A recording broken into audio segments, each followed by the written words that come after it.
I'll give you one, mate.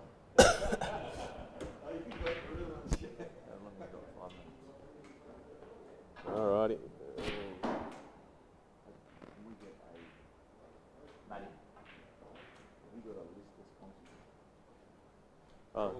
It's all on the boards. Couple here.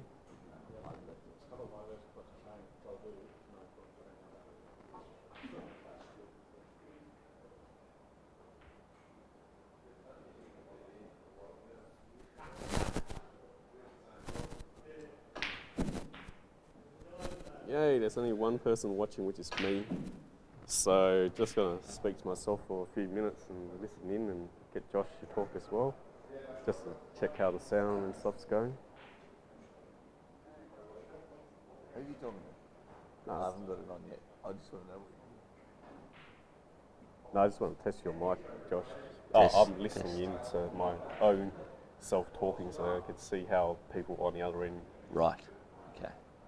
Good morning. Welcome to the 2017 Kings Cup. 4 quarterfinals today. Rusty Wheeler against Matt Harmon. Justin Sajich up against Paul Carlile. We've got Kenny Nicol up against Steve Jamison. And the final match today is Steve Gray. Who's Steve Gray? Oh, Jason Tanaskovic. So it should be some good pool today. Yes, on the live stream today, we've got Rusty Wheeler and Matt Harmon and Justin Sajich and Paul Carlile. We'll keep you updated on the live scores throughout the day, but you can go to poolstat.net.au and follow the ACT Association links, and that'll keep you up to date on the live scores on the other 2 tables as well. Yeah, today's a little bit more quieter than yesterday because there's less people standing around the room, so we probably have to keep our voices down so we don't distract the players on the table. Yeah, no, very true.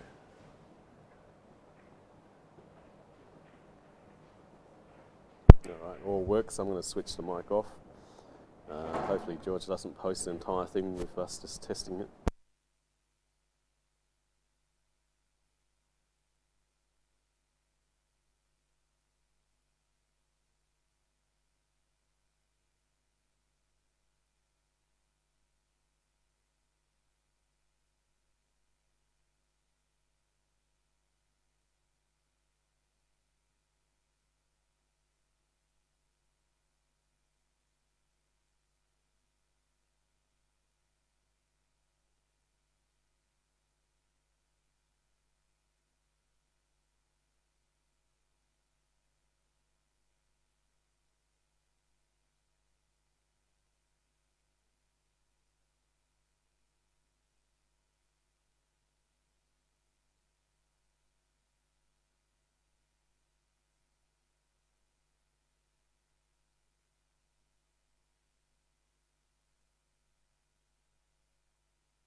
Good luck, guys. Here's your codes for the pool stat.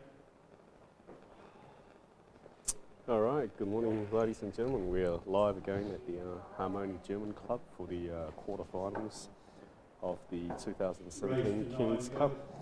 It's race to 9. Basically on live stream, it's Rusty Willow versus Matt Harmon and Justin Sage versus Paul Carlile. It's long game on commentary with Joshua King, so welcome, Josh. Thanks very much, Long. Yeah, on the other couple of tables, we've got Stevie Gray and Jason Tanaskovic, and also Kenny Nicol up against Steve Jamison. So a good assortment of local ACT players, and those few elite coming in from interstate. So the place is about to lag for the start. I'm just basically doing a few posts on Facebook, hopefully to get the viewership up high, so I'm just not talking to you. Oh mate, you're good company, so if it's just us here having a chat all day, that'll be not too bad. Players are just working out how to put their code into the full stack. Great application. Keeps everyone around the country live and updated. Alright, so Russ is yellow down and nominated yellows.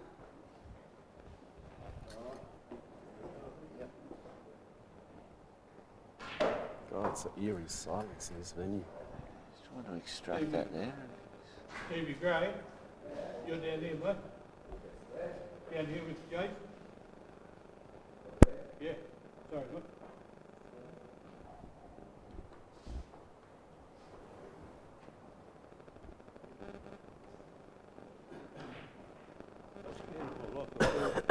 Called the matches and they all win.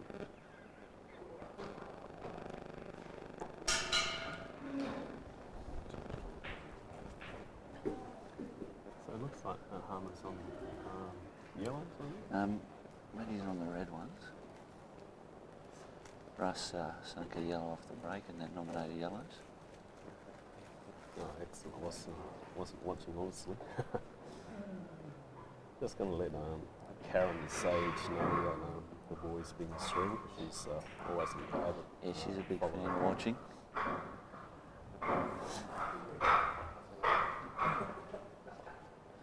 Must be only 8 o'clock WA time, so Yeah, a couple of hours behind over in the west.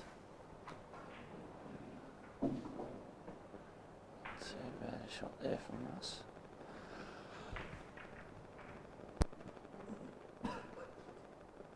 seems like every tournament Rusty makes up a new nickname for himself. That's really concern. Mate, there's been a few over the years. You know, I haven't been around as long as other people, but mate, the latest one we've obviously had is the big freestyler. And we'll see if we see some of that action today.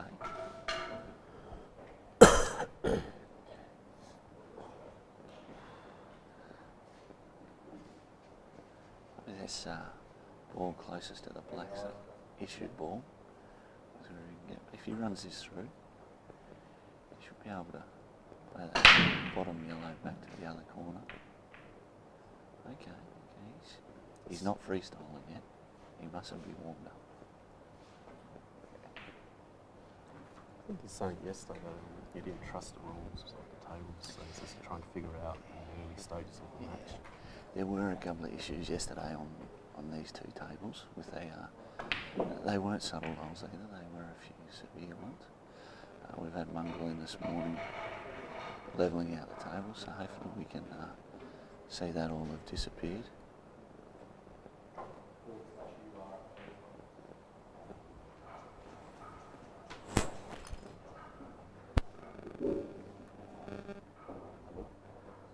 So it looks like Rusty's going to put the one into the corner.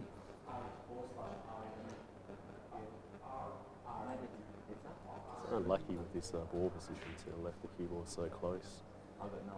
On the other table is Paul Carlile.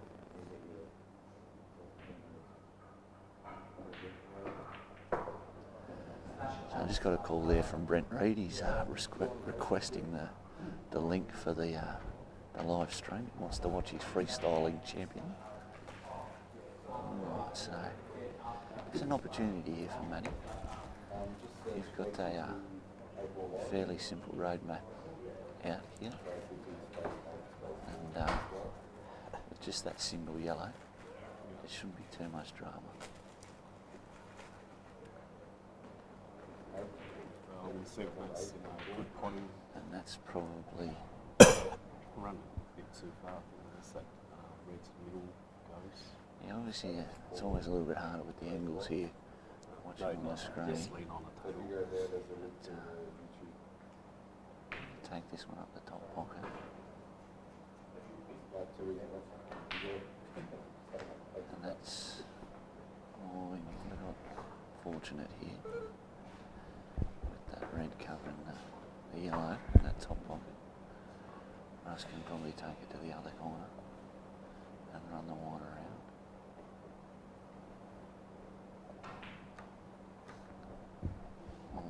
Okay. There's probably the left middle here and run the white up to the top rail there for the two together. Just a simple combination on those two.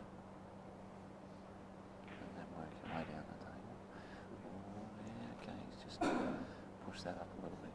Still okay, just needs to roll up. Still okay. And then you can just play this one out nicely for the ball in the middle.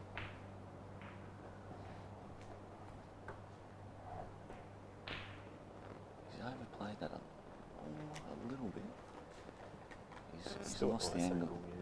I think he's actually lost the angle and come down the table. He might have to play through screw and get onto the far left wall. Meanwhile, on the other table here, we've got Justin Sajich and Carlile. Justin's just played a red into the pocket there just to extend the frame a little bit.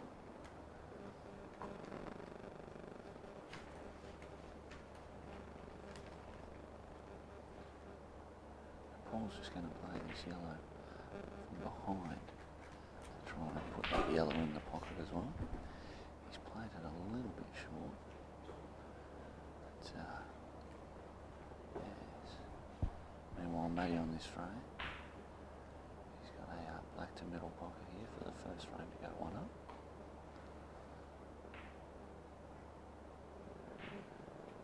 Yeah, that's well played on that. Can probably consider himself a little bit fortunate there after missing the chance for the out the first time around, but a nice red covering that yellow, just giving him that front. But what I'm just going to see how he's going with a little whispering or filming here. Who knows that? So again, Paul's just going to play a similar shot to last time. Try and get this yellow into that pocket and gain that control of that corner. Oh, okay. Well, he's got very fortunate there. Very fortunate. He's, it looks like it's totaled. It's hard to tell on this screen. Meanwhile, Matty over on the left table's come up to drive at the break. Let's see what the freestyle and Big Daddy can do here.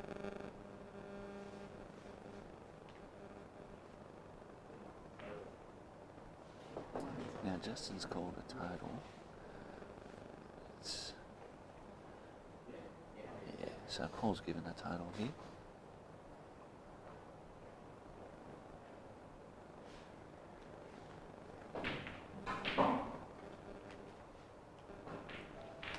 So Big Daddy on the yellows.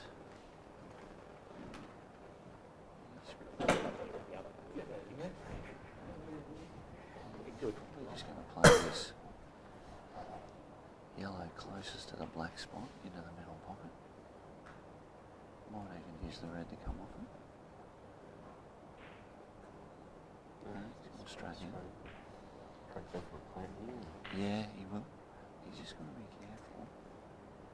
Oh no, he's going to go past it. He does get past it there. Oh, okay. Okay, I'm not too sure whether it was a roll there, but he definitely missed it by a fair way for his standards. Now, Paulie's probably got to play a similar shot with the plan. He just seems too low sitting at the table, but he's supposed to play. He probably wants to play the other ball first, but it's going to be hard to hold that wide.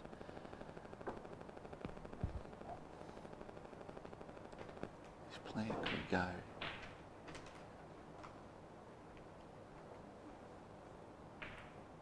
Oh, that's well played. Very well played. He's got perfect on the left yellow, and he should be able to just play around. Justin's red there on the other yellow to get onto the black. So It should be 1-0 to Paul Carlile in a second. left pocket, right pocket. Left pocket, right pocket, and then the white's just going to naturally go around for a straight shot on the black. Okay, he must have had a bit of angle there. He's trying to avoid going past and a slight snooker with that red. Meanwhile, Matty on the left. He's just rolled that in to get the snooker. Cover that pocket. So Rusty's got the total there. So you go up the table here and try and use that 2 balls. Sink the middle and ooh.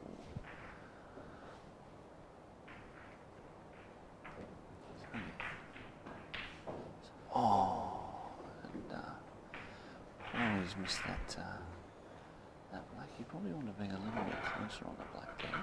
Probably a bit too firm. Good hit with dead weight. It's always a hard thing, that first frame, and obviously an opportunity here for Paul to play Justin, one of our premier Australian players. He would have just wanted to knock that one in firm to get the confidence up.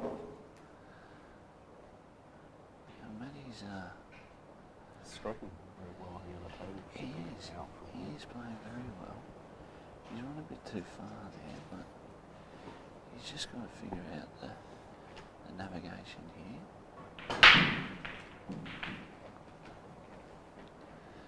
Now Justin shouldn't have too much trouble cleaning these up.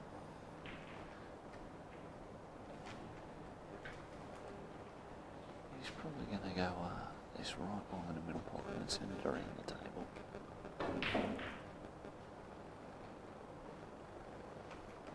And that's perfect. I'll just roll this out. Same ball, same pocket. Same pocket.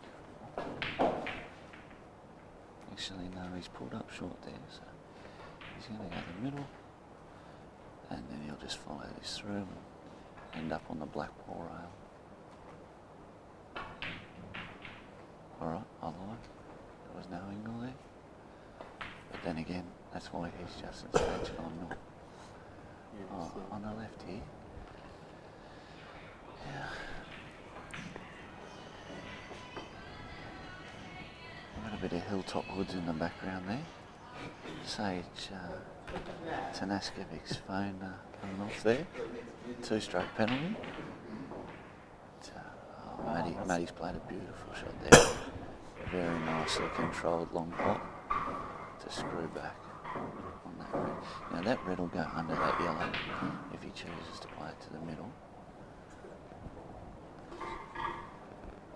He should be able to control it through if he plays top and go down to the bottom corner. That's a beautiful pot. Bit awkward here having a bridge around the yellow. Yeah, Chinese snookers there, him off. Yeah, because of that yellow, he's probably going to take the black back to the other pocket. The same pocket he's just potted that last red in. And I'll back him in here. He's just going to readjust. Now I'll look to go 2 up here. Oh, that was a very bad miss there. Well, not a bad miss, but one he would expect to get more often than not. Hit a bit fuller than expected on one. So now it's just a snooker. So now Russ is just laid up there. Again, the freestyler's just still in bed at the moment. He's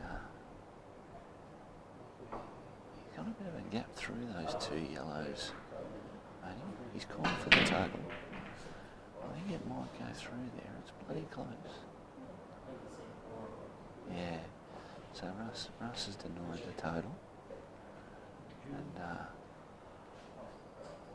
Matty's just calling for a second white. So we'll stand by over there for the result for the total. That's definitely right. Paulie Carlile on the yellows against Justin. I can't quite see.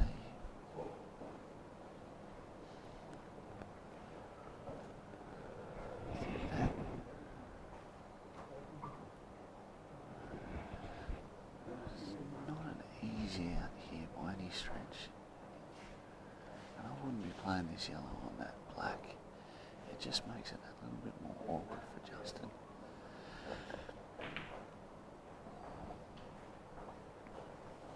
He's going to play at the top pocket. And see, that's just, to me, wow.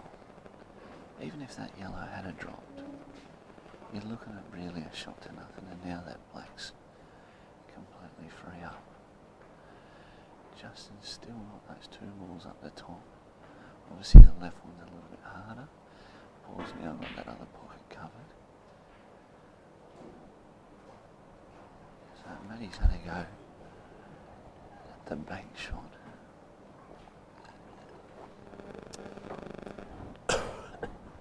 Shouldn't pose too much trouble for us. He's going to clear that pocket for the black.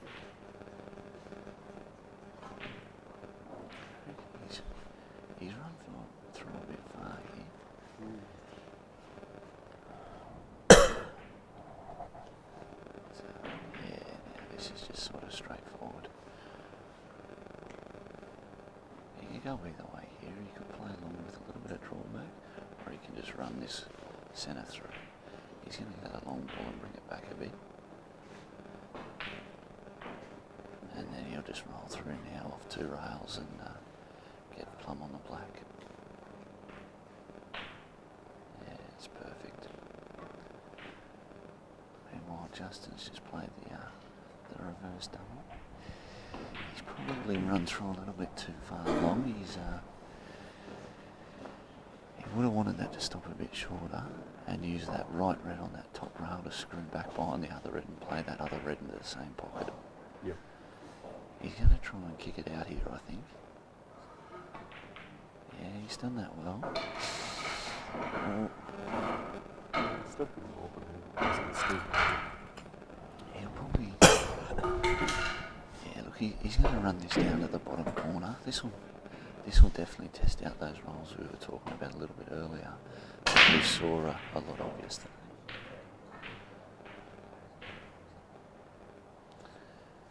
Yeah, Russ is broken and he's potted a yellow. Actually, he's potted two yellows. We've got a bit of contrast or brightness issues on the left screen there with Rusty and Matty. It's hard to actually tell which ball's the white from here. But it's the centre ball nearest the ball line. Russ has nominated the Reds and at 1-1. He might be able to go 2-1 up here. Oh, and just as I say that, the commentator's coach kicks in.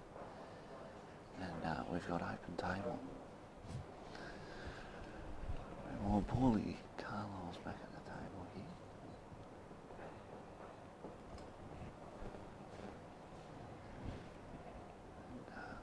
And, just scanning around the room. Jason Tanaskovic is looking at a tough out here. He's got a couple of balls. Might be an issue there. Meanwhile, Nicol's at the table against Steve Jamison. And,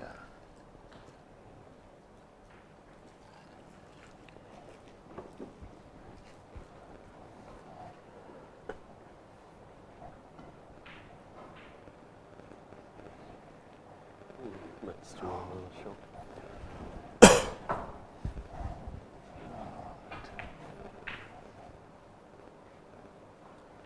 So Russ has come to the table on the yellows here. After Matty got the red ones down. Now, So it's taking the bottom and first. Put the leg in the yellow up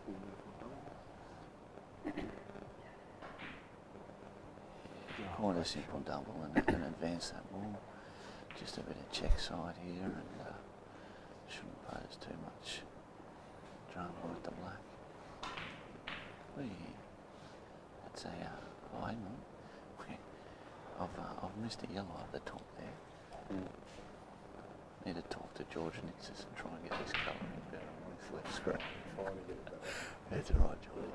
There we go. Now that's right. So I lost control of the cue there for a second. And that's 2 under Rusty. Still 1-0 over here on the other screen with Justin Sage. Leading Paul Carlile. Interesting to see how it promotes these reds. Yeah, look at the centre ball, centre red, and you can probably follow through off 1 yellow. Okay.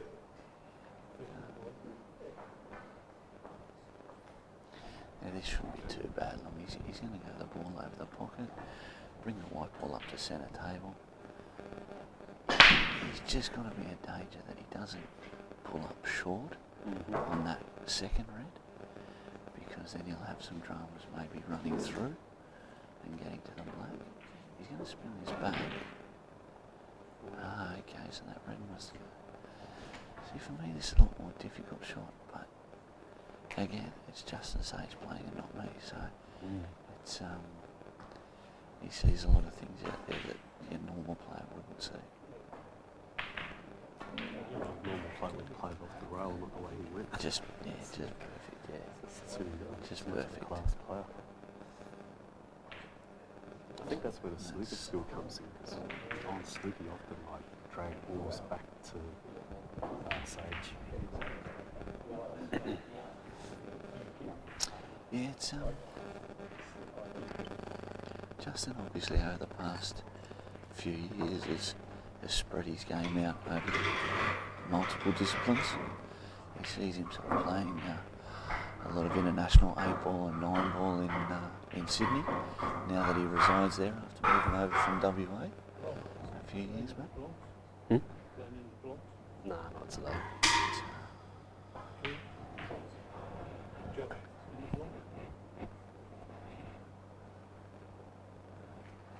Let's move over to Rusty and Matty here. Now Matty's at the table. He really needs to get this one. There's one thing you can't let Rusty do, is get away to a lead. He's a very, very hard man to chase down. His confidence skyrockets when he's in the lead. Matty will be looking back at a couple of those frames that he's just missed out on, and look at missed opportunities or maybe incorrect shot selections. Again, he's just struggling a little bit with the pace of the table. Looks like he's overrunning the ball by 2 centimetres, so it's not either with the pace of the table just yet. Well, he definitely wanted that ball up the rail first.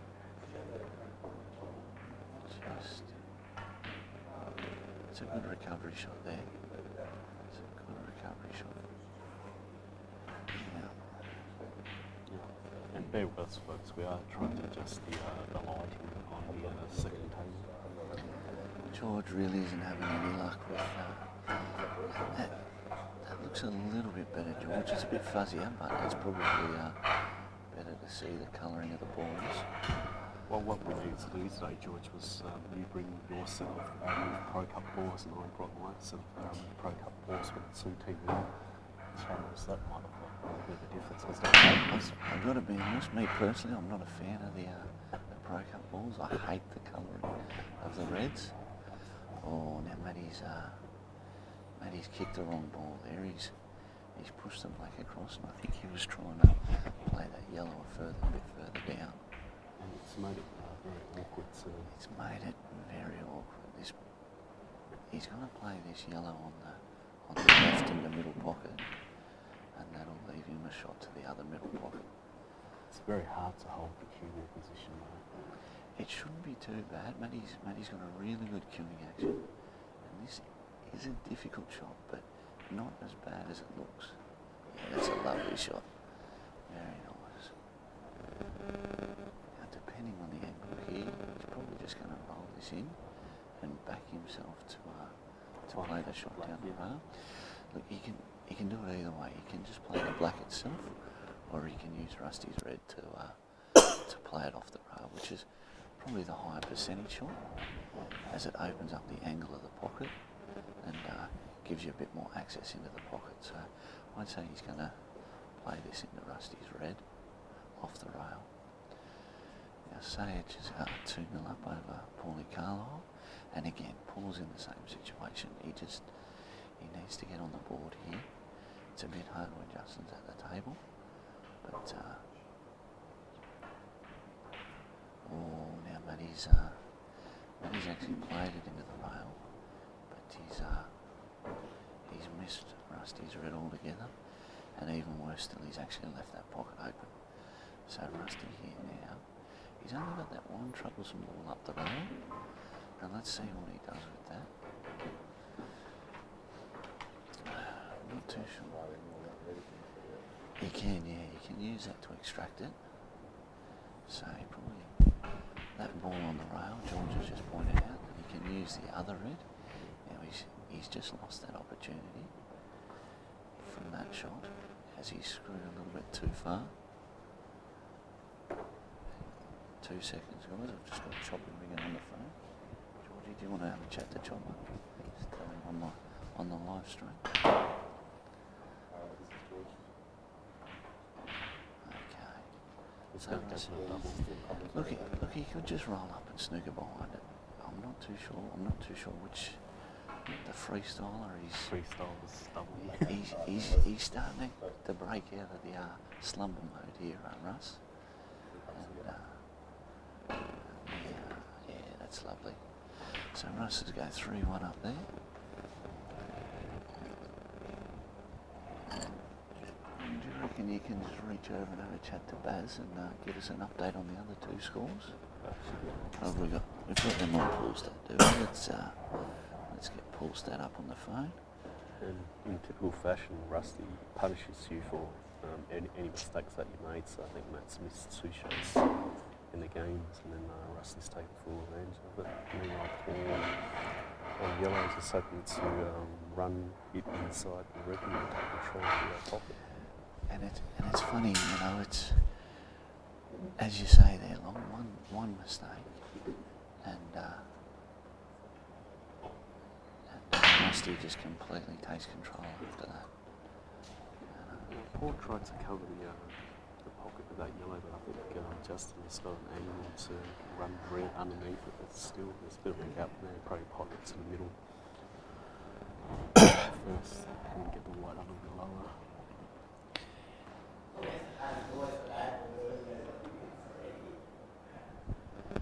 Now Rusty's drawn dry on this break against Matty, but Matty would much rather prefer the yellows. But unfortunately he's plumb behind, and the only option he's got is a red, so he's going to back himself here. Again, he's just overrun that. He doesn't quite have the speed of these tables. Now Justin's played that to centre, he's just advanced that red a little bit. It's not the easiest out here for Justin. I'm not too sure how much that yellow is covering that black. I'm pretty sure that black does go to the right middle pocket on your screen. Yes, it does. Has to get a good angle on it though.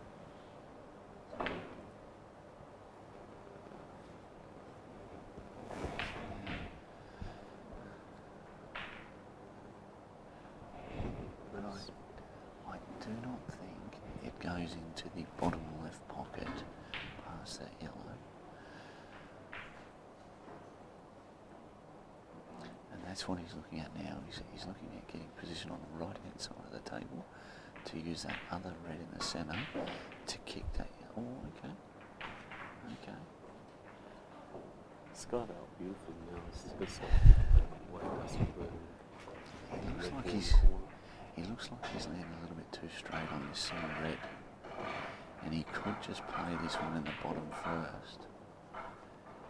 It is, I think it will cut in that bottom red, but he's just going to have to look at his white ball control, purely because the next red is vital to get on the black with where that yellow is positioned next to the black. He loses the cue ball position. It's moving himself in. Now he's looking at the centre ball here. And he's just going to...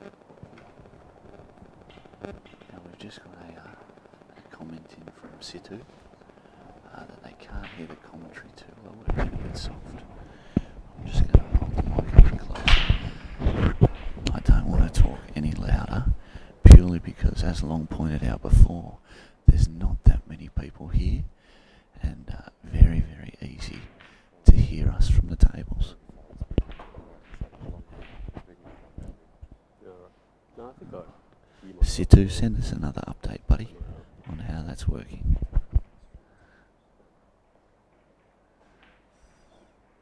So nice layup by Rusty. Again, the freestylers are not in full swing just yet. I'd like to see some magic, but I'm sure he's more worried about winning than the 2800 for the comp. So.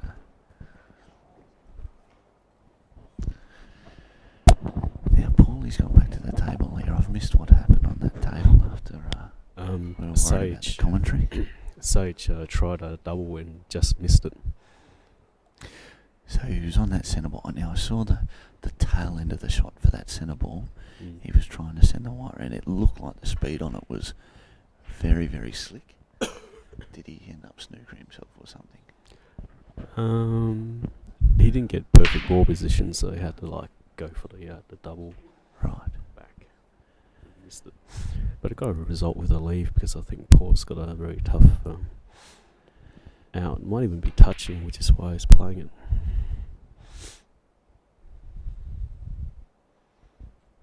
Yeah, it must have been touching. So he's played he's played for the total here, and he's got that.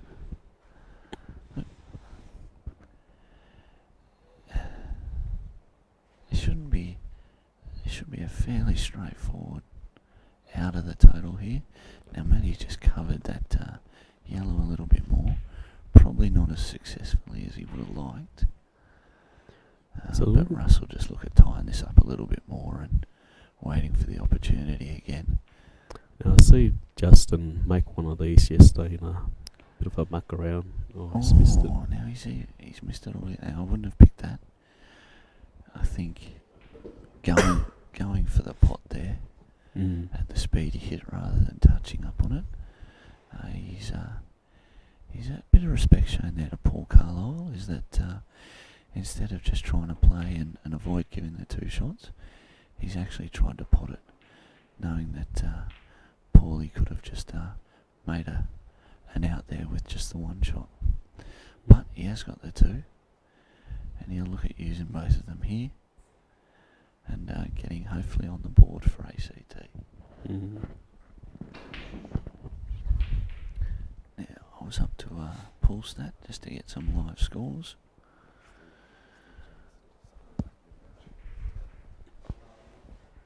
So Stevie Jamison's just sunk the black ball out of turn, and that'll see Kenny get it back to 1-1. And we've got 1-1 between Steve Gray and Jason Tanaskovic. Now, it is Tanaskovic for any of the listeners out there from interstate. He's been called all kinds of things in the past, but Tanaskovic, not Tanaskovic, not anything like. Although I'm not sure on the. Where is he from? Is it Croatia or? I'm not too sure. I apologise for that because I've just started World War III in Croatia and Serbia. If I've got the wrong country there. He's Serbian. Anyway, he's Serbian. Yes. That's why he plays in the Serbian social golf club, doesn't he? Yes, that's Terrible right. golfer, by the way. And he's also formed a team together to play for Serbia my Nations Cup There you go. later on. A little bit of a plug there for Long's. Well, what have we got? Nations Cup. Cup of Nations 8 ball. So Now it's like Davis Cup format. And We're still undecided on the format because we talk about Davis Cup format, but we're playing 3 players instead of 2. Yeah, so the third player is basically a sub, and I'm going to make a requirement where that sub that has to play one singles match at least. Right. Yep. So it's like, like Davis Cup, you got the Okay. first singles, you got the So doubles. and reverse singles. Reverse singles. Reverse singles, but everyone's got to play at least one singles match. Yep. Okay. Meanwhile, back to the pool here, and Russ has just tied up that pocket now. I've lost a little bit of track here. I thought Matty was in a bit of strife there, but you might be a chance here, Matty.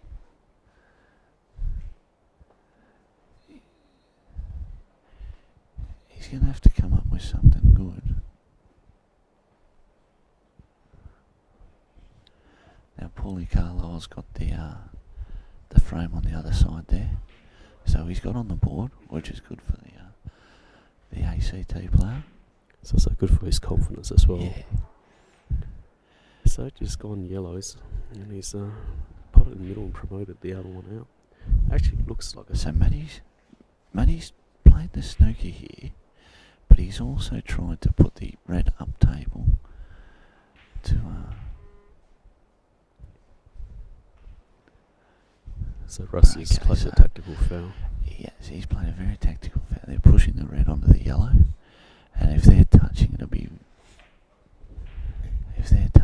very hard for Matty not to sink that yellow.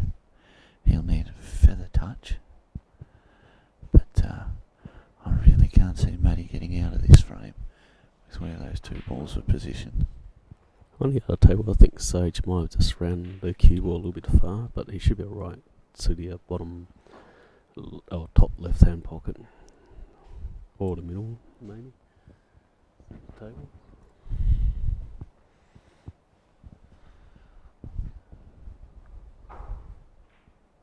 Well, it could get to the middle.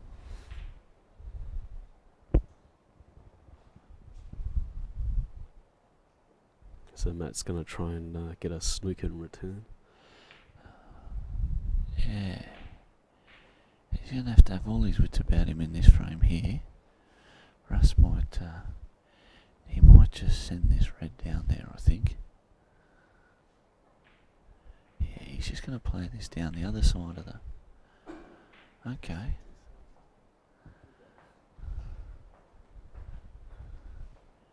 Yes, Sage just missed that pot, did he? Oh, okay. Sage is, he's just given Paul 2 shots, and he's come away from the table very, very disappointed. A few sighs, which you don't normally see from Justin. He's usually pretty composed. Now, Matty's dumped the white there, and foul snooker will see Russ nominate the red. Use that to put the yellow and then the black in the other corner pocket, and just avoid that middle pocket there. And he's done that well. So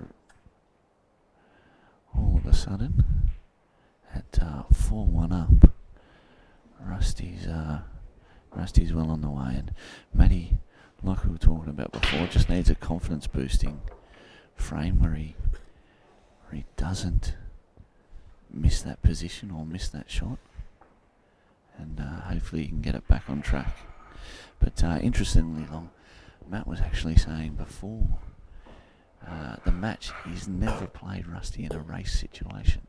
They've played a lot of one-out frames at nationals and things like that, but never played in a race situation before, so it'll be a good experience for Matty. He's obviously played plenty of races locally against the likes of Steve Woods, but different kettle of fish here with Rusty. Now, Matty's got a yellow off the break there, and yellows actually don't look too bad here. There is the one that's directly behind the. And on the other table, Paul's just snookered himself behind that yellow. Ran a little bit too far. Both players seem to be misjudging the pace of the table at the moment. So, like Sage gave way too because he tried to lay the yellow up, and it didn't get to the far end. And for anyone watching at home, what we've seen the whole weekend is just a difference in the speed of the tables here. We've got tables supplied by Mongrel from On Cue, and we've got 6 tables that we play all our weekly competitions on here in the ACT Association, and 6 fresh tables. So the fresh tables are much quicker, but the white and a few of the balls do tend to shudder across the nap of the felt, whereas the tables in the upstairs part of the venue, in the higher level, are a little bit slower and a little bit more used to for us ACT players.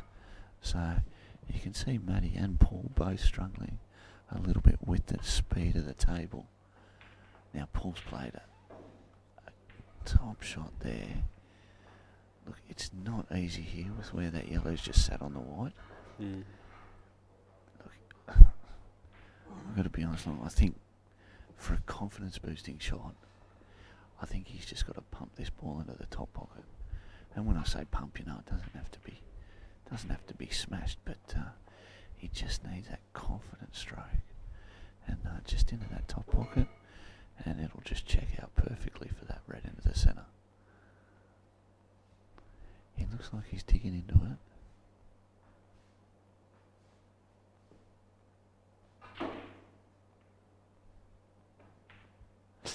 See, now it just looking a little bit stabby there. He just didn't seem to punch through the ball as much as he should have. Also, his head rose before the stroke finish, so Yeah. looks like Rusty's ran out a little Now, bit too far. Rusty, in the meantime, I've missed about 7 shots in 45 seconds, and he's going to come off the rail here to try and sink this black. And he's missed that, but he has left that black covering that yellow. I guess it's something that Matt can use to snooker him on. From here, looks like Sage has got a fairly easy out. Yellow to the centre pocket, I think top, and then right hand middle to link to the black. Oh, so I see that he's twisted. Now Long's getting on the commentator's curse, and we're pulling these boys up real quick. First one on the weekend, actually.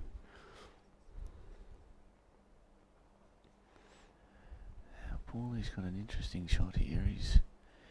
He really needs to have a good queuing action here if he's going to draw that ball back. He could cheat the pocket a little bit and use the rail to come back off, which would be the easier positional play. But shaping to use the rail. Yeah, see the difficulty with that shot. He's tried to play it off the ball. He might not have had the rail to come back off on the right. But look, he played a similar shot earlier in the frame. This red may go down off the rail and off Justin's yellow, and I think that's the shot he's got to play. That'll leave him perfect on the black. He's tried it. He's played a beautiful shot. He's played beautifully. Played a shot. beautiful shot. And let's he just needs a nice firm stroke on this.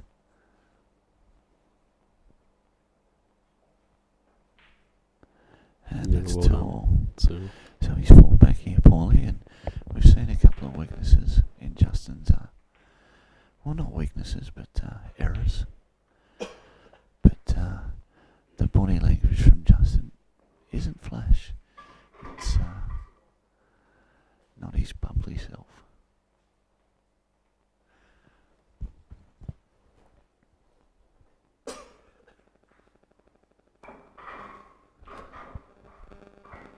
Meanwhile, on the other tables, Kenny Nicol's out to a 3-1 lead over Steve Jamison. So he's knocked off a few frames there pretty quickly. Now we've just got Matty on the other table. He's going to have to play the cut back of the yellow pocket. We snooker or we go for the double? No, look, there's no snooker option here. Not against someone of the calibre of Rusty. It's definitely the double. He's got to make sure. He has just looked at the snooker and, I mean, no, he's going to go the double here. he's missed. Unlucky there by Matt. Yeah, that's a shot Matt would expect to get, 8 or 9 out of 10, I would think. But, alright, so Rusty goes to 5-1 up there. And a race to 9 is looking very ominous. I think we're going to have a smoke break over there for Russ. He needs some inspiration. Alright, meanwhile, Paul Carlile, he's got an opportunity to hit the front here. Meanwhile, and that's a poor miss there from Paulie. Didn't look like he took his time to feather it a few times. Yeah. Just kind of got down on the table and pumped it.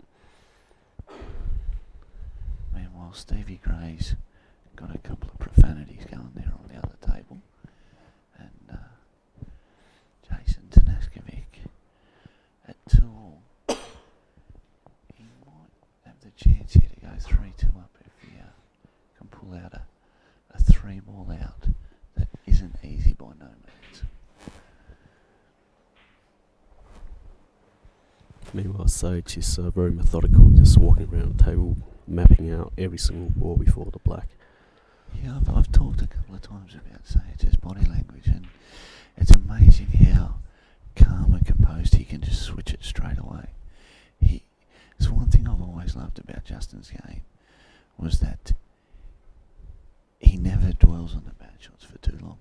You see a lot of people out there get frustrated, drag it on for frame after frame, whereas Justin can just, it doesn't even take him a frame to bounce back.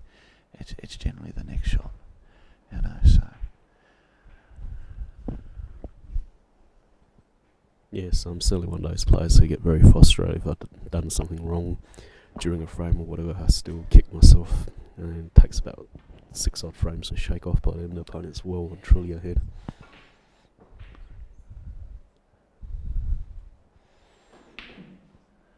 That's a nice shot from Justin. Pocket. Yeah, look, on the screen, obviously the bottom right on the screen, that yellow should go in the middle pocket, no worries. He's just looked to extract. Oh, I thought that yellow actually went under that red. And he's left himself a little bit tricky here. Yeah, yes, indeed, because the only ball we can shoot at is the one on the rail now. Look, he can shoot that yellow closest to him into the top left pocket, but with how these rolls have been going, I'm not too sure I have the confidence to. He should be able to. He's going to queue over here, and he's played that. Well, he's obviously played that well. He's made the pot, but I think from where Paul was sitting, it looked like it's just going to sit over the pocket, but it's gone in. I think he's checking the double now. It'll be one option that he's looking at is the double. He's also looking at the fine cuts run underneath the arena. Yeah. Now Rusty's back from his quick smoke. He's got the phone in hand, so no doubt he would have taken a couple of calls from his fans. He's probably called Brent Reid to get some. Advice on how to close it out.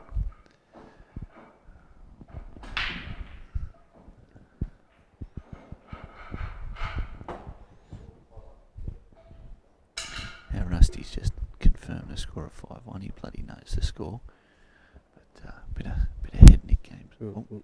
I've just given the old camera a kick there. Sorry at home, folks.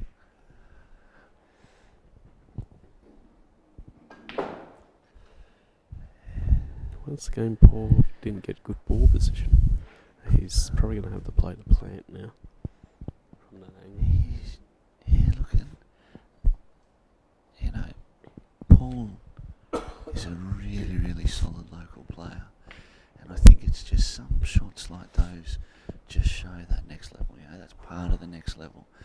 And he's going to play the plant here, but it would have been a lot easier from a straight angle. And he's done well there. He's recovered well. Oh, he might have landed a bit straight on that red. Should be able to feather it slightly to the left. And Look, he should be able to, but you do lose control of that white. That yellow is there. It could end up a bit ordinary.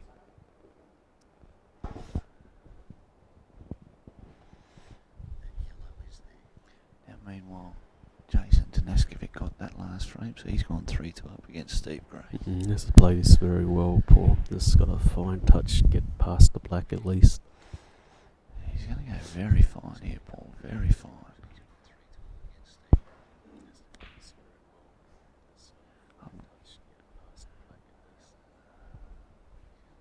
He's taking. Now that's a very, very risky shot. And he's missed it enough. But he's left himself another awkward shot. Look, it's awkward, but this is a shot he'd back himself. He's obviously got a bridge over the corner pocket, and but I'll back him in here, Paulie. I'm going to back him to go 3-2 up here.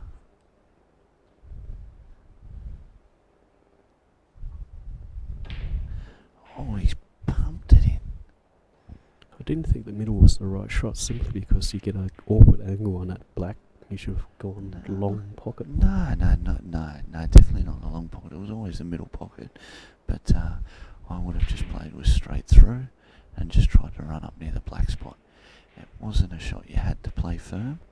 Now he's potted the black there, and he's good there. So Paulie Carlile's just reeled off 3 in a row, battling frames all together, but he's gotten 3-2 to the lead. Now, whereas again, Matty's just dumped a white here on against Rusty, and starting to get very, very frustrated, Matty. Rusty shouldn't have too much difficulty making this 6-1, and I'm sure waking up this morning, Matty wouldn't have wanted it to go this way. But let's see if you can get a couple to get back in it and put the pressure back on Rusty. Meanwhile, Justin's sunk a yellow off the break. A lot easier to see on the right-hand screen with that colouring. So again, we apologise at home for the colouring, but seems to be a issue with the camera rather than the settings that we can produce. Now Justin's nominated the yellows. Yeah, in relation to the cameras, we bought 2 different cameras, or George bought 2 different cameras because the previous software you couldn't use 2 similar cameras because they didn't recognise each other. So right, that's the reason. And Russ goes 6-1 up just like that. Now on the Justin's potted that ball, but very very average on the position for the next shot, and he's just searching around the table for his next. Justin doesn't too confident on these tables at the moment. He's kind of like losing his white ball position a lot. Now the key there was playing away from those 2 reds, as Paul could have used those to separate them and then snooker behind.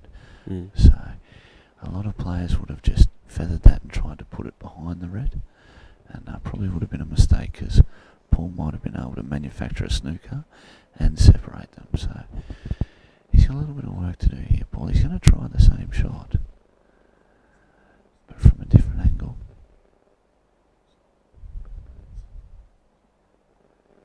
And he's played. Yeah, no, look, Justin's going to have this ball to the left of the black, up to the top pocket, and he should be able to take the frame from here. It'll be a simple out after that. Was that a foul? Which screen, Long? Justin's screen. No, fair shot.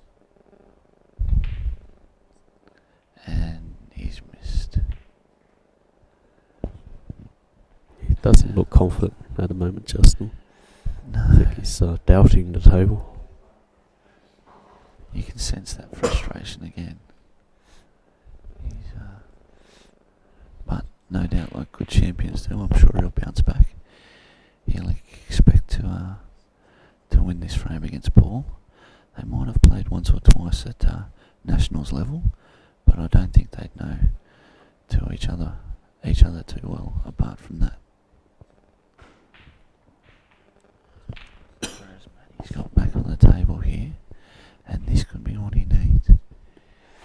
He's although he may have an issue with, oh no, the black goes past that yellow to top left pocket of screen anyway. And Paul's got the rest out here. He's going to try and cut this red across, and he's done well, and Matty's missed it. That's Stuart the black. Yeah, he's very frustrated here, Matt. It's tough. You get on that run where the balls simply don't drop. We saw a lot of games in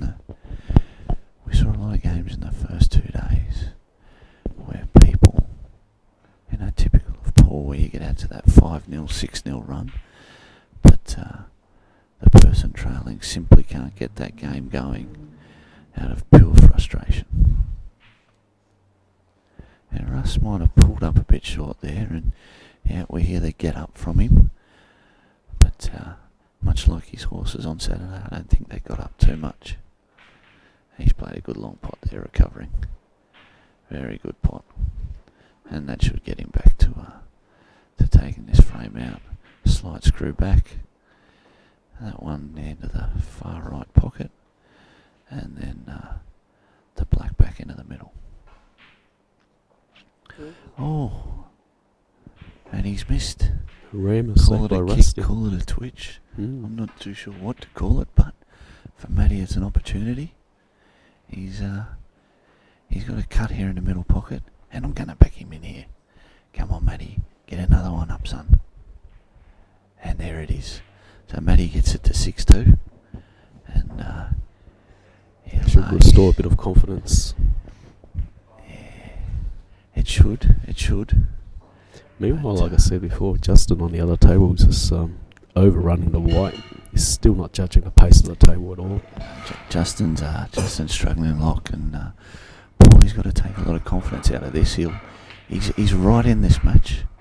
He's right in this. To that same point. And again, Justin's missed a long shot, so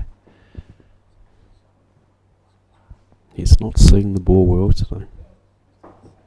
now the big difference here, along you mentioned obviously the confidence that Matt might have got from that last frame, and I think there's a big difference in the confidence you get from someone making a mistake or you making it out. Matty would have preferred a lot to potted that black the first time on his own bat, but to have it off a rusty mistake, it's a bit of a different thing. But and a frame win is a frame one, and let's see if Russ has got a couple of issues to navigate here, but he'll back himself here to go 7-2 up, I think.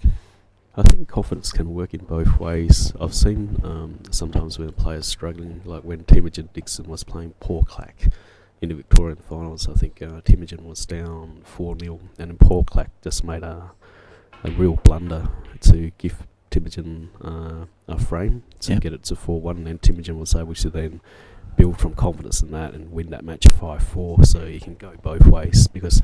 And that was the Victorian State final, wasn't it? Yes, that's right. And then they play a race to 5. Yeah, less than us, which I found very amazing. surprising. Here I was thinking the Vics were ahead of the game, but obviously losing that pioneering status. Well, back in the match at hand, Paul Carlile's got a real opportunity now to go up 4-2.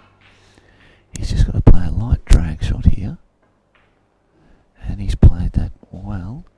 He might actually lost the angle he needed to bring the white down table, so he might have to play this fairly hard with straight screw back. And so he's looking down table now for where he's going to get to.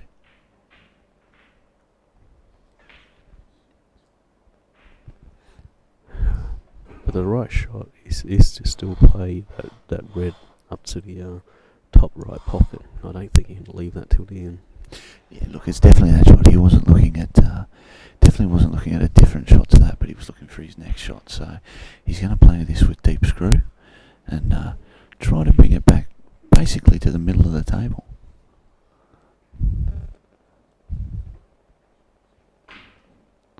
Oh, and he's going to go in off here. Yeah, that's again, just that white ball control, which we're seeing. Look, it has been a struggle for all players all weekend. It's been very hard to deal with the difference in speed of the tables. Now, normally I'd say, it's an easy enough for Justin, but just seeing him overrun and underrun balls, I'm not going to call it just yet, but with 2 visits, he should get back on the board. Yeah. And again, look, he's going to make the out there, but it was 2 degrees more difficult than it should have been. He didn't get position off that first yellow, but he's going to get the out here and get it back to 3-all. And he's pulled up short. Still got 2 visits, so he still does. He's just played the double out there, and it's going to be a straight middle pocket. But again, struggles with the speed of the table and that positioning. Yeah, just isn't flying yet. Jason Tanaskovic has come for a mid-match commentary at 4-2 up. Stevie Gray's needed a smoke break at 4-2 down. He was getting a bit agitated, Stevie Gray. Tanaskovic's got him on the ropes. And Kenny Nicol's up 4-1 on Jamo, so it's... And it's always good to have a few camera runners in the local major events, so congratulations to the 4ASD players that actually did make the last 8. So it shows that we do have quality players in the ACT and commiserations to blokes like us too, Long, who got knocked out first round, but anyway, we did our best. Well, Josh, as I was saying to Rocky last night, I've toured around the country all year playing at different majors, and I made the main draw of most of the tournaments I've gone to, and 2 years in a row I've actually been knocked out in the qualifying round of the King's Cup, so I don't know what's with me and playing in Canberra, but I just can't get up. I actually didn't realise that, Long. You missed the main draw. Oh, right. Well, I think that's but that's just a representation of how competitive pool in ACT is getting. We're getting great participation levels, and Paul Carlile's just played a very, very loose shot there. Very loose shot. That's probably his worst of the match. But we're getting great participation levels. A lot of interest from players that want to develop their game and get better, and access to things like live streaming and questionable commentary is seeing things improve. Now Rusty's just played a shot that no one else in the country would have even thought about. It's moving along real estate and got perfect. He's running the white ball everywhere. And he's played a face double, and he's gonna... Oh my goodness me. I don't think he can claim that, can he? Surely not. Surely you can't claim that, Russ. And he'll probably go for that double now. And the face cut double, he's overcut it. And, again. That was Rusty freestyle. He's just getting blessed here by the heavens, so I'll have to use clean commentary here while I'm on. You don't want to bring any disrepute into the game. But Matty going to come off the rail here. Fairly straightforward pot. He's going to...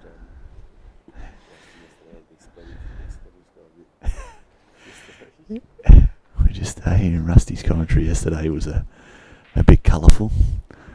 So Matty's got this to bottom left, and as we spoke about, a couple of mistakes from Rusty.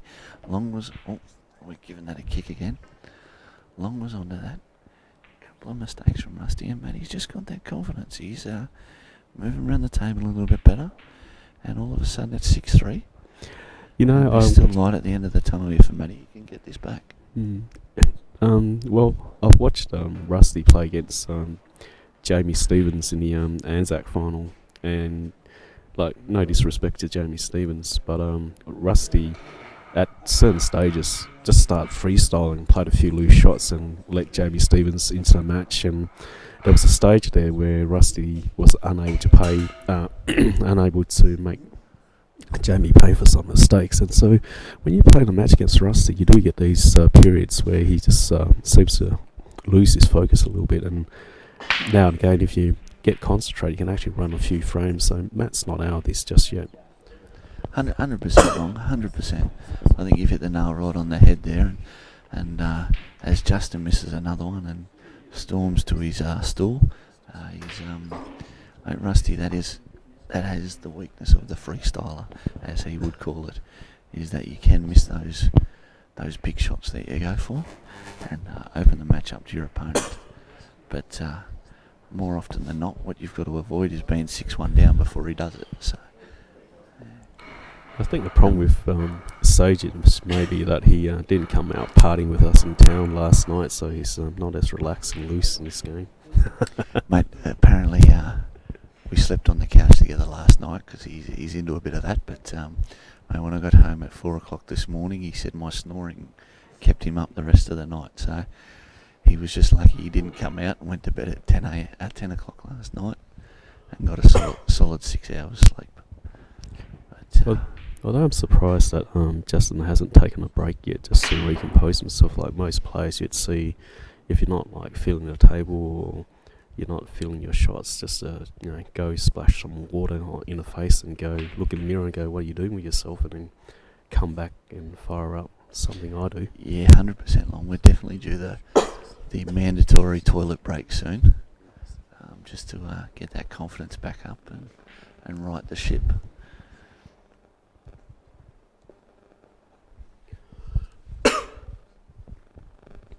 And thank you to about the 40 odd people that woke up in the morning and tuned into this, because usually in the morning session we don't have many viewers, and so 40 odd people online is pretty good. But I guess everyone wants to watch the freestyle and Rusty Wheeler, and doesn't matter what time it is, it's always entertaining to watch. And just a shout out to the main sponsor of the event, ACT Optical out in Gungahlin. Big thanks to Suraj. He does some amazing things for 8-ball pool in ACT and at just in the community in general here in ACT for juniors, for kids and great community bloke Suraj. But let's move back to the pool there, because Matty will be absolutely ropeable after that mess.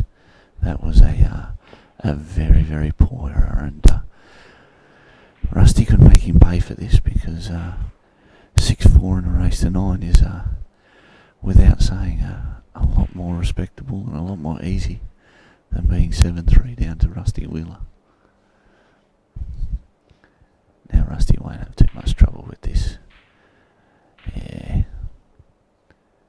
Justin again, he's reverting to a few snookers here, because he's not got his A game, so the B game's going to have to come out of the woodwork, and he's going to have to fight the whole way for this one, because Paulie Carlile's in it up to his ears.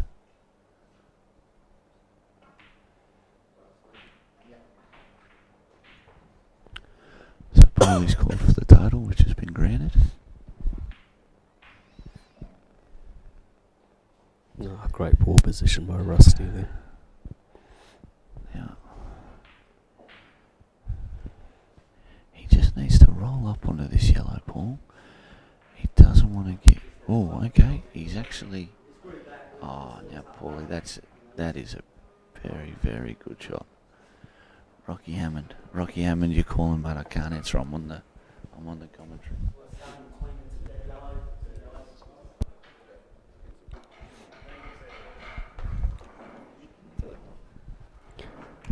Yep, so Josh just keeps getting phone calls. Hey, phone call after phone call, I feel like Rusty. Alright, so Rusty's got that frame there and on 7-3 up, and He'll be disappointed in that. Oh, a lovely touch snooker there from Sajich. Again, I'm kicking the camera. It's not a bad snooker long, but he would have been hoping to leave the plant on for those 2 balls, and I still think it's not on, especially now that Paul's put this yellow covering the bottom right pocket.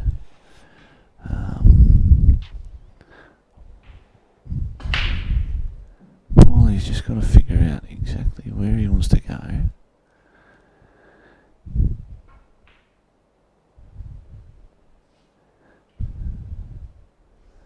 I'd try the magician shot here off 4 rails behind the bottom left yellow, but again, I'm not playing in the quarterfinals of the King's Cup, so it's probably why.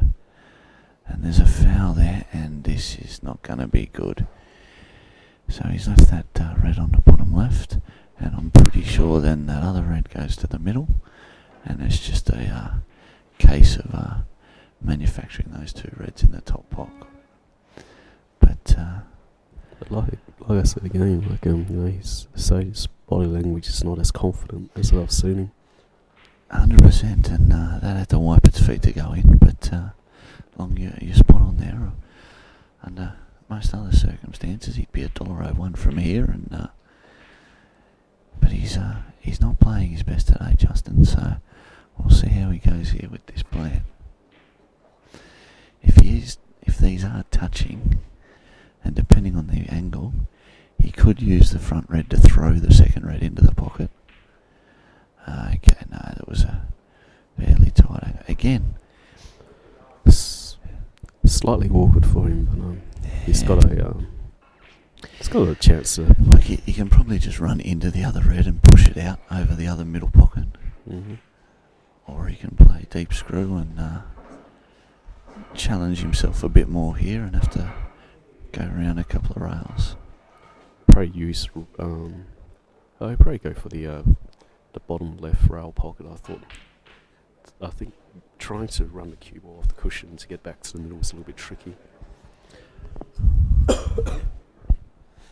Yeah, look, under normal circumstances. So he was just checking there if that cuts.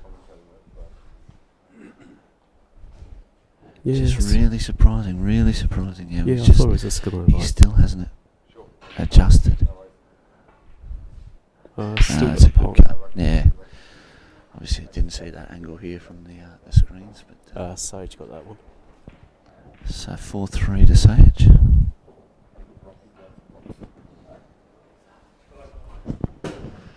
Okay, now Rusty's turn to slip up there, and Matty's back at the table on yellows. Now we might see him play a couple of shots to tie Rusty up here. So even though he's not playing at his best, Sage is taking the lead back. Oh, Rusty must have missed the red. He's sort of got a shot to nothing here with this pull up the rail. He just plays a drag shot. He misses it. He's got the snooker. It goes in. All right. So again, that's perfect. It's a tough out here for us. He's I've got no. He is lining up the triple. And he is Rusty Wheeler. Have a look at that, ladies and gentlemen. A freestyler at his best. And just like that, the freestyler gets on the hill. 8-3 up over Matt Harmon. And so much for our lovely snooker there, Matty. We played the same game, but unfortunately that bloke's Rusty Wheeler and we're not.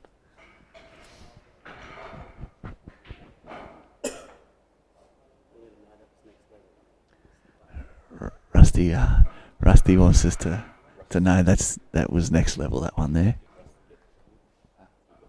He got the frame. So we're just going to update that score. Our score has disappeared, but with that big Cheshire cat grin on his fucking... Sorry about that expletive. With that Cheshire cat grin on his face. He goes to 8-3. Sorry, folks. I just had to register a few people for the Blancs comp of the Kings Cup later today, which is a $10 comp for people who didn't make the top 8. Getting a lot of messages coming through. It's good. Hopefully the Blancs will be a big comp. I'm a bit under the weather, so I'm not playing today. I decided to throw my cue at home. Now, I can tell you, ladies and gentlemen, that come 12 o'clock when this Blancs comp starts, Long will have changed his mind. He will be playing. It's $10. I'll pay his entry fee. I couldn't bloody care less. He will be playing. He'll use a pub cue if he has to. I've seen his action last night with a pub cue, and it's not half bad. Meanwhile, Jack Phillips with the pub cue was bloody sensational. Mooseheads has never seen pool like it. Mm. And the poor Mooseheads local who thought he was pretty good at pool, kind of like got a 7 ball by Jack first up, and I was surprised that he stayed on the table. He should have left, but he got another lesson. The look on his face was priceless, I tell you. And then some bloke just thought it was a charity event and kept chucking $20 on the table to play Jack, and Jack just obliged and took his money about 6 frames in a row. So, I have to a admit, very interesting evening. Well, I have to admit, I started that money match trend at Mooseheads. So what you do is you throw $20 on the table, and then if someone want to play you for a money match, they throw another 20 on the table. And that's what happened last night. Someone didn't realise Jack was a very good player and kept throwing 20 down on the table, and Jack kept taking it. Now, Rusty's just played a shot there that was not next level. That was not next level, Rusty. At 8-3 up, mate, you're allowed to slip up, I guess. But I tell you what, Matty's run 6 frames before against a few people. They just might not have been called Rusty Wheeler as well. Now, let's get a score update from the other tables. We're just going to refresh this screen.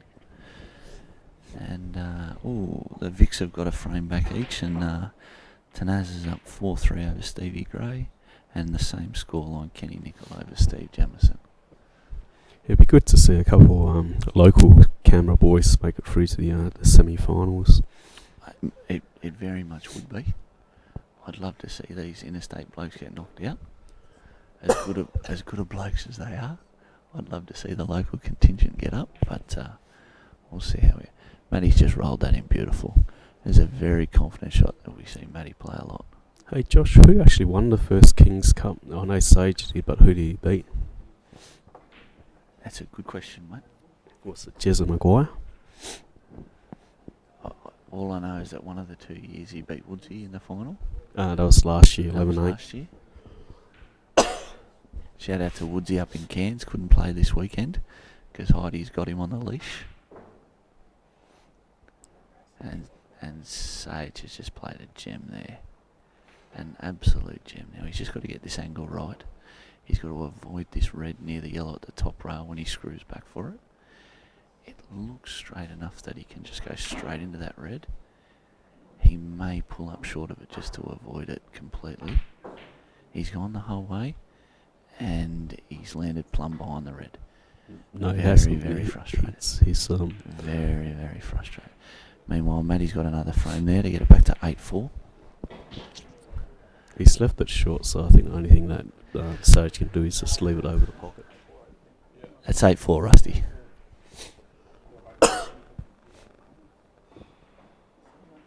Rusty just requesting a score check there. Again, of course he knew exactly what the score was. He's never not known what a scoreline was before in his life. We're just lucky we don't have the TAB open yet, so we've still got him on the tables. He's probably already spent half of the 2,700 he thinks he's going to win.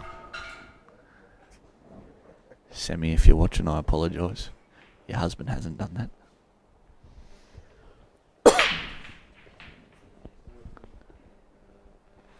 Now, Justin hasn't had much success getting out of these types of snookers so far this frame. Yeah. Probably go right rail. Let's just face it, we'll say this a bit softer so he can't hear me. He's dead set played rubbish today. He will have to improve. Oh, and he's missed that and given 2. If he is to scrape through in this match against Paul Carlile, he will have to step it up. because... Oh, and Rusty, yeah, we get the call there. He's gone in off. So Matty on the Reds. Again, that glimpse, like that I said, chances there. Yeah, like I said earlier, Rusty has these patches where he just like give you opportunities galore, and then you just got to take it. Unfortunately, like in one of the frames, remember Matt missed a double. Otherwise, he could have been 7-5.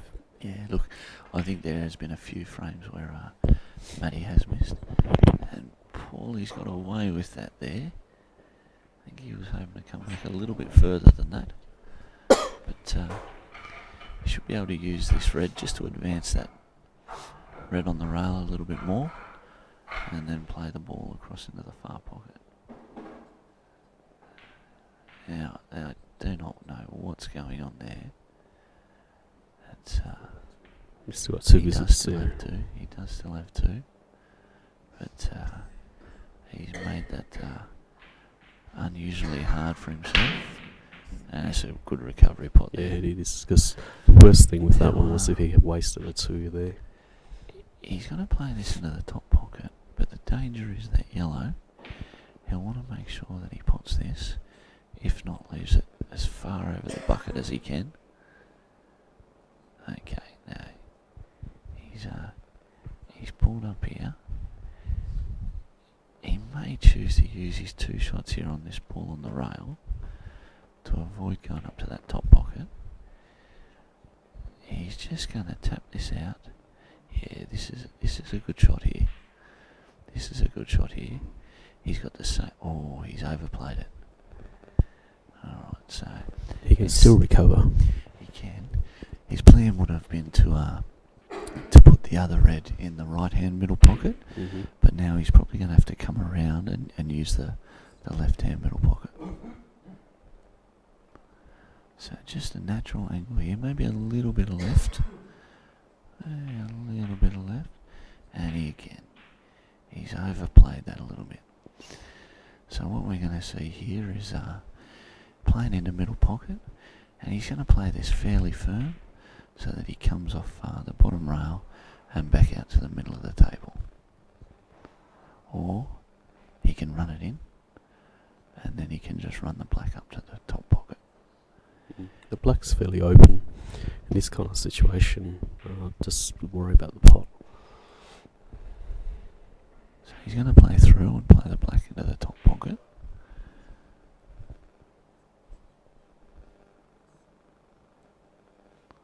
There might not be as much angle on this as I thought. Oh, I did not see that one. And it's got a good ball position. Oh, I wouldn't say it's good, but it's definitely a position. Just be careful of the corner jaw. Yeah, no, this will just be a stun shot and should make it 4-all. Yeah.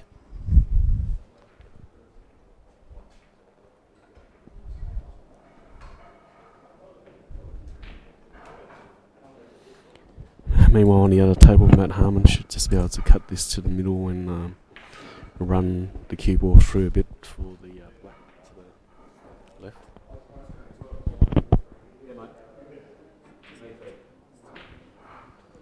And that's a beautiful shot from Matty, except he's knocked Rusty's yellow in the path of the black. So it's very tight. Look, I don't think it goes. Again, hard from our angle, but I don't think it goes. It is a long way out of the pocket as well. Even Rusty's just said from the background there it's close. And in a bit of general chit-chat in the ground.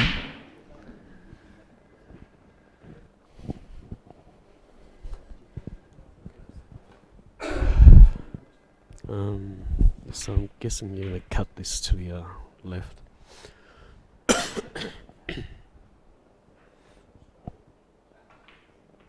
Oh, wow. Wow. There's a series of misses on the black that he's had. I think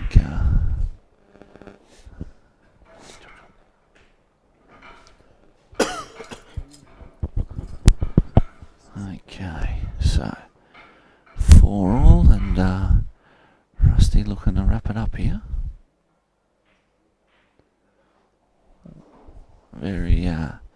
He's pulled up short on that one. He wanted to play the ball he's about to play now in the middle, but he did want a straight shot on it. So he's going to give this a bit of action. And he's potted that well, but again, struggling with the pace of the table here, the lads are.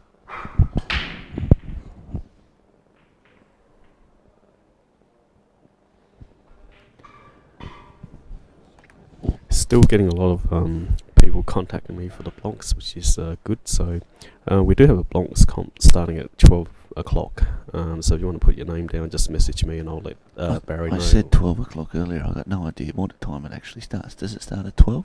Well, that's what Matt Harmon put on the Optical Kings Cup thing. Right. Yeah. I'll tell you what, anyone at home who is watching who hasn't come down yet, get your butts down here. Come and play in a pool comp. Come and watch the freestyle of Big Daddy King of the world and a few other good players from around the country. Mm. And if you are going to play, you can post on the ACT Optical Kings Cup.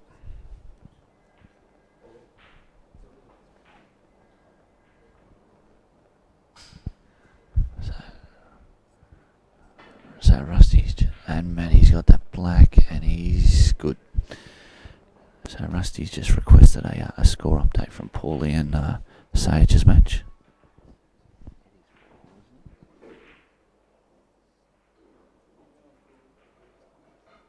But a little bit surprised that it's 4-all, but as I pointed out to him, Sajich has definitely not got his best stuff today. Meanwhile, score update elsewhere, we've got Kenny Nicol 5-3 up over Steve Jamison, and we've got Jason Tanakvic 5-4 up over Steve Gray. So Rusty's in that zone again where he's handing out some mistakes which have been punished. He definitely gives some freebies out, a few coupons. Because Rusty actually finished runner-up in the Townsville Open, so a guy I've not heard much about. I even failed to remember what his name is, but that player must have been pretty good to beat him. It's probably not the easiest name to remember. From looking at it in the results, it looked like it was a Thai name. I'm not too sure where the guy's from, but I think his name's Peter. Apologise if you're watching out there and I got that wrong. But mate, Russ was full of praise. We actually talked about it on Friday night, and he was full of praise for the bloke. Said Russ was 3-0 up. He had a chance to go 4-0 up, and even when he got there, he said the bloke just ran frame after frame. He said it was beautiful pool to watch. So, no doubt someone to watch out for if you can travel away from North Queensland.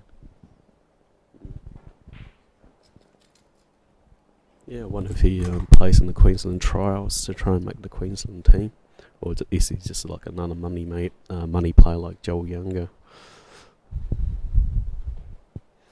Yeah, good question. As I say, look, I don't know too much about the guy's background, but look, we'd love to see the more elite players we can get at tournaments like our nationals, the better for pool it will be.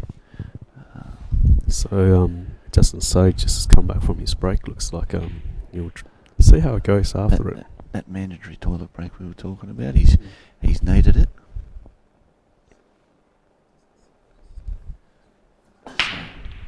We've just got a text in that it's Peter Dumbumby. Now, Reedy, I'm not too sure whether that's correct, but I'll take your word for it, buddy.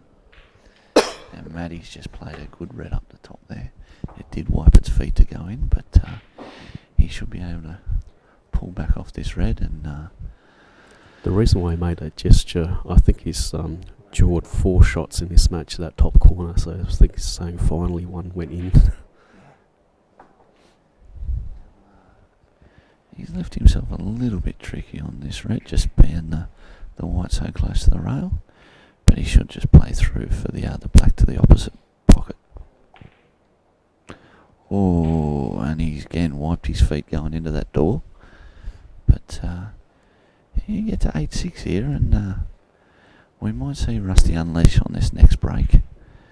He won't want to see the score get to 8-7. He might start to to flutter a bit. He's just had the big sigh there. I reckon he'll be needing a toilet break soon.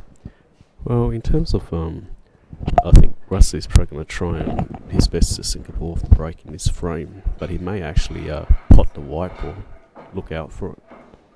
Justin was saying outside he should have been out last night. We've just got the late mail that Justin Sage on his toilet break thinks he should have gone out last night because he's regretted getting the whole 6 hours sleep. I think he would have done better on 2. Yes. Well, let's be honest, he couldn't be doing any worse, could he? And it was a good night out in town, so he missed out. It was. But look, that's no disrespect to Paul Carlile. Paul Carlile's put the pressure on to make Justin play this game, and it's commendable of Paul, because a lot of the times what you'll find, and Rusty's a perfect example, is if people will play their game. People will play the game of these better players. And Rusty and I actually had a conversation about it prior to my first match against Mongrel. And tactically, what I had to do to beat a bloke who played a better A game than my A game. And Mongrel, fantastic player. And there wouldn't have been too many who gave me a chance. And ultimately, I went down 8-7. But without a doubt, and Mongrel, I'm sure, will back me up, is that unless I hadn't have gotten the twitches on a few of those last blacks, would have taken the match. Yeah, I generally find you do lift when you play against a better player. Like, I'm actually ranked 184 in the ACT, yet when I rock up to Victoria and I beat some of the state players, everyone thinks I actually play first grade pool, but I don't. And when I tell them, like, I'm actually ranked 184 in the ACT, they go, wow, how did that happen? Kind of thing. No, definitely. Now, Paul, he's got an opportunity here. It'd be good to get to 5-4 up. He's just got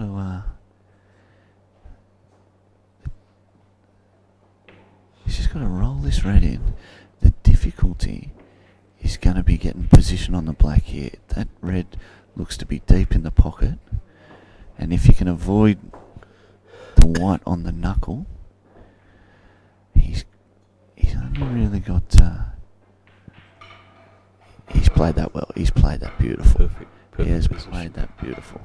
Meanwhile, on the other table, it looks like Rusty's missed this last yellow, and now it's given Matt a real opportunity there.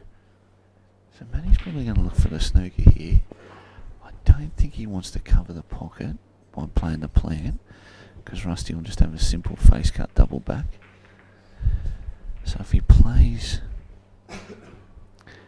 this first red just out, maybe to cover that yellow, and and he's played a shocker. He has played a shocker. He has played a Barry Crocker, and ladies and gentlemen, that's going to be game, set and match here for the freestyler. So That's that'll be unfortunate. 9-6 to Russ. Yeah, it is, and I think that the whole match was illustrated by that. A lot of mistakes from Matt early on, but he just made more mistakes than Matt. So Rusty Willigan up 9-6 there. Unlucky, And we'll just move Paulie Carlile and Justin Sage onto the big screen. And yes, we noticed Rusty. so Russ has just said he kept chopping up, getting to the line. But, yeah. 5-4 to Paul.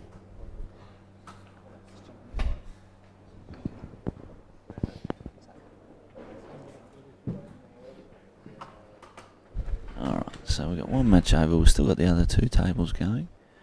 And live scoring there. Stevie Gray's got it back to 5-all against Tanaz. But Kenny Nicol's got up 6-3. Got 2-6-3 over Steve Jamison. I think Justin went in off on a break, so Paul's got ball in hand. Choosing I'll tell reds. you what, Kenny has been playing wonderfully lately. He took the challenge of playing Rusty in 3 races this weekend, and unfortunately went down in all 3. But the scorelines were very close. The first couple on Friday night, I think it was about 11-9 or 11-8, and then Russ was actually generous. Russ went to challenge himself and gave Kenny 4 start, and with the 4 start, he still got up to 11-10. So it went to Hill with the start.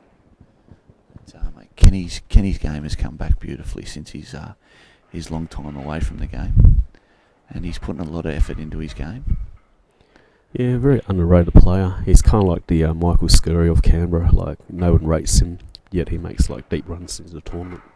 Oh, that might have been right a few years ago. I don't know if no one rates Scary anymore, mate. I've, I don't get away to too many of the big tournaments, but when we get the opportunity to watch Scary on the live stream, mate, I've never seen too many players just do it as methodically as he does. And very impressed. Obviously a dual national champion. Just missed out on the three-peat this year to, I think it was one of the young Foster lads. Luke Foster. Was it Luke or was it Ben? No, Luke. All right, we might get someone to text in and confirm that, Luke. because I reckon it was Benny. But anyway. Nah, Benny. What's that, son? Oh yeah, it might be Ben Foster. I reckon Long's given Luke here a plug as a future national champion, but I reckon Benny's beat him to it. Anyway, looking back at this game here, so I've got no idea who's on what, so I'm just going to wait for Paul to go down to the shop. Horse on Reds, mate. Hang on, here we go. It was Benny. Thanks, Reedy. So it was Benny Foster who took out the title last year.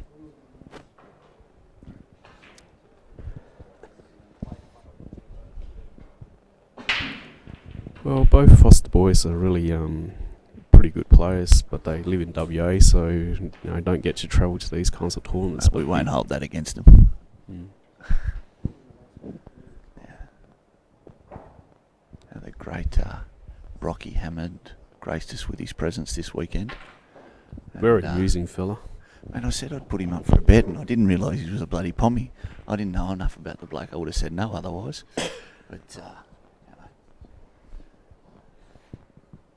But I have to say, he's a very amusing bloke, because we got to hang out with him last night and showed him a bit of Canberra. And he's he mustn't be a cricket fan, but because he didn't mention the Poms getting us into cricket. No, we had a good night last night. Rock came out in the town, and he might have to stick to the snooker, but because the two shots are a little bit weak this weekend. Yes.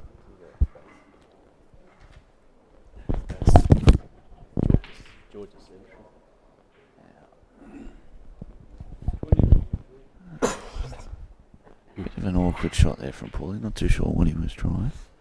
He might have been trying off that yellow, the cannon in the centre, but Justin with the tap of the table there. I'm not too sure if it actually turned out how it was supposed to. Mm. Just back on Rocky and hang on. Justin's not tapping the table in accolade there. He's just tapping the table in frustration. Yeah, it's been a frustrating game for him all day. It's just like the pace. It's just not comfortable with it.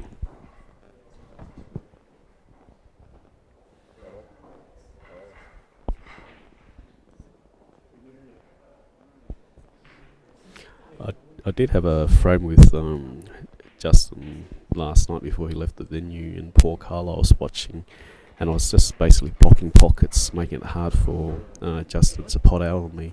And it seems like he's looked at that frame and he's pretty much played in a similar fashion. Yeah, he's got better skill than me, so he's doing better. Look, I think it comes down to what we talked about before, how looking at both players' A game and how they prefer to play. Paul does have the ability to run outs, but the simple fact is that Justin is the far classier player. So Paul's looked at it, analysed the situation, and thought, to beat this guy, I've got to play a different game, So he's forced Justin into a lot of mistakes, and Justin's going to have a lot of work to actually get this out of the bag. Just looking at how he gets that yellow on the rail.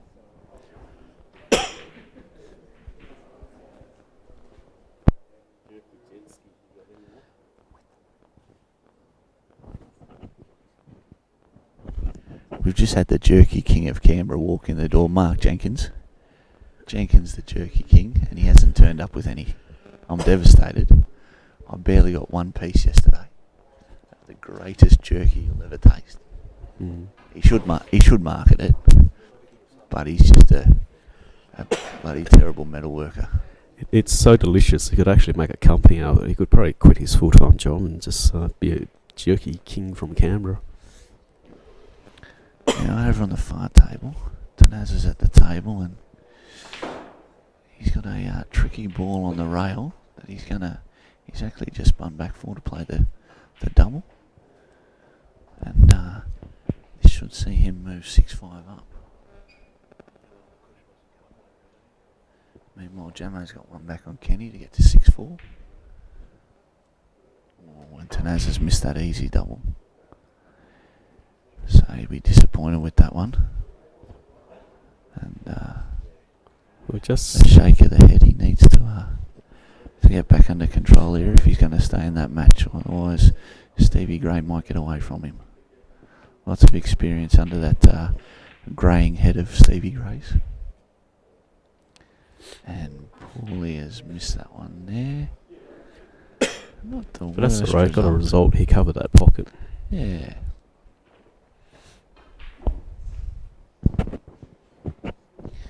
Yeah, it's amazing looking at their tables what body language can tell you. And I'm actually looking across the room at Kenny Nicol, and he is bouncing around like a jackrabbit. He is having a ball.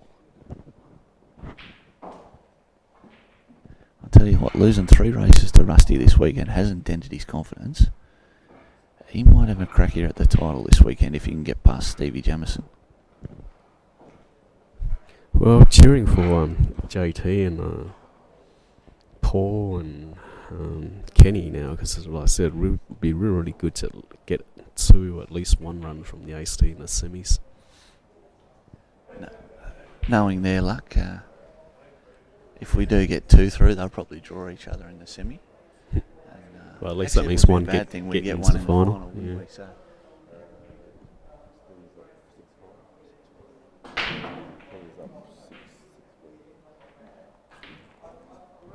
Paulie's gone for the Marcus there, and he's just missed it. And you see that little trail of the white. Might be a slight roll still on this table.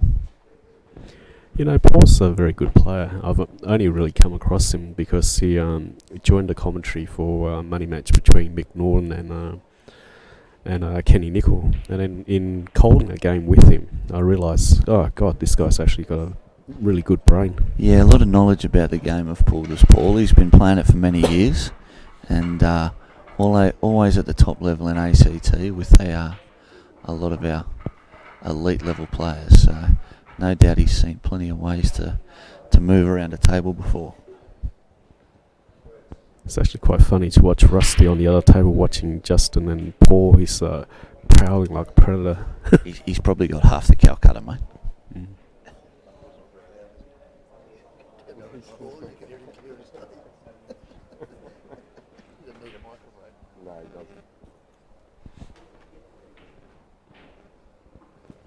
But now that Matty's actually bowed out of the tournament, huge shout to him for putting together the Kings Cup this year.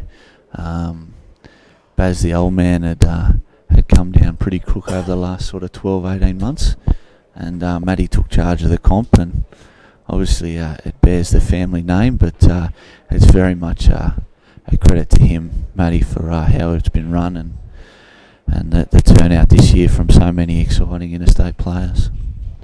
We were down on numbers compared to last year. This year we've only got 84. Last year was 88. But the quality has definitely increased this year. And Paulie's played not a bad shot there. That's It's a frame controlling shot now.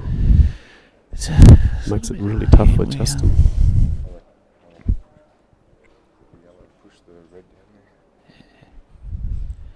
Yeah, he will probably just push this red towards the other yellow pocket.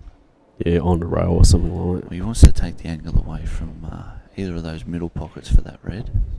But if Paulie was to get back at the table with a clear out, that black's still a little bit difficult with that yellow covering that pocket. Talking about the attendance for Kings Cup, I must admit, Josh, I was a little bit disappointed by the local turnout. We had a great range of interstate players coming through, but I was hoping there'd be more Ace League players looking to take these types of fellas on to kind of like improve their game. So hopefully next year more people will play in it. Yeah, look, it was a little bit disappointing. We were really hoping to crack the 100 this year. Unfortunately, we had a couple of late pull. I think Anthony Chia, who'd been playing some really good pool, he was a late pull-out. Of course, Woodsy couldn't make it this year because of a trip to the what is it, the Tropic of Capricorn up that Cairns way. Yeah, Cairns. He I thought think the beach should be better than taking on these champions. I think he went to a wedding. So I think it might have been a wedding. Yeah. Yeah. God, he's got to be close to putting that ring on Heidi's finger. I hope they're watching. I hope they're watching. Hurry up and propose already, mate. Yeah. Which is probably on the couch. They're building a house together, so he's got to get that out of the way first. He can't afford the ring yet. But and Paulie's got an interesting shot here. He's I don't know. Yeah, all right. So I think he was just trying to tie up that black a little bit more. I think he probably would have preferred that red to come out and sit on a little bit, but.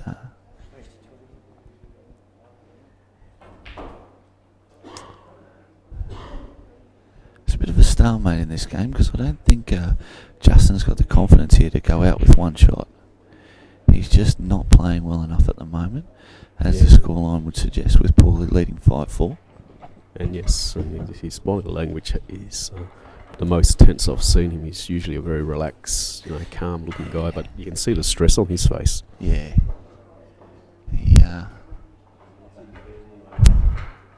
I think the new lady friend might have to make a trip to Canberra instead of back to Sydney on one of her Virgin flights.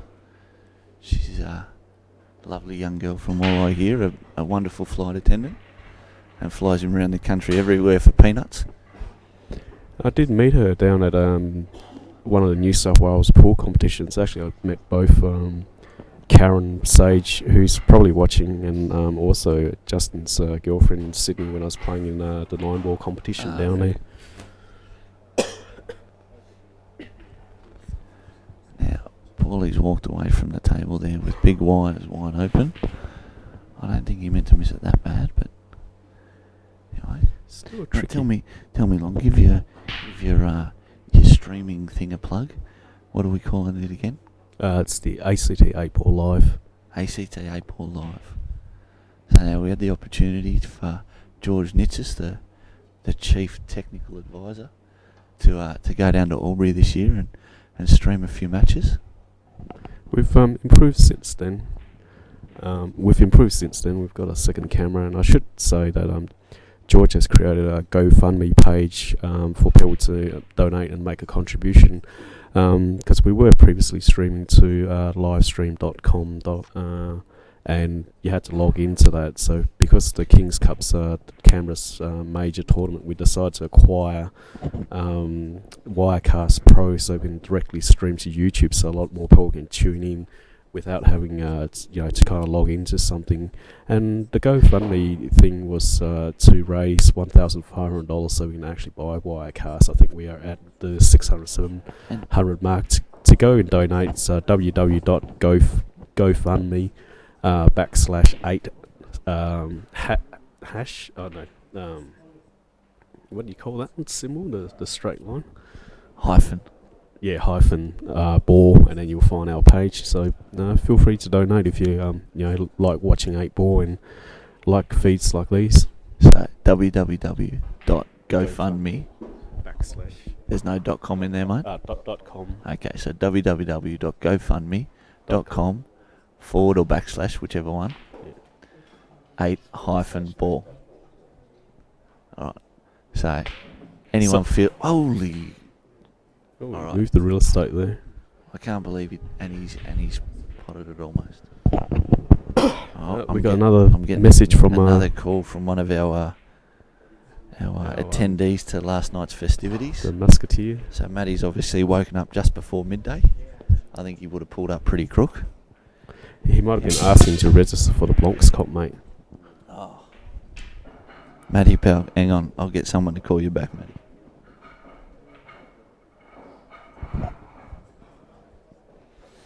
And this continues to be a tactical chess match, and Paul's shaking his head, but that's actually not a bad result.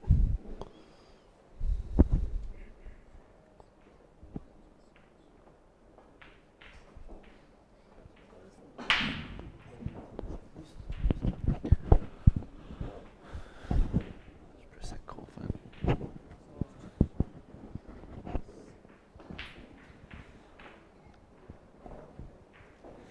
So, but all sorts of things happening here today. People trying to contact us for the Blancs comp, stuff like that. So,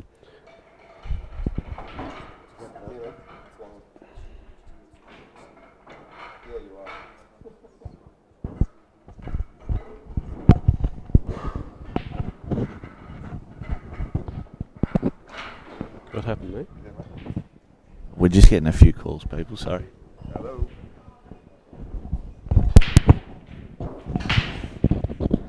Matt Palco also tried to call me, so is it for the Blancs or? Tried to call me at the same time. We'll forget about that and get back to the pool. Oh look, I've got no idea what's going to happen in this frame.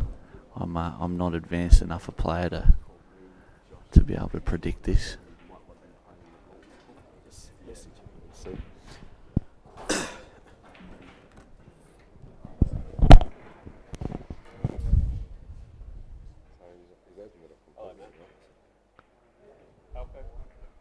What would you do here, Josh? Mate, I'd go and buy a hamburger because I'm starving. Georgie's just asked me what I'd do here. Mate, if I'm poorly... Oh. Mate, if you can get that red in there and leave it in the pocket, but, you know, with two shots, Justin's a good player. You know. I mean, in the end, you know, Justin can use those two yellows to extract the black. You know, it's less danger with two yellows being there because then you still got one in the pocket if you lose position. Paulie's trying to put another ball in there.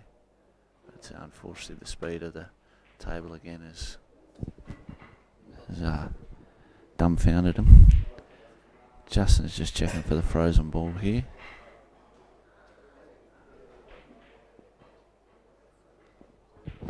Alright, Josh, what did I miss after registering a few players for the Blancs comp? Yeah. Hopefully someone here who's watching the live stream and commentary getting me a hamburger. Talk about hamburgers.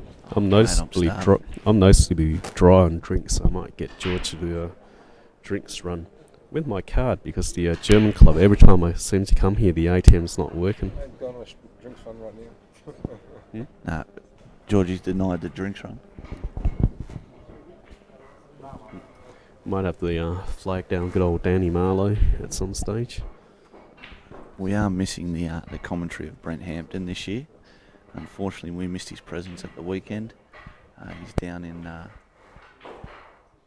Melbourne. He's gone down to watch Messi play and the AFL and stuff, and living the high life. So, mate, shout out to Brent Hampton. He'd be doing a lot better job than us.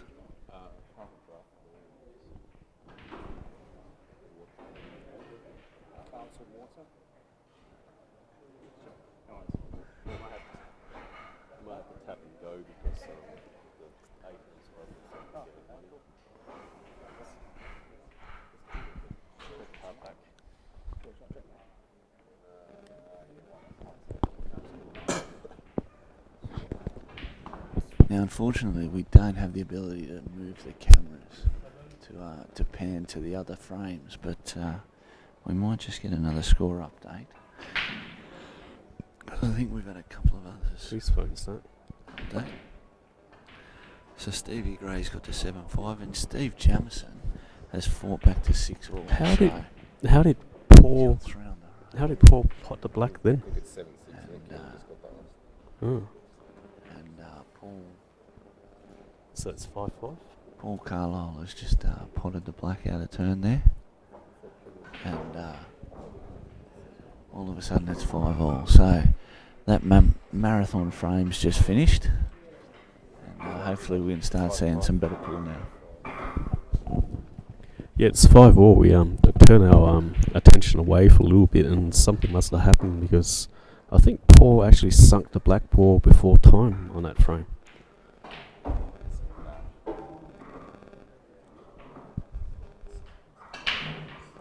If that's the case, that's a bit unlucky.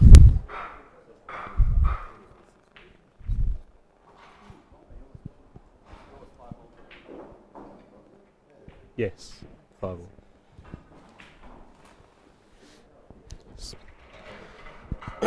So this is a score check from the players, Justin and Paul.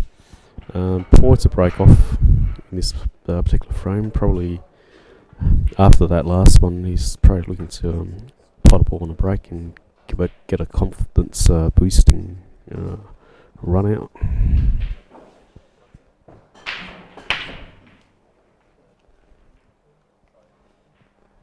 Nice break there from Paulie. A couple of balls dropping late. I like the look of reds, but it's a hard get first up. So he may take yellows. Simply the reason why I like the reds more than the yellows, I think, because that bottom right hand corner is kind of like covered by 2 reds, making it a little bit awkward. I would have to disagree, Lon. I think it's yellows all day. That bottom right corner, he can get access to that yellow ball in the far corner pocket, and using the 2 balls on the left of screen, it's actually not that hard to play the position round behind that. Oh yeah, if you go that, yeah. So look, I think it's he's definitely made the right option there with the yellows, but whether he completes the out is a different story. Yeah, a lot of angles, and admittedly, you're right. If it's an elite player on the table, it should be a good run. So, I mean, the hardest thing right now, whether he plays it off this ball, so that's where he's played to, and he's got stiff. So it doesn't look like it's touching. He'll be absolutely blessed if he can get the angle here for middle pocket. Yeah, so that's what I thought. Like, with Justin's sticking his picking yellows, it's like a lot of angles to play.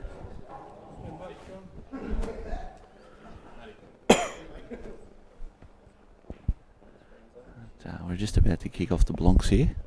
So we've had a few turn up. It looks like we'll have a good, probably 30 runners for the blonks. Yeah, it's a late flurry after not much interest this morning, so that's good. Like I said, when we run tournaments like this, we really need every comp, like whether it's the blonks, whether it's the money comp, or whatever the case may be, like a lot of people participating to make it like a festival of pool here in Canberra.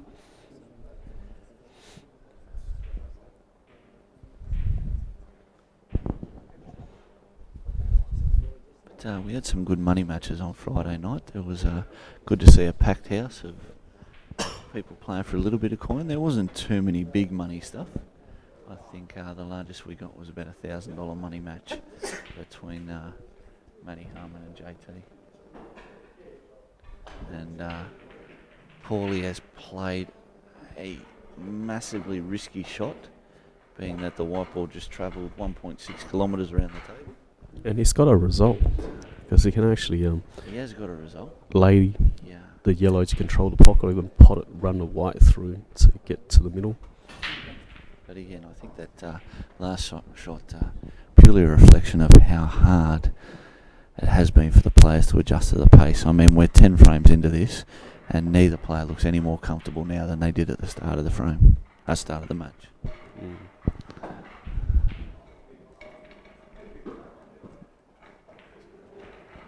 Meanwhile, Stevie Gray and JT are over here. Stevie Gray's got to 7-5 up, so a vital frame for both players. Stevie to get to near the hill, and JT if he wants to stay in this match. But JT's just intentionally fouled the black away from about a group of 5 balls in the pocket. So we'll see what goes on here as the masterclass Stevie Gray might use the experience here, but to win this frame and go 8-5 up. Kenny on the far table is just waiting one of these toilet breaks we've been talking about for Stevie Jamison to get back.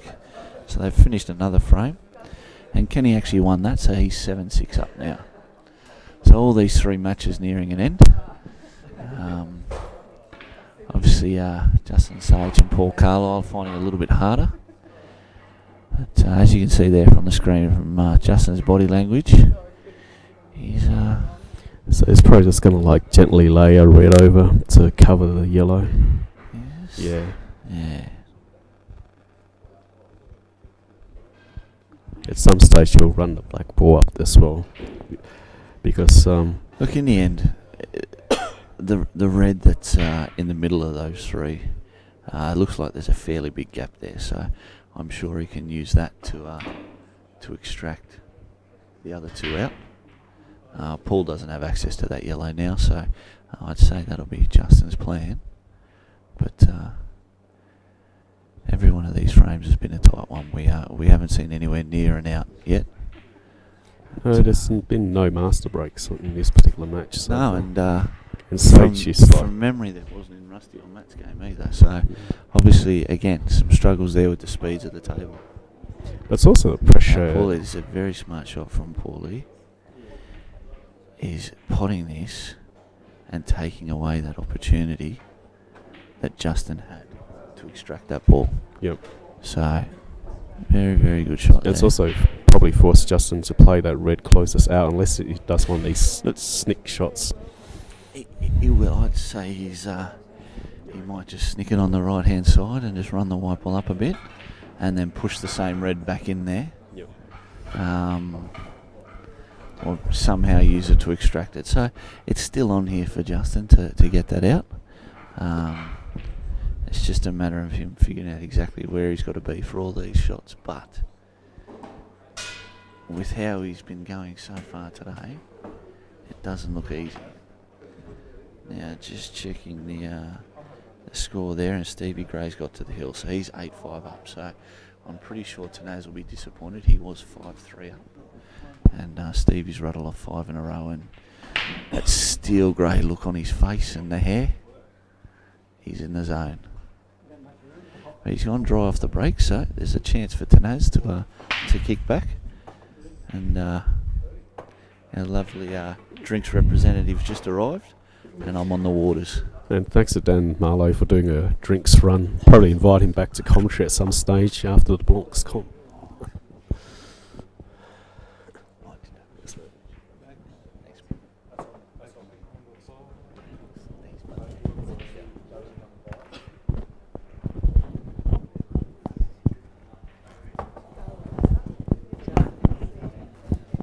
So it's good to get a refreshing beverage after spending some time on the commentary. So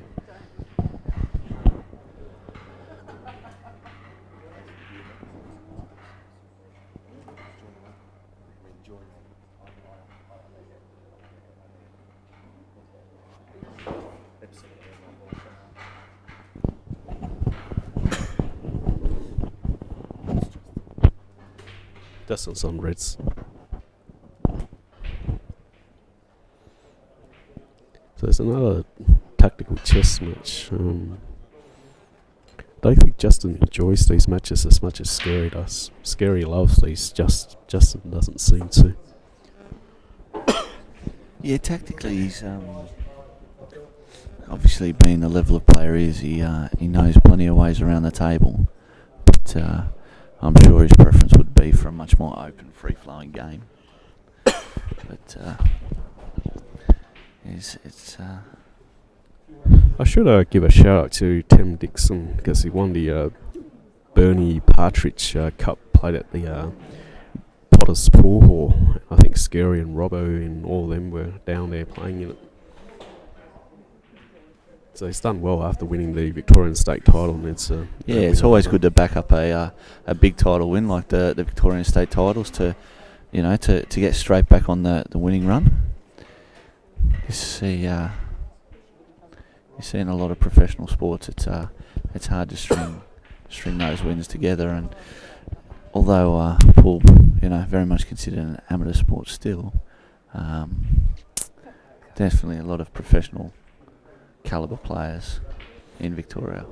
It's one of these matches. You see Paul's last shot. It's one of these matches where it looks like things that Paul are trying, it's actually working out for him. It's like the pool gods are on his side.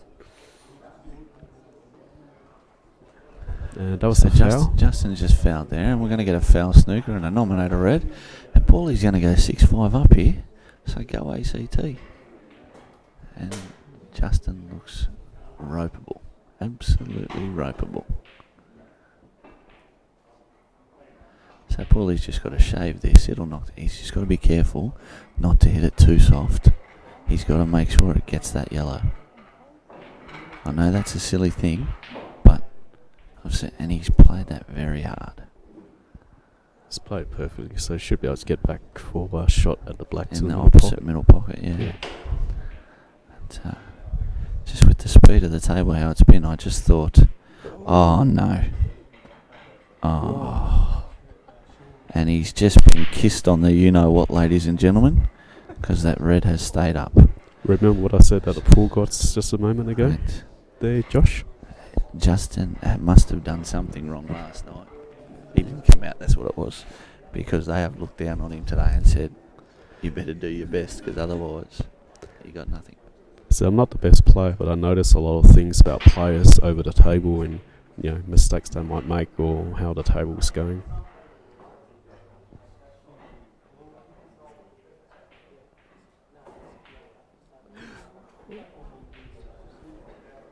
Still got a second visit, I think.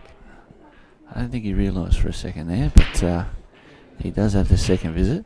And look at the And position. surely he's just going to roll that through rather than play bottom like he did on the previous one. So Okay, so 6-5 to Paul Carlile. We're just going to update that scoreboard on your screens. Meanwhile, JT and Steve Gray are locked in a tactical battle here with JT trying to stay in the match at 8-5 down. And Kenny Nicol and Steve Jamieson at 7-all. Again, if you want to follow the live scores yourself, you can jump onto poolstat.net.au. Just follow through the ACT A-Pool Association link to the results of the Kings Cup, and you can look at the results right through the tournament there. And big shout out to I can't remember the bloke's name, the guy who's developing the Poolstat, Greg, I think it's John Cock. Really good program. Obviously working with a lot of the associations to see what's right and what's wrong, develop as much as we can, and it's a good tool we can use to advance the game as well with the technology that's available nowadays. And pool's really, really growing with things like Poolstat, because records are really, really important in generating interest in the game. Like, it's something people miss, but when I started Pool Capital to try and generate interest and also get media outlets interested in our game, one of the questions people often ask is what's the quality of the players we've got like? And one of the disappointing things for me, I guess, even in the ACT, is you can't bring up a record of who's played for Australia or whatever the case may be. You even struggle to find who was part of the 1996 World Championship winning side. So things like that with records and things just really helps generate interest for pool outside the pool circles. Yeah, definitely, and we want to look back at the history and where the game's come from, because it just shows how far we've come to today. Pool's one of those sports where we actually look and the numbers say the sport's in decline. So we want to reverse that trend, and we want to bring the numbers back in and encourage juniors and things like that. And Pool Capital is a credit to you, Long. It's a brilliant publication. I'd encourage anyone out there from any of the other associations to submit any stories, any local competitions. The more exposure we can get to the game, the greater participation we're going to get across the board. There's no reason why Pool Capital can't become Pool National or something like that, and encompass all the different associations around Australia. So anyone, I'd encourage you to jump onto Facebook and get in touch with Long. Unfortunately, I'm not on the Facebook anymore, but get in touch with Long, and if you want to submit some stories or some photos or something like that of your local competition, we'd love to see it. Yeah, look, and I started out with Canberra, obviously, because I'm local and know most of the local boys, but at some stage, I do want to go national with it. And the idea is to have a writer in each state territory feeding me information about what's happening in each state or territory, so that we connect together as a better community overall in Australia. So they're just about to kick off the Blancs. And I've put my name down reluctantly. Still haven't got that hamburger yet, so I haven't even got a number here waiting, so they know where I'm sitting. Kath and Rocky. Table 2, Dean and John. Table 3, Max Ryan and Chopper. Table 4, Nick Norton and Trent. Table 5, Danny and C2. And table 6, Matt Palco and Bill O'Donnell. Alright, so I've missed the first round of the Blancs, which was good. Knockout, best of 5. So lucky for you, all you viewers and listeners, you get me for another at least 20 minutes probably. But at 6-5 in this could go for another hour and 3/4. That's the way where they're going. So the match running time, we're at about 2 hours and 5 minutes so far for 11 frames. So gives you some indication of the kind of pool that's being played. And even Rusty Wheeler and Matt Harmon, there weren't too many outs, and they've been finished probably for about 40-45 minutes now.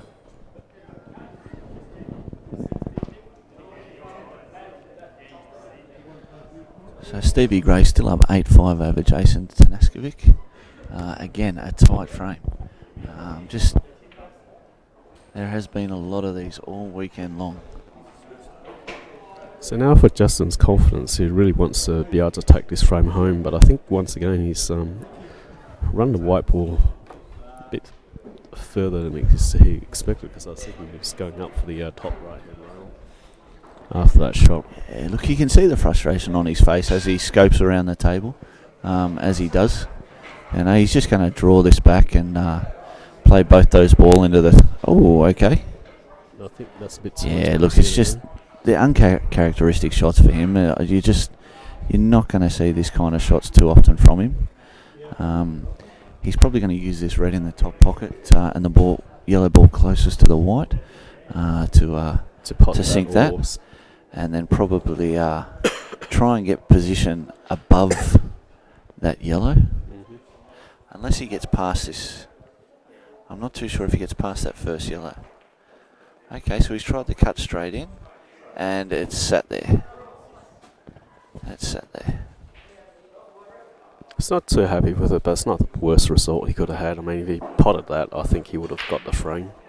But the frame's still there for him to win. It just means he's got to play a few more shots. Yeah, look, Paul's in a bit of a hole here. This isn't the easiest frame to win from here. He's going to have to... Listen up, please. Table 1, Kath and Rocky. Table 2, Dean and John. Table 3, Max, Ryan and Chopper. Table 4, Nick Norton and Trent. Table 5, Danny and C2. Table 6, Matt Palco and Bill. Paulie's just stepped away from the table there, just to wait for the announcements of the Blancs to go over. Obviously, a few people with some cloudy minds on this Monday public holiday morning. Happy birthday to the Queen. I don't think it's the Queen's actual birthday, it's just the day we celebrate it. No, I realise that long, just... taking the piss, but Okay. Can I say taking the piss on? Is that allowed? That's all right, isn't it? Yeah. Come on, we had colourful commentary from Rusty yesterday, so F's or C's and we'll be right. Yeah. Keep it clean generally. Give that a kick again. I'm good at that. It's about the 6th time today. All right, so Sage. Well, while we've got a tactical battle going on, I might just give a shout out to good old John Murphy and his plastering and home maintenance. He's one of my teammates in the Carlile. Plastering and home maintenance. Anyone who needs some of that stuff done, give Murph a call. I'm sure we've got a number here somewhere. Can we give out a number? I don't have it. Murph would love his mobile number given out on live streaming. I'm sure he would. All right, so Paulie's... Okay, I'm just going to invite George Nitzis to come in on commentary. Switching over commentators. Georgie, welcome to the team, mate. Thank you, mate. So George Nitzis, the great and wonderful Chief Technical Operator of the ACT 8-Ball Live. Too bad I can't get this other... the other screen. Mate, we're struggling with that other table, aren't we? We can barely see it, but bear with us at home, ladies and gents. I think the hardest thing with it is just...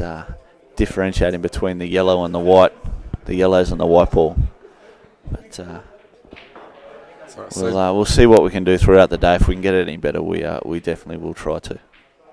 So Paul's playing you to get 2, but I don't see Justin at all touching that yellow down there. Looks like he's pushing the black further down. Does it?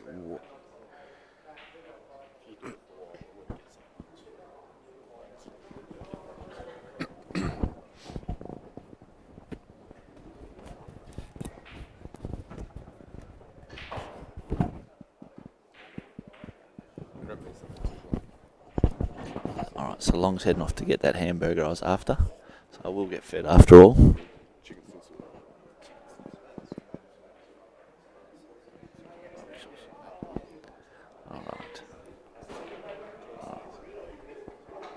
So I've got to be honest with you, folks. When it comes to frames like this, I get a bit lost. Tactical frames are never my strong suit, and just shows how much I've got to learn in the game because I wouldn't have a clue what to do here. I think Paul has to get that red out. If Justin was to pot all his opponent's reds here, what would, even with, can he get it out? That's the question. He's just going to roll this red in there and try and block the black.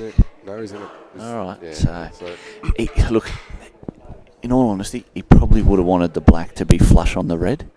I had a similar match against Mongrel on Saturday morning where played a similar shot to this and simply potted the first ball and then extracted the black and used his 2 shots. So it looks like that black can get and out. Justin's got that. Yeah. So look, he's. So do you go off the rail to come around? Look, you can actually probably double it back in the middle pocket off the rail and only use the 1 shot. I mean, that's a little bit risky. Yes, but it's hard to see the rail. Way he's lining that up is he can actually extract that red. So it's a nice shot, and he's left it straight, almost straight. Now, I'm tipping he's going to absolutely pump this in. He needs this as a confidence. Don't roll it, pump it. Nice All shot. right, that wasn't too bad. Yeah. That was it wasn't a snooker pump, but it'll do. So we're at 6-all here. I don't think there's been more than a frame apart the whole way through. Oh, and while I look, Stevie Gray and JT, I think they're all done. I think Stevie Gray's got up, I believe. So Stevie Gray's got up 9-5 over JT. Just waiting for that score to finalise on Poolstat. Meanwhile, on the far table, Kenny Nicol is on the hill. He's up 8-7 over Jamo. But Jamo's at the table and queuing nicely. That was a beautiful queuing action there. So he's got a bit of work to do in this frame, Jamo, but I'm just going to stand up to get a better look. He's got about 5 reds on the table, all fairly straightforward balls, and the black's in the clear. So just a little bit of a roadmap here. He might be able to take this to 8-all and put the pressure on for a hill-hill match. Yeah, he's played that lovely. Yeah, look, it's basically one end of the table, 2 reds into each corner, back down for a red into centre, and then a red and a black into probably the same middle pocket. Sorry, same corner pocket.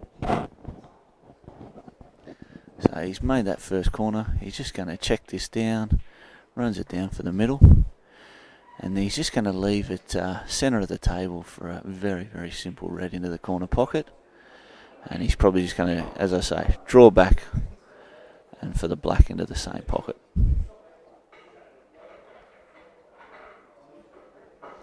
Meanwhile, Paulie Carlile's doing his Labour Club Matildas proud, as is Kenny Nicol over there. They play for the same local Div 1 team and very competitive.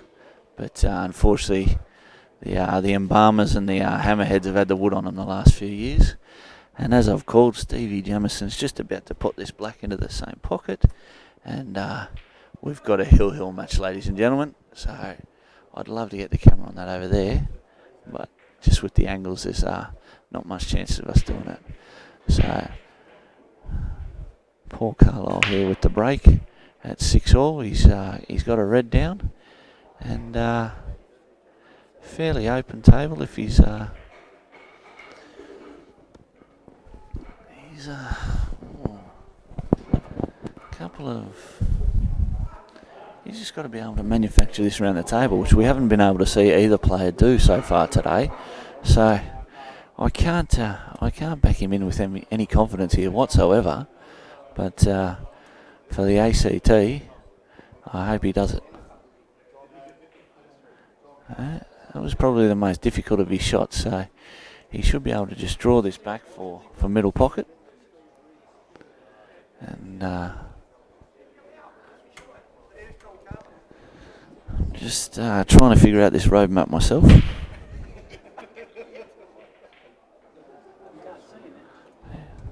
think he's run a little bit too far than he wanted to. Can you get around on the one on the bottom right to come into the middle towards the black spot to get those reds up into the middle? No, he's actually can see through it. He actually was going for it now. I don't like this shot. I'm not sure why I don't like it, but I don't like it. Yeah. I don't think he took enough time. It wasn't the shot he wanted to play originally, and when you change your approach, Justin's perfect at it. When you miss that position, he'll go around and he pitches the frame again, and Paulie just sort of played that shot very quickly, very, very quick.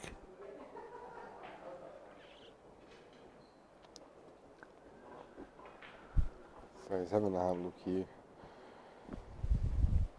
Would you be looking at tying up that bottom right pocket?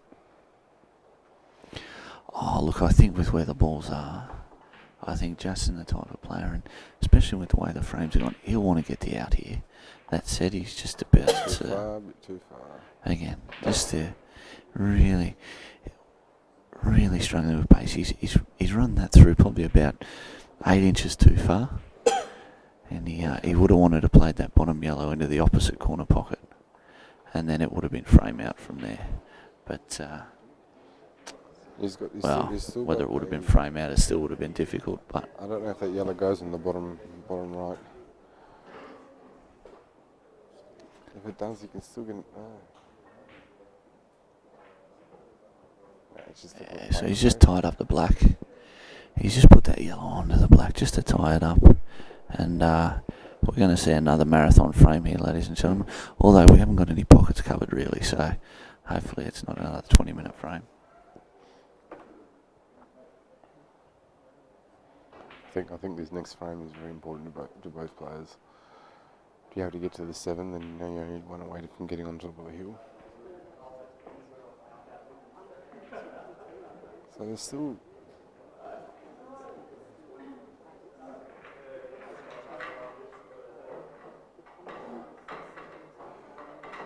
Can you when you get around this yellow, does it get into? To that. So. Okay. See, he's got a. It's a little bit difficult here. Well, he's got to use the red next to it to extract the black, but he's going to be position perfect. Apparently our commentary's coming out early here, so I'm not too sure. I'm not psychic. I can't tell what's going to happen before it does. I don't know how that's possible.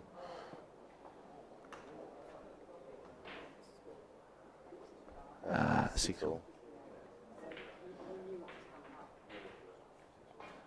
Russ's.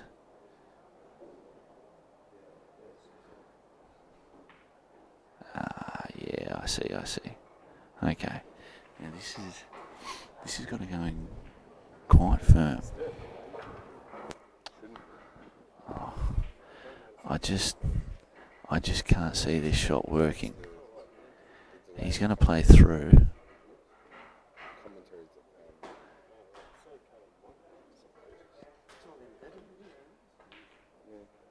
Yeah, look, even if that had gone in, he just had to strike that way too hard, and it needed to glance off the side of the black and not straight into it. So he was always going to end up snookered on that second red.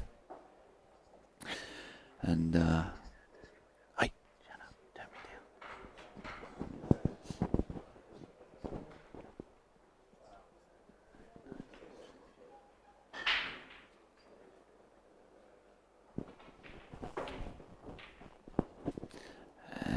Justin just struggling with his game here.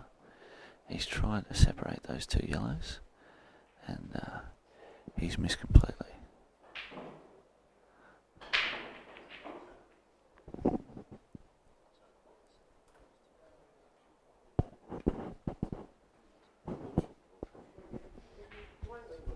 No, there's nothing. Even the commentary.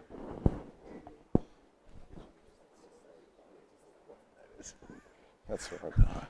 So apparently our commentaries are, well, the commentaries only average at best, but we're pretty much in sync, we think, with the footage. So let us know if there's anything issues with that. I think it's just some people's internet, maybe.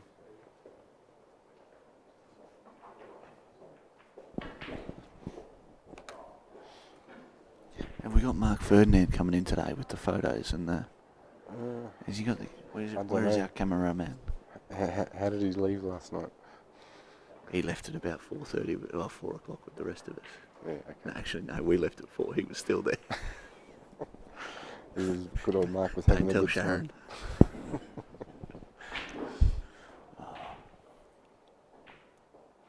So this entire match has just been tactical.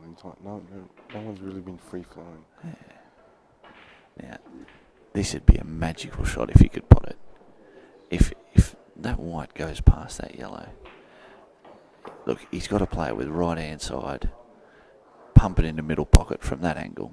It's hard to hold that pot, but they aren't tight middle pockets. They are a little bit receptive. What's he But gonna how do you do? get onto the other red? Like, With the right hand side, kick it off and then up.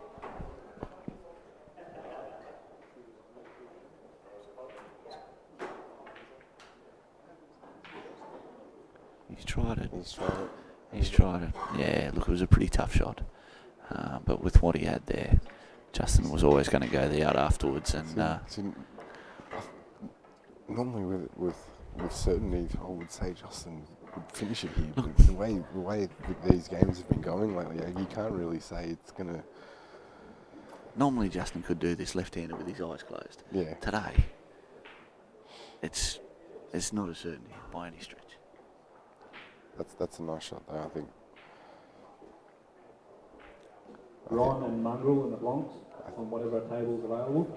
I think, to be honest, take one on the right hand side, come back a little bit, to get an angle for the one on the bottom left to come around for the two into the middle, and then. I mean, look, he's in the fortunate position here that they're all completely open, you know. Yeah. He can miss position and still have 2 or 3 other balls to go with that. Look, me personally looking at that shot, I think he misplayed it, but purely because I think he would have wanted to play in the bottom corner pocket. So I would have thought this ball would have been one of the first ones he played. As it stands, he's probably going to play to the opposite middle pocket from where he is shooting towards now. And what's the middle?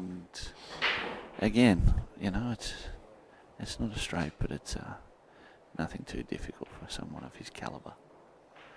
All right, and that's 760, Justin. So Now, I'm just going to get up again, and true to today's form, Kenny and Steve Jamieson have got about 18 balls in one corner. This is going to go for a while. So again, congrats to Stevie Gray on making the semis. Commiserations to Jason Tanaskovic. Obviously couldn't back up his recent ACT state title win, but acquitted himself well all weekend. just got a message from Matt Burfoot saying no dramas at all. People are on crack. Regarding our commentary, so we're good.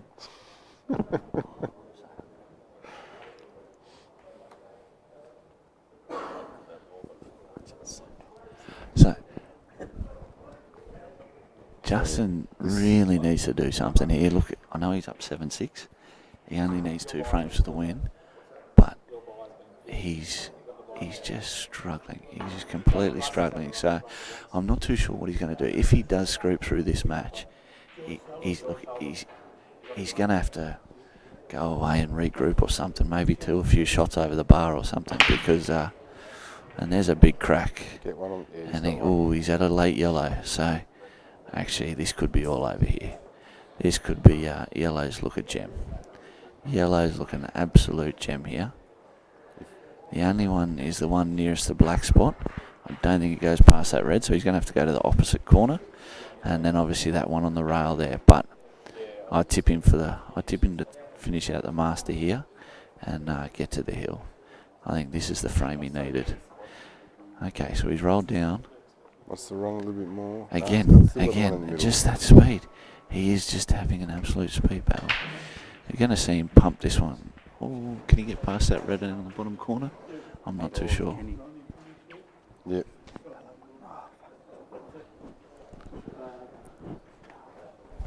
JT, do you want to jump in? So we're going to have JT jump into the commentary here, I think. He just needs a breather after his match there with Stevie Gray. I'll just congratulate him. He's playing some good pool lately, so no doubt he'll be looking forward to this year's Nationals and representing ACT as our state champion. Let's be careful here. Yeah, that's a good shot. That's a good shot. Played with confidence, that one. He's yeah, look, this is pretty straightforward. Roll this through, ball on the rail, and then use the left-hand side corner to get up to that other yellow. Now he's got the option there. Whether he runs through, he can still use centre pocket. He'll obviously be playing that third yellow to the right top pocket. Yeah. Is it, Georgie, you struggle on those rail shots like that, yeah, with that slight angle on it. I don't know what it is. Yeah, it's one of those things, mate. You practice 50 or 100 in a row, you learn that exact angle you want. And look, he's come up short. He's come up short or he's come up long. You know, look, either way. I mean, I would have been playing for top pocket, but I just think there was less traffic there to get to top pocket. He's still right. But he's just going to run this up the table, and he's kissed the red, which he wouldn't want to have done. But didn't want to be on the rail here. Look, it's been untidy. It's been very untidy. But if you can put this black, it's our first run out. This is a massive shot. So, and look, there it is. Look, the pressure's on completely now. Justin's on the hill. An even bigger frame there, because that got him to the hill. You know, if that was a 3-2 frame, you know, it's just a normal frame, but that's got him to the hill. So, and I think in the match, that's the first time we've had a bigger than one frame difference between the two players. So, Paulie's got the break here. He'll want to return serve, and he'll want to. So he's firing at the right time, Justin. He is. He turned it on there, but still, you know, look, there was three shots in that frame where he missed position again. You know, he was lucky that the balls were elsewhere that he could use, but you know, he's still very untidy for a player of his standard. He won't be happy with that. No, but that's what good players do, even if they get out of position. Exactly. Yeah. So. And Kenny Nicol has just beaten Steve Jamison 9-8. So congratulations to Kenny. Commiserations to Jamo. Obviously going down for the quarterfinal there, but appreciate him coming up for the 2017 Kings Cup. And no doubt we'll see him in plenty of years to come. He'll be, I think he'll be back this year for the Victorian State team. But I'm not too sure the qualifying process there yet. So how's Paul left the table here now? Oh, look, so Paulie's gone dry off the break. I like yellows. Yeah, look, yellow's a definite ball just because of that red on the rail. Though it does double back to the yellow. Obviously, yep, he does want yellows. Look, there you go. He definitely wanted yellows. Again, he's sort of all over the shop here a bit. You got to think he's going to play that yellow on the right-hand side near those three reds. That's probably the best angle he's going to get on it, but he's got to control it. I don't know whether he plays off the rail into that middle red to leave himself on the bottom out. No, he's going to retreat here. He's going to leave a few balls on the table and play safe. His B game today's been about as good as his F game, so hopefully he can get a little bit better. He's just worried about a shirt foul here, so he's just going to get the extension, and give himself a bit more queuing action.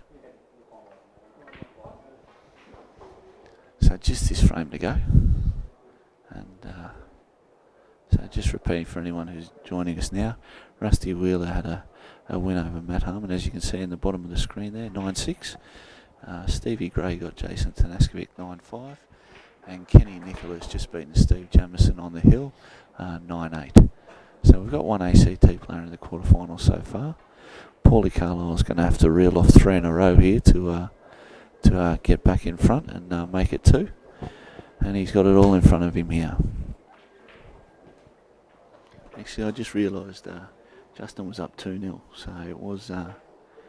He did have this buff early on, and Paulie reeled off 3 in a row there. So, look, he's done it once in the match already. He's more than capable of doing it again. And with the form that Justin's in, mate, you wouldn't go against him. He's obviously a very, very long odds to do it, but I'll give him credit. I told Justin last night at home that he was $1.01 and that the bookies wouldn't even have a market on him, but Paulie's acquitted himself well. He's battled the whole way, and we still haven't got a result yet, so we'll just wait and see.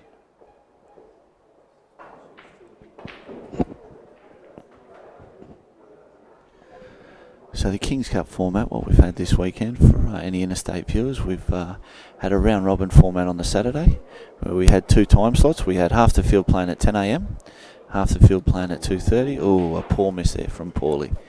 He'll be disappointed with that one. But we had groups of 7. We had a two frame round robin, seeing everyone play 12 frames, and then it was the top 5 out of each group made it through to the top 60. The top 4 players from the round robin stage, based on for and against, were awarded a bye straight through to the round of 32. And those 4 players were Justin Sajich, Matt Harmon, Rocky Hammond and Steve Jamison. So all those lads finished 12-0 in their group stage, which was a good effort. Following that, we looked at our random draw knockout the whole way through. So after this, the boys will draw their 4 marbles again, and that'll determine our semi-finals. We've got the semi-finals will become a race to 10, and then the final will be a race to 11. So this match was scheduled to finish at about sort of 12 at the latest. So it's gone on a little bit longer than we expected, but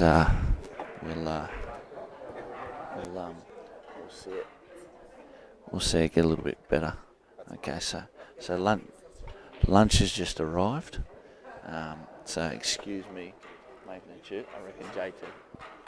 No, JT's just said a no, but that's all right. We'll be fine. But the final will be a race to 11, and the way we're going, I'd say that it'll be scheduled to probably kick off. We might kick it off at about 4 o'clock. I'm not too sure what Matt Harmon's got scheduled in there.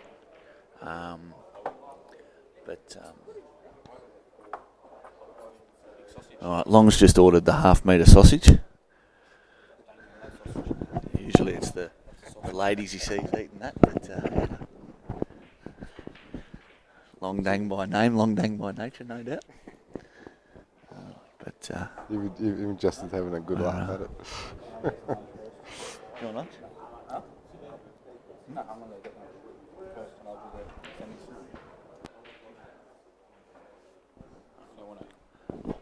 Whatever. Alright, I'm just offering up my burger to Tanaskovic because he doesn't want to commentate, but that's alright. Hopefully we'll finish out this match a bit quicker and I can get away and have this burger. Now Paulie's just blocked off that pocket beautifully. He's just stuck that red in there, and no doubt that'll frustrate Justin a little bit further. So Rusty's prancing around. He's not in the TAB, so I don't know what's going on there. He must be hanging on the win for the weekend.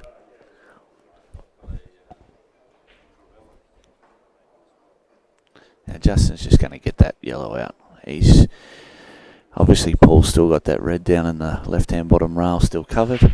So Justin's just got that out straight away. Now look, Paulie's got a chance here. It's not the it's not the hardest. Obviously, that red down there isn't the easiest, but the red nearest to it can be used to get it out. That yellow ball in the left-hand middle pocket makes that ball a lot easier to pot and use to get that red out. So, well, I'm not going to back him in, but I'll give him a chance if he can work this the right way. Oh, he's gone it early and he's gotten blessed. Oh, I don't know. I think he should have had a little bit more of a look. He could have worked it out a little bit better. You know, that white ball moves so much. You just lose so much control of the frame, not just the shot. I don't think that white can get past the black to pot that in the middle pocket. Now he's got the situation. He's got to get clear for the black as well. He wants that ball to be his last shot, so he can play the black up the table. So he's going to have to. I'm not too sure why he was playing screw there. Oh, that yellow almost rolled off enough. That's probably a good example there. That probably rolled half a ball. So Mongrel's levelling's definitely helped them, but there's still some deficiencies there. But look, he's tied himself up in a few knots here, Paul Carlile. Obviously 8-6 down. He's done brilliantly for what he's done. We might see him play this red on the rail down here, inside that yellow, and try and tie up two pockets for Justin. There's a chance you can move the black as well, but provided you cover that pocket, I don't think he'll be doing too bad. I wouldn't be trying to pot this though. He looks... I'm not too sure what he's doing.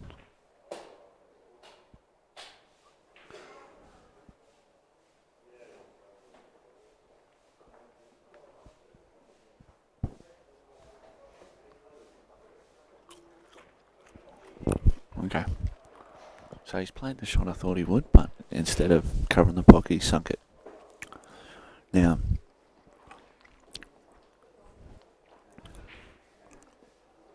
he's got the opportunity here to play the same shot, but it brings the in-off into play. He could also pot this.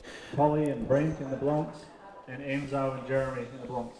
It's not the worst thing in the world for that black.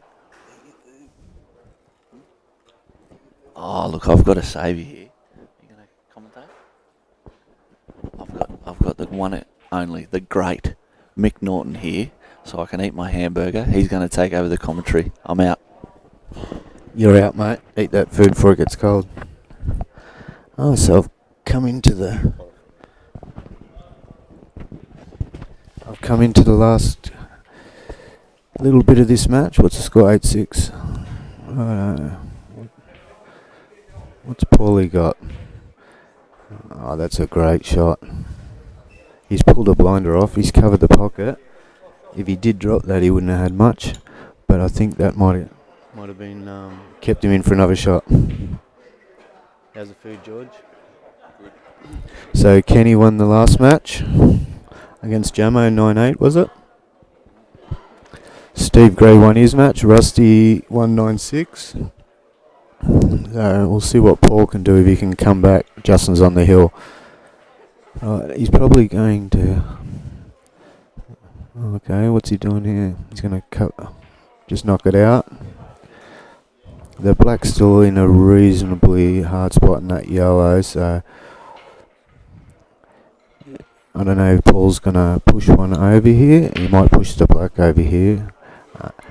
Because if he just rolls up and hits his red at all, Justin could still easily out these balls. So yeah, I think he might be pushing the black or the yellow over towards his pocket. He's been playing well, Paul. It's not an easy opponent, and he's been doing well. I think it was 4-all at one stage, 5-all or something, wasn't it? 6-all. I know. I think he'd be looking at this black, just to push over towards his red, just to tie this game up a little bit.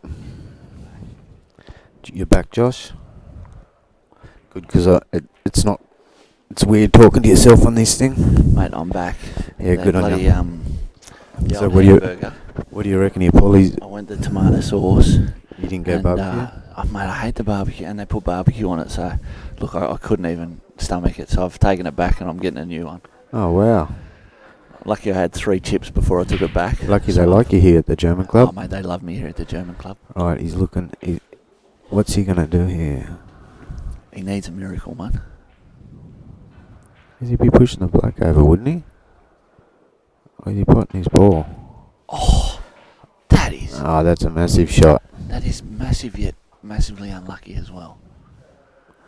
I'm No, sure he's- he wouldn't want The to thing like is, that he's second got red. himself a shot on the black. It's a hard shot, but I'm worried about the He's- white going in off in the opposite pocket. off the yellow. Off that yellow. Yeah, that's looking. Yeah, if it just came out another foot, Yeah. it would have been Yeah. a really good shot.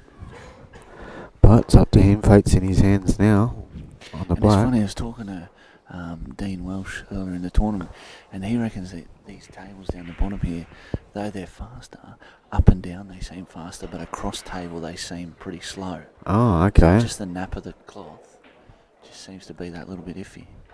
Here we go. Let's see. This will be a big shot.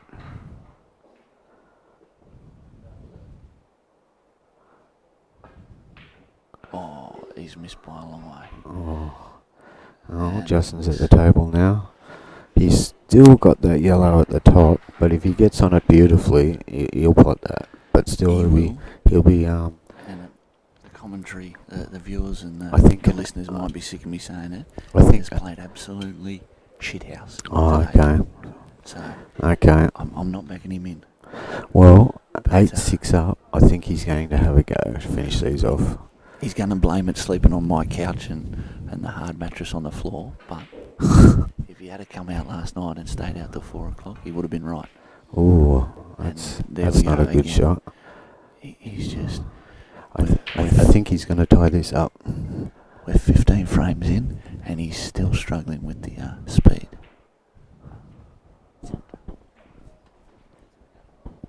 I don't think he's going to try and go the out here, do you?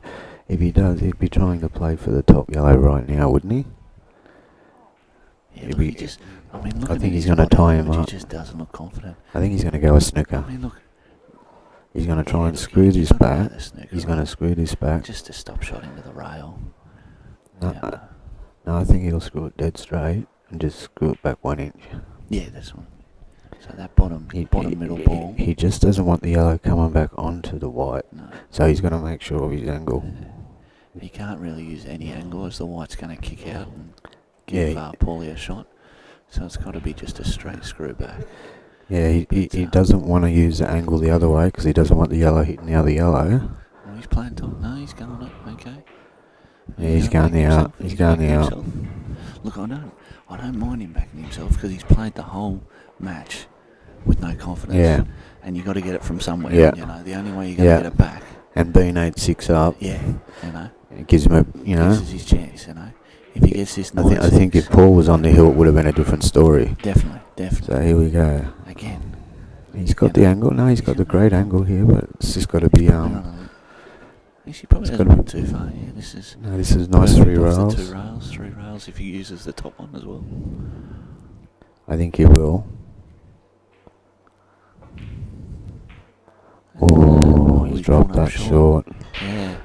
And on this table, I don't think he'll get this. He's just. But if he covers the pocket and gets the white down here, And again, he's left the ball short. Oh, now Paulie. And there's not much of a gap here, so he's going to be playing the It's double. going to go inside that yellow. So he's got to back himself and play the double here. He's got to back himself. Is it? Let's see what happens. Is it going to double jaw, go off 2 rails, come down to the bottom left-hand pocket and go in? The crowd will go off if it does, I can tell you. Here we The go. crowd will go off. Nah, wrong he's got to put all his Just eggs in pump one it, basket here. Yeah. All his eggs in one basket. You fought this far, mate. Come on. Pump it in. Oh, he's she got jumped. Oh, Oh no, that's. look, I think that's He it. had a crack. He had a crack, but You might, know, this isn't he easy. might have been relying on if it did hit the jaw, come down 2 rails, and instead of that was probably double the pace that you should have done it at. But You can see it was a good Justin there try. brushing the table, and he's really not liking playing on this table. It's not suited his game whatsoever, and he's really struggled with the pace. And he's, again... You're right. It's just a different thing. You're right, he struggled on the pace So what as we're going well. to do, this is the 4th of the quarterfinals. After this one finishes, we're going to have a 10-15 minute break. No doubt Sajich will want some lunch, like myself. Oh, I think he wants to clear his head after this game. And that's missed. Oh, I cannot come stress on, enough, Paulie. folks, like you're watching it in front of your eyes. He is just struggling. Wow, he is. I've never seen him play this National bad. champion, multiple titles everywhere. Wow, Paul's back in He's it. just missed that, you know. Paul's So back in it's it. Whose 8-7. break is it? Whose break is it? Justin's break. Oh, okay. I wish I can guarantee Paul wished it was his break right now, but anyway, there was one game that he could have just lost there. Got a wry smile on his face. He realises exactly what happens. He knows he's playing absolutely terrible, but he's 8-7 up, you know. Oh, And that's the class of player he is. It shows that everyone's human. You can't always play. Exactly, you know. Exactly. Right, here we go. But as I said, the long mate. Oh, he's dropped a red. Oh, that's a friggin' great break. Oh, That's a really good break. Reds. I'd like to have got on a red a little bit better than he has. If he plays on that top rail and brings it back to the left-hand side of the table for that that red into the opposite middle. That's I think all. got to go, but you got to be perfect weight. And that's one thing he hasn't had all day. Is he on this bottom red? He's not on the bottom red. No. Okay. Okay, I've just leaned out from beside the screen, and this bottom right red, he is on it. Yeah, he might want to. It looks like if the shot to the top, it's so fine to hold for that red across the table. So I don't think he'll play the shot. He's looking like where he wants to be now. He hasn't even looked at it. I think he's dismissed it straight, and he's on the yellows. He's on the yellows. He's gonna. And he's used that. Okay. Well, that looks like. Okay, I really hadn't even looked at yellows just because of that ball. Nah. It's hard to tell on the now TV that angle I here. open my eyes and No, it looks like he's going right, to. so the left middle, run through. I think he'll roll this to the bottom, and play the coverage or the pot just to make sure. Oh, he's got the pot. That's the top. That looked like it moved a tiny bit too, but I actually looked away from the screen to see. If did the tables get re-leveled this morning? They did get re-leveled, and these two in particular on the live stream yesterday were terrible. They were a ball and a half roll. You know, it was just really bad. Mongrel's come in this morning, and he has re-leveled them. They have been a lot better. Oh, okay. We've just seen a couple of little shudders or little turns here and there. I just played in the Blancs comp upstairs on the table against Trent, and the table's running like a dream. Yeah. They should be playing this up there. Mate, I said to the people at home and stuff, the tables up there are the ones we usually play on. For us, they're a lot easier to go up there and bash them in. They don't get moved all the time. No. So, like I played on this table here in the state trials a couple of weeks ago. Probably a different table than that, but there was the TV table and there was like that many rolls on it. Yeah. Here we go. Yeah, that's a good shot. Right, he's got a problem still with this bottom red. He's not going. If he goes this top one, he's not going to really get on anything. So he's got to start thinking. He's pushed that yellow to the rail, which helps his situation a bit. It would have been nice if it was flush against the rail. What would you do here, Josh? You've got the red down the bottom here. It's all over. If Justin walks to that table with balls like this all open, it's going to be over. Look, I don't want to move. I don't want to move any of those three reds purely because the way Justin's been playing, they're traffic jams, you know. He will. And he's going to put this yellow back up into the pack. Oh, wow. What? Nobody saw what was happening there. Yeah, I got nothing. Jesus Christ, Paul's turned into a Peter Butterworth. Oh, wow. Sorry, Butters, but yeah, shots that we're not even looking at. Just Shout out to Butters and Jamie for their commentary that would normally accompany an event like this. Unfortunately, in ACT, we're all in the amateur status still. We're all just hacks. Yeah, as long apologies, as boys. Righto. So Jamo went down to bloody... Kenny, yeah. Kenny's been a good continued his match. good form. 9-8, he got him on the hill. They're sitting over there now sharing a beer. Kenny with the big smile on his face. Well, Jamo at least went far this one. He didn't get knocked out the first round, so... Yeah. Actually, George Titsis knocked him out of Albury first round. And, the giant killer George. I think it's a big difference, and if there was one criticism I had with Albury and those competitions are the longer races, and look, it's good that it gives the littler player something more of a chance. Yeah, it's pretty cutthroat. There's not too often that Jordan is going to beat Steve Jamison in a race to 7 or race to 8 frames. You know. Yeah, the longer the races are, the better players should win. Yeah. But anything happens. Right, let's get back to this. Paul has potted the top yellow, the red. He's left himself on a double. At the table now. I missed that shot because I was talking, but I'm wondering why he's left himself here. No, what he's done. I'm not sure. I'd probably in this position, maybe I don't know if you can cut the red, but cut the red over the middle, maybe cover that middle. I don't know if you can keep going out. But then again, we don't know. The couple of shots he's just played, we don't know what he's going to do. He's jacking up on a fair bit to get back on this other end. I think he's just going to double it across, spin back to middle table. No, we don't know actually what he's doing here. Oh, that's massive. Yeah. Righto. Now this will just slide straight past. Yeah, I'm pretty sure it is. No, it's not on. It's got to be. It's got to be. Look at the table. No, it's not on, Joshy. Look at the table. He's going to have to do something else. Well, he's done well to get to this spot. He's got that big bald spot up there, doesn't he? Look at that. Look at the faith in his own hands. That big. That head's worked hard this morning. He's had to think every frame. Look at that. Here we go. He's going to wait till he moves, and we'll have a good look. Excuse me, Paul. Can you move? Paul, get out of the way. Is this gone still, or is he still standing there? Statue, mate. Statue still. Righto. Statue of David. I don't know. He's going to have to go to the double. Fuck. He's going to have to go to the double double. in the middle pocket. No, he's going to have to go to the double up to here. He's going to have to go to the double. All right, the long double. What about the middle double? I play with Paul. He lives around the corner from me, and I play with him a lot. I prefer the middle double. Here we go. But the middle double might bring in the in off. He's played off the yellow. He's played a jam. That's a shot of the tournament. A jam. This is an out and a half, this game. Massive. This is for Hill, ladies and gentlemen. Justin Sajich has just shit his pants.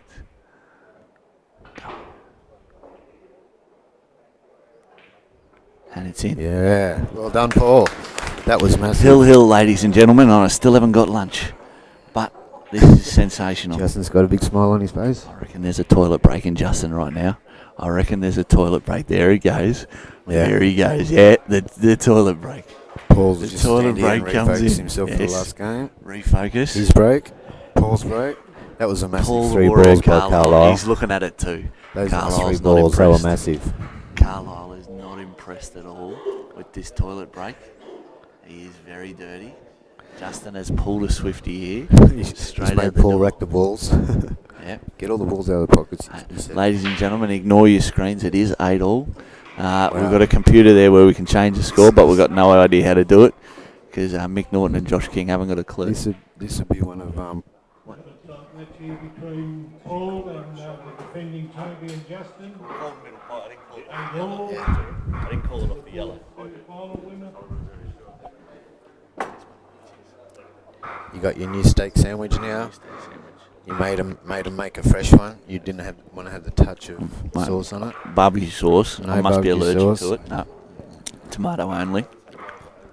Well, that was a massive 3 shots by Paul Oh, to get himself in this game from the mistake He's of been Justin huge. missing the black, getting out of position. He's come back with a couple of good shots. He's come back this game with some massive. massive Absolutely shots. Could massive be one of effort. the games of the tournament. That game. Oh. So if he keeps that form, this one in breaking, Justin's not even going to get the table. The whole way, Paulie has forced Justin to play his game, and Justin just hasn't got out of his slump. Win or lose this game, this will be Paul's highlight of his career match. This will be one of his top. Bloody oath, it'll be up couple there for matches sure. he's ever played. Mate, you're looking at the And- quarterfinal of a $3,000 tournament. You know, you're playing against a multiple Yeah, champion of Australian every champion, tournament around. world champion. You know, definitely. So- And mate, in form too. Yeah. I've played Justin a few times this weekend, and he was playing good. Yeah. Playing Yeah. brilliant. And Yeah, he's been on fire he's the been- whole tournament. The only thing I can think of is with the amount of 9-ball and international 8-ball he's playing in Sydney nowadays, Yeah. maybe it's just taking the polish off the 2-shot game a little bit. Yeah. But it's the only thing I can think of. But, Yeah, that's Justin's up until game. the smallest 2 shots his match. game, mate. yeah. You see all weekend how he's been playing. He's been playing. Oh, now, ladies on and fire, gentlemen, and we've turned the tide here. This is the first person that's tested him all We've weekend. turned the tide here. Justin's got back from his toilet break, and Paul's Paulie's walked gone. off for a toilet break. This is beautiful, ladies and gentlemen. We are loving he this waited here. until he walked back in the room and then walked Look out at to his this toilet break. Paulie, seasoned Yeah. veteran. He knows what he's doing. Straight under the skin of the young I fella. was saying, Georgie, that Justin's gone to his toilet break and then he's come back. As soon as he's walked in the room, Ladies Paul's and gentlemen, gone to his tune into toilet your break. screens. Paulie's back. We're about to get the Here we handshake go. for the Hill. Here we go, There boys. it is. Good luck, fellas. And it's Paulie's break. Paulie Carlile. Right, Mate, mate, if you all- ever wanted a put the master score in up, your George. whole life, this is it, champion. For ACT, for the Matildas, for yourself, do it, champion. Yeah, Paulie's one of my best mates, and yeah, he's playing really well right now. So he's always had the ability. He's just got to bring it out, and he's bringing it out in this match for sure. He's brought it out all weekend, actually. He's been playing really good. And I've just been called for the Blonks at 8 Oh, all. nearly hit that With Matt rating. Harmon sitting next to me. That's open There we go. table. Right, Red's open with the table. balls, and Just this is a great chance. Just for that now. little trouble red on the right there. No, Unless no. he uses it to hot pocket the centre one and plays up table first. Yeah, he'll play the top 3 balls here, and he'll use that red. Oh, actually, yeah. I'm just worried about the travel. If he plays up there, that's fine. Bring him back down. Yeah, well, that red's on over here. This is on over here. I'm sure of it. It goes through Yeah, those yellows. yeah, it's on. So all the balls are on. It's Ladies and it's gentlemen. just his middle shot here, which he'll probably play across. He's looking at it to roll it down onto the other red and do it now. And if it's that easy, he would. But Ladies and gentlemen, this could be curtains. This could be a yeah, 3-minute shot. 3 top balls first, and he'll come down and finish these 4 off here This could be with the plant the curse red of on a red. dry break. Getting Paulie Carlile. Oh, he's here at taking Hill his Hill. full 40 seconds. Right, 20 seconds was 4 hours ago. But Here we go. nah, look, I can't begrudge anyone at Hill to take a bit of Yeah. extra time. Definitely not. And I don't think Paul will get to the table here. I don't think he's going to. I think Justin's made enough mistakes today that he's not going to make one here. Look at him. He's prowling around the table like a panther. Yeah, he's going to have to he's play. stalking every shot. He's going to have to play the plant on the. This is going to in the be middle. the champion. Tuck in the waistband there. He's getting a little bit podgy as the years wear on. That's funny. Mate, I wish we all had a body like that. Here we go.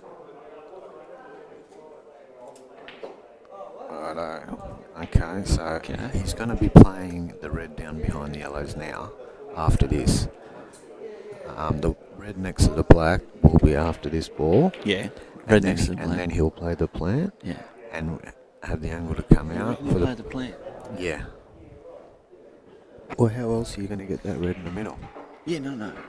play that, but I'm thinking order of shot.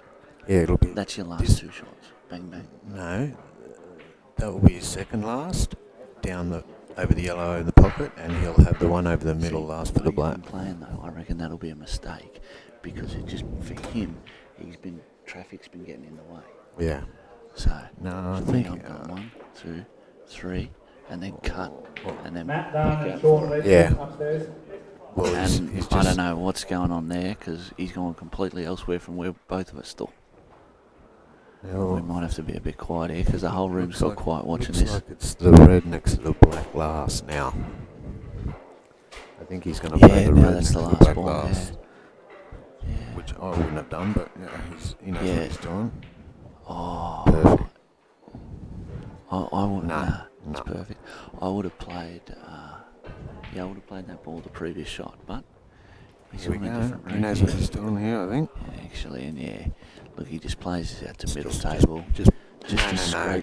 straight screw He's back. not even going to play the middle table. He's just going to tap it in for next shot. The one next to the black will be last ball. Yeah, definitely.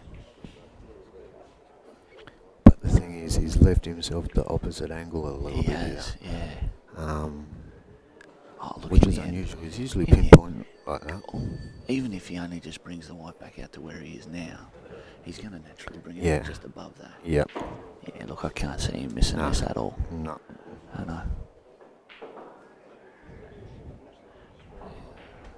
Yeah. Probably a little bit match short of where he experience. wanted to. Probably a little bit short, but He's been in the situation many a times on the Yeah. last ball, so. But anything can happen. he's still taking his time, making sure of it. This is a good lesson for people out there who are a little bit too quick with shots. Set yourself up, make sure of the shot. Yep. Now again, he's probably come up a little Looks bit like short. it's all He's- over.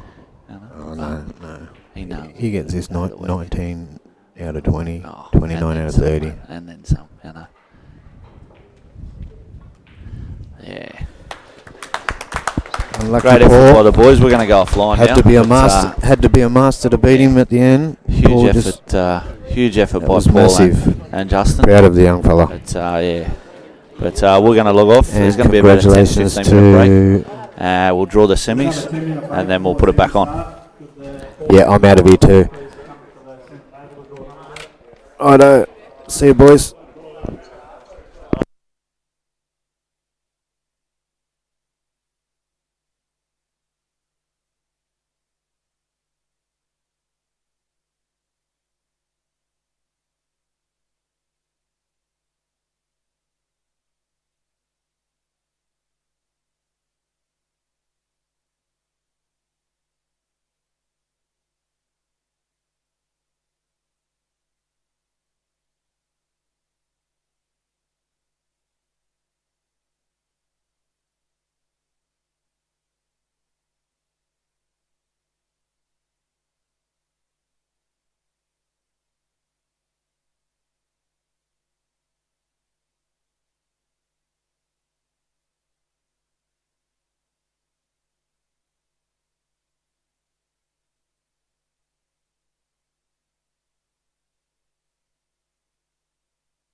It's Long Dang back at the Harmon German club.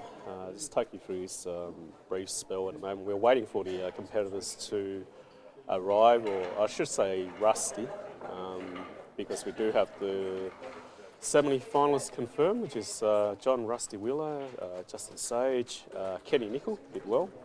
Basically the only AC State player left in the semi-finals and did very well to beat Jamie Stevens. And of course we've got Steve Gray, who's a former World Masters 8-ball champion. So very quality field that we've got. Just commiserations to Paul Carlile. He played really sensational, pushed Justin all the way on a hill battle, and you know, Justin's talent and skill just shone out at the end there in the last frame. He has been overrunning the ball a fair bit today. I'm not sure whether that's tiredness or whether it's just the pace of the table that he's not used to. But usually when you play 17 frames on the table, you should be able to get the run on the table by the end of the back end games. So a little bit surprising. We'll see how the other semi-finalists actually go on this main streaming table that we actually play the grand final on, because if players aren't confident on the table, it'll make for a very interesting frames of pool. Also wanted to give a shout out to all the sponsors for the Kings Cup. Obviously AC Optical, I think from Gungala. We got, I think it's Sorrell's Locksmith, Murph's Plastering and Home Maintenance. John Murphy's a good friend of mine. He plays for my 8-ball team, the Carlile Guns. So John, hopefully you're watching somewhere. We got Congratulations to Rusty, Kenny, Stevie Gray and Justin on making the semi-finals. Just do it in finishing order. Rusty first, and just do it in finishing order. Rusty, can you draw one out there, please, mate? Steve, Kenny,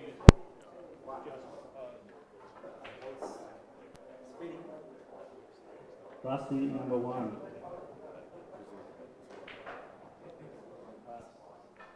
Great. Stevie? Kenny, you're up. Steve. Four.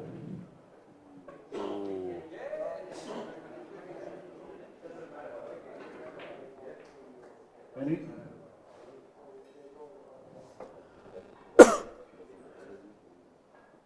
Two. Ooh.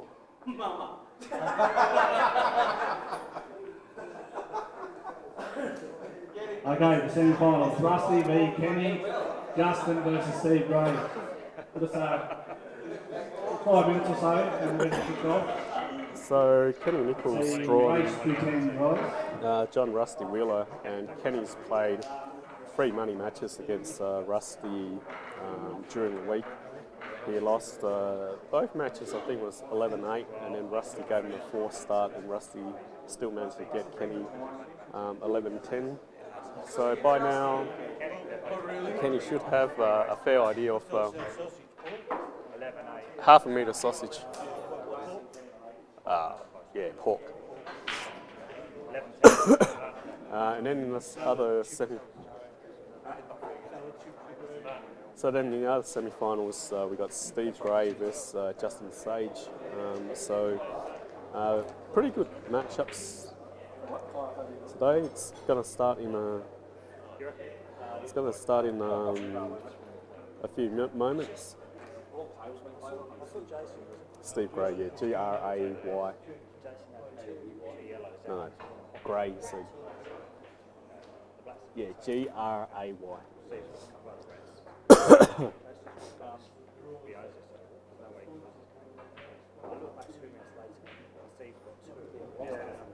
It is.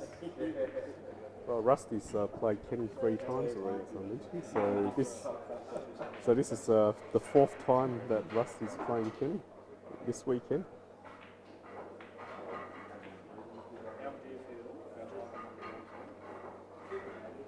So everyone's just having a bit of a break. So I'm going through all the.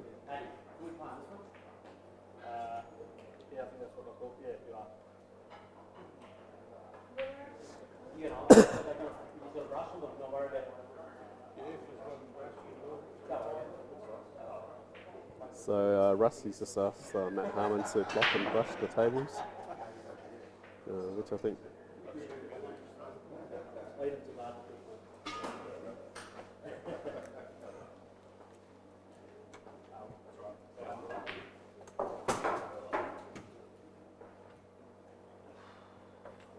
So yes, Matt's just going to block and brush the tables before we start the semi-finals. I'm just going online to pretty much update people on what's going on. Hopefully we get a few more viewers on our live stream.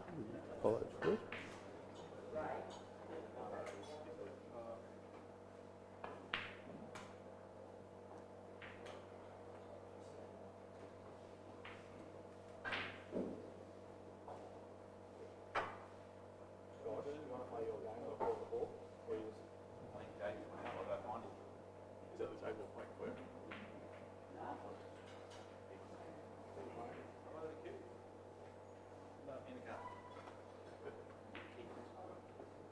Yeah, so we're just waiting for the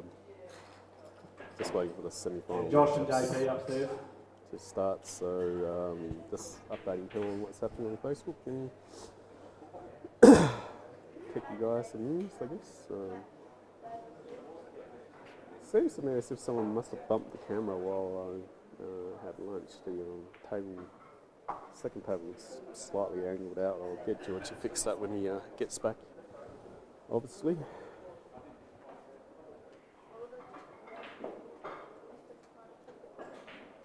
But yes, it will start shortly. The players are just taking a bit of a break.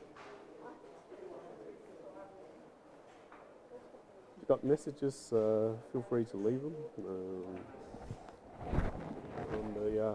on the YouTube page, and I'll get back to all comments in due course.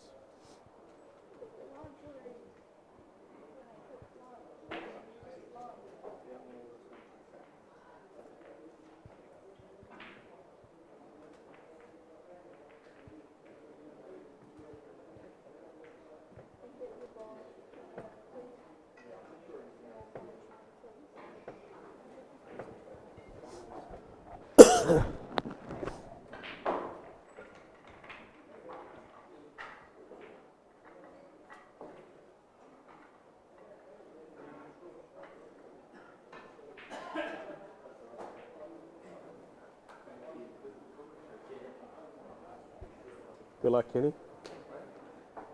Carry our flag, mate. This is the 4th time you played him, so you should be getting used to his likes and dislikes.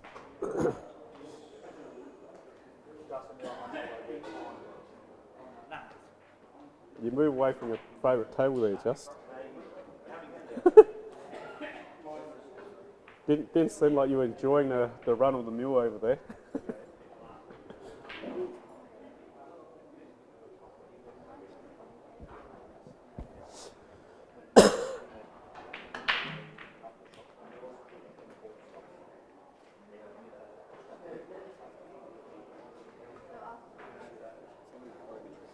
Okay, so the players have just returned for their warm-up. So very exciting clash. I still think most people's money would still be on Sage and Rusty, but you can never discount local talent, as Paul Carlile proved by playing a magnificent game and pushing Justin Sage all the way in that last game, so all done to him. Tolly's probably feeling very happy at home because he had Justin Sage in the Blancs, in the Calcutta.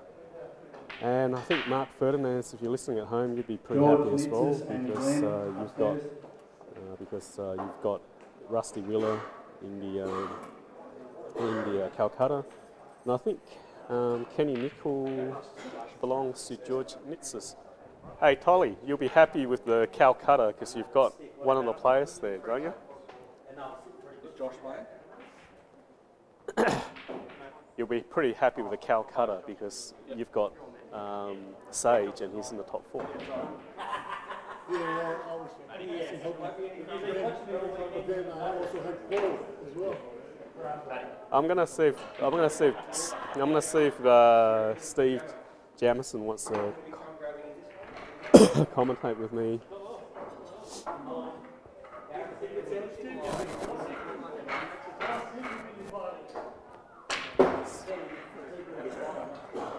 Balu and Ray upstairs.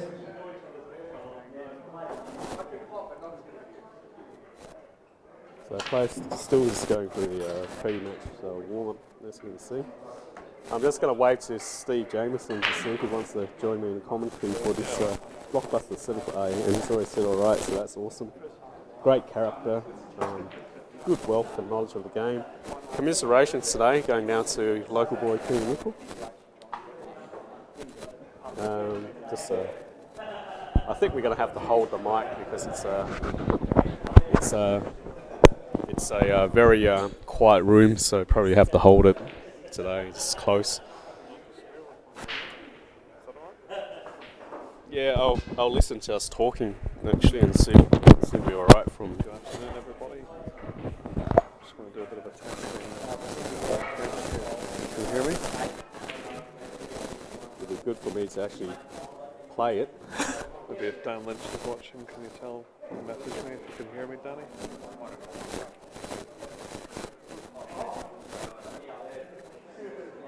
All right, chat a bit, Steve.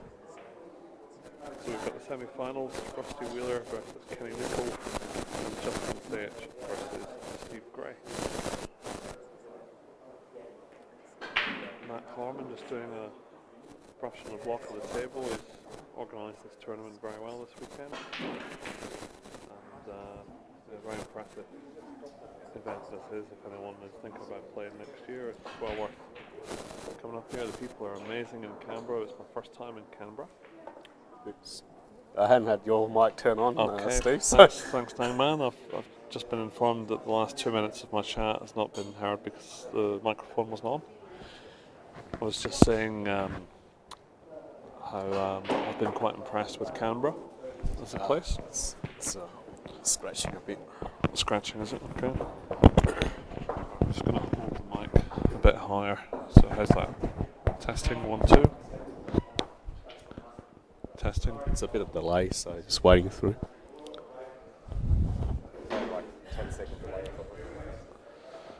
So the Big Daddy has arrived. Yeah. There's no live videos coming out this morning. Right, you're good like that.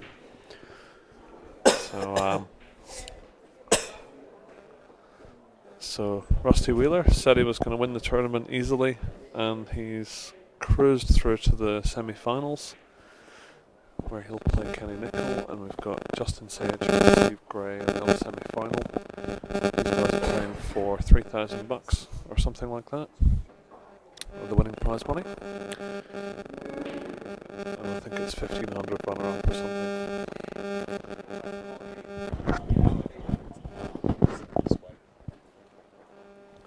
So we'll just take a small break here while the players are just relieving themselves in the toilet, and we'll be right back with you.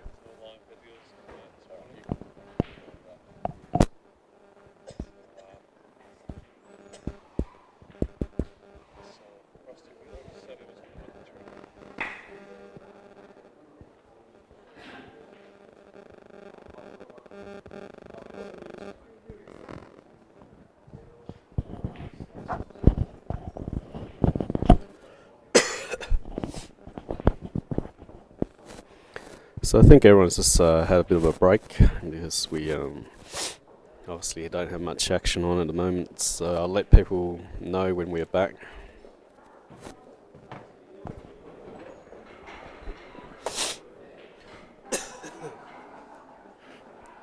I've heard you've got a very good singing voice, Mr. Long Dang. Would you like to sing a song for the viewers at home while we're waiting? Not today because I've obviously took a few boys out into town last night, so feeling a bit like under the weather and not so good at this stage. So did you have a few tequilas in Canberra? Yeah, we did have a few shots. I was surprised Matt Palco and Rocky managed to come in and play the blocks today because I thought they might be like lying in bed a little bit down. George also, I guess, struggled to get up in the morning. I kind of like went home at 4:30 a.m. and had to rustle myself up here by 9 o'clock to set up the live stream. And oh, goodness. Yes, it's been a long weekend. Tough one. Yeah, I managed to get to bed about midnight last night, which was a medium-paced night for me. Normally I'm out till 4 in the morning with the boys from Victoria, but there's not too many Vic boys here this weekend. So Talking I about managed to get Victoria. some sleep. Talking about Victoria, Steve, like we recently played our ACD Championships knockout, and we raced to 8, and then we raced to 11 for the final. I noticed you Vic boys only like do races to 4 and races to 5, which is much of a lottery. Why is that? I think it's just tradition. It's always been that way. I don't think there's any other reason really. I think you're right. It is a little bit more of a lottery, but it's also quite good because it gives some players a chance who maybe wouldn't get the chance if it was raced to 9 or 10. And but also the guys who won it this year are very worthy champions. Temujin Dixon beat Paul Clack in the final of the singles title. Myself and Youngie got the doubles title against Robbo and Scary, which was nice. And we've got our state selection coming up in a week or two's time. Mm-hmm. So that will always be a very highly competed day. But I was just saying before when the microphone was switched off that I'm very impressed with Canberra. My initial thoughts were that it was a very sterile city and very boring, and that I could never ever live here. But the biggest thing that I've noticed is the people are amazing. The customer service in all the shops and restaurants is outstanding, and some of the restaurants are really good as well, and some of the bars are really good. The Malt and Barley bar at Kingston Foreshore is right up there. I think I love that place. Yep. So I think I've spent more time in there than I have the pool room, which is why I might have lost. Yeah. Well, did you go see the sites like Parliament House and all that stuff? Not so much. Did the War Memorial? Yep. Which was pretty impressive, but a little bit boring. I'm not much of a tourist museum type guy, but the room here, the Harmony German Club, is very good. I think the Nationals will be held here this year, so it's nice to, if I am lucky enough to make the team, it's nice to sort of see what it's like up here, and it does make me want to come back, having come here. So I'll try my best to make the team, and we've got a really nice semi-final lineup here. Who are you calling from these 4? Well, we'll try and flick back and forth. I mean, who do you think will win? Who do I think will win? Well, based on today's performance, and it may be surprising, but I'd say Rusty looks in really top-notch form. But the dark horse for me is actually Steve Gray. No one rates. Oh well, I'm not going to say no one rates him, but he's actually been quietly playing pretty well this weekend. Yeah. I'm obviously Victorian, so I'm a bit biased. I'd like Steve Gray to win. I think that Justin and Rusty are the strongest 2 players in this semi-final, but I do think that Steve Gray can win this match, and I'm gonna go out on a limb and call a Steve Gray win today. Yep. Partly my heart, but also I think that neither Rusty nor Justin have been at their best, and therefore there is an opportunity for these guys to actually beat them today if they play their A game. Yeah, I was saying to Josh earlier, like since Rusty's won the Big Guns tournament, and then he played Jamie Stevens in the Anzac final, and then he also he lost that one. Then he went up to Townsville and also became runner-up of the Townsville Open. What I do notice a lot about Rusty, and he did the same with Matt Harmon early on, is there's patches where Rusty just loses the plot a little bit. It does a little bit like freelancing and plays a fair few loose shots. And then if you're able to capitalise on those types of errors, you can actually run a few frames on him. Yeah, you're absolutely right. Rusty does play in spells, and Justin a little bit more consistent overall, and a very solid player, very experienced player. But Steve Gray has more experience than any of them. Okay, so we're off and running with the Rusty and Kenny match. Okay, so it looks like we've just started the semi-final between Rusty and Kenny. Yep. Kenny beating me 9-8 in the quarterfinals. I thought he played quite well. So right away, I think Rusty's on Reds, is he? Yep, nominated Reds.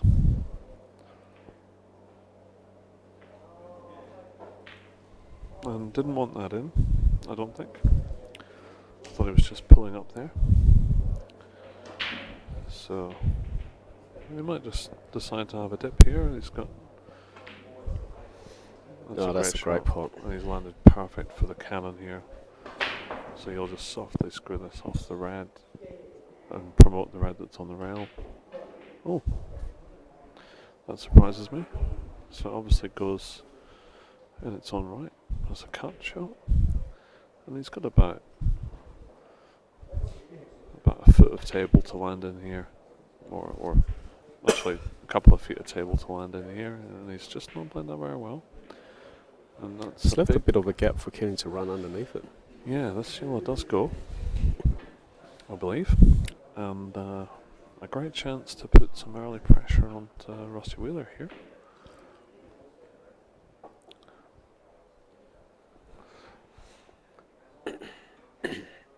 Will you play defence in this situation, or will you actually go for the out? Yeah, you go for the out here. If this yellow goes, you've got to have a dip.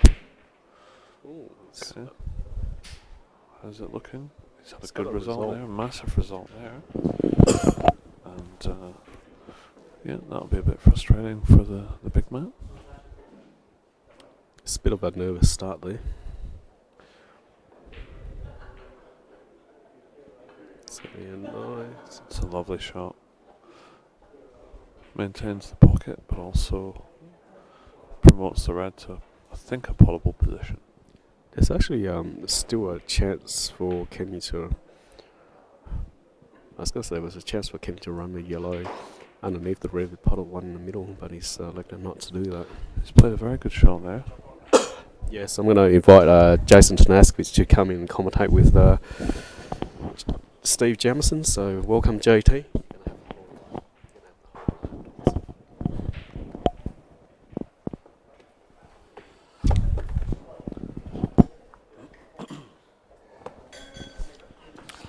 Good JT. morning. Good morning. How are we? Very well. The commentary box, otherwise known as Loser's Corner. We both Sydney because we both lost.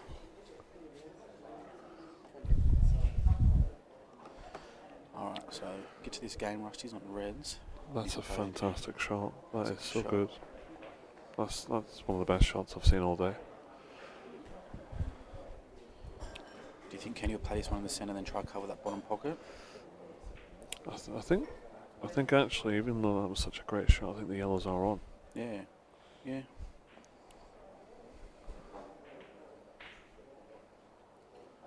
That's a pretty good result. Yellow goes off the black in the centre, you reckon? Or is it too far down? I think it does, but I think if the red on the bottom right goes, I think he'll just punch cannon. He doesn't have to punch his one out too far though. He's got to make sure he lands on that. Do you think he'll move the red or? Oh, didn't go. I didn't like that shot. I thought I'll probably Did have it- a look did at it then. It's a pretty soft loss of frame there if this red goes. Does it go though? I'm surprised he's not. Yeah, he's alright. Actually enough here. Oh dear. It's a bit of a Very, careless shot there. very careless shot. That's the issue sometimes with the freestyle of pool. It's great when it works well, but when it doesn't, it's a bit of a struggle. So he has to, Such a great player to watch though, Rusty. especially in the commentary. Yeah.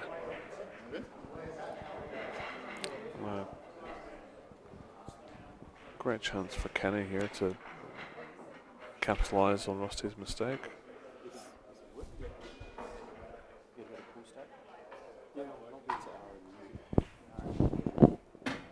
Make sure you hit go and not enter on the keyboard. Mate, is that Justin's phone, is it?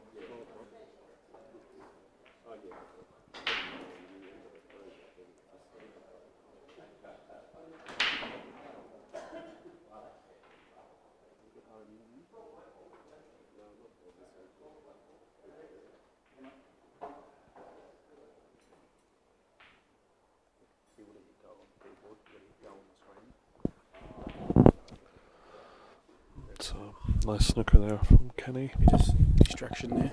Yeah, so, Alright. so I've missed totally so what's happened. total snooker from Rusty on the red. Is he looking trying to hit this? I think he's going to come off the left side cushion. You don't like push. That's a big shot. Pardon? That's a big shot trying to hit that red from where It it is, is. but he's really good at these. I think he just drops this in. Oh, wow. Not a good result. No. And this is the perfect start for Kenny Nicol, everybody. He just needs to capitalise on this. If he doesn't, it's going to be very difficult to stop Rusty if you don't punish these opportunities. So, big shot this in the context of this match. So he's playing the yellow on the left, trying to land on the one on the rail. No, the one in the middle, I think. He's playing the middle yellow. Just a stick ball. Or land on the one on the rail. Yeah.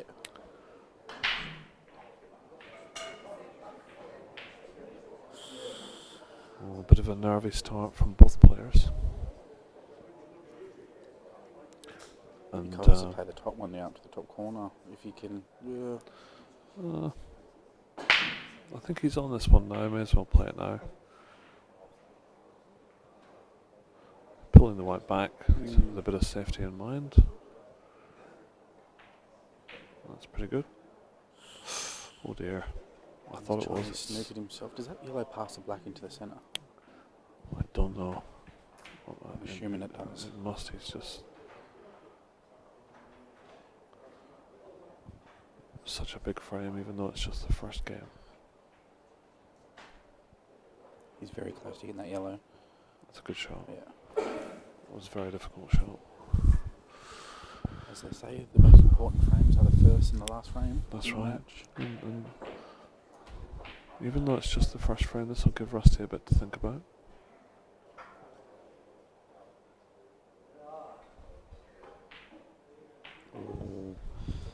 Round two in the Bronx. That's Rocky and John Carver. That's no problem there. He should just drop this in. And that'll be the first frame. On the other table, we've got Justin Sajich, Steve Gray. Steve Gray just taking that pocket there. One of the best tactical players in the country. I did World figure Masters that out champion. in my last match against him. Indeed, yeah. I quite enjoyed it though. Yeah. He's the sort of player you can. I always learn something every time I play him. Mm-hmm. And I think you were 4-2 up, JT, and Then had 5-all. Then had a I good missed- chance yeah. to take some lead in the middle of the match, but he pulled you back and then sort of got a bit of distance away from you. So Justin also a very good tactician. So this will be an intriguing encounter with these two.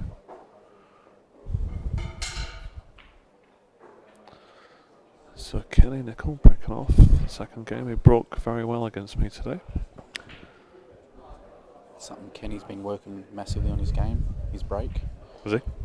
You always said that he struggled to get a ball off the break, but always felt that he was always putting negative onto his break, so then it wasn't getting a ball. They didn't split very well. And yellows took the ball here. And against Rusty, if you try a break, you are doomed. All I can see is Rusty's Nick Norton, finishing C2. from here.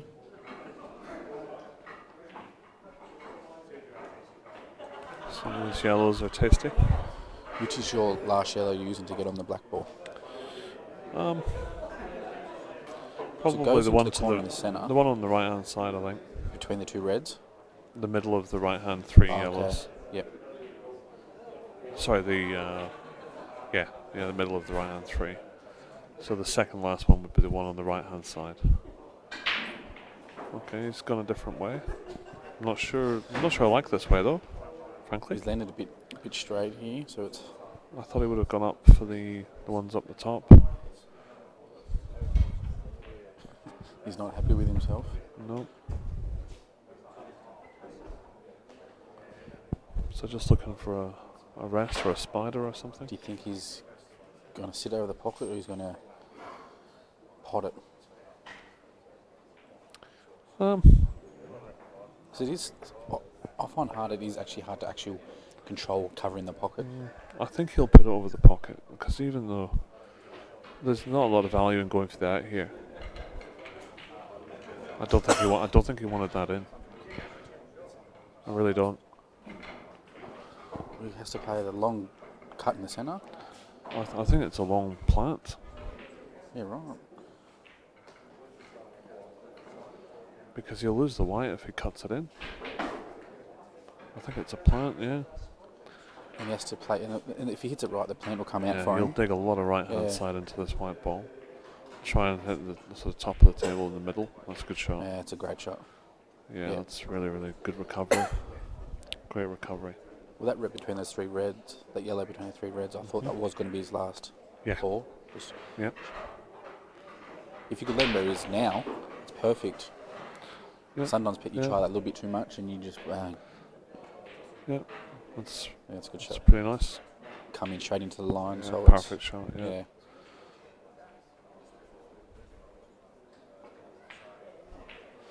So yeah, the freestyler looking to go 1-all. Do you reckon we'll see any fist pumps by the big Rust? I don't think so at this stage. Not yet. No. I think in the final you might see a bit of that fire from Rusty. I think because he's. Yep. In case the viewers don't know, Rusty has played Kenny in 3 race to 11 money matches this week on Friday and Saturday night. And Kenny pushed him in every single one. He did, but I think he had a 4-frame head start On the on the $400 match. on the Yeah, Saturday night. yep. So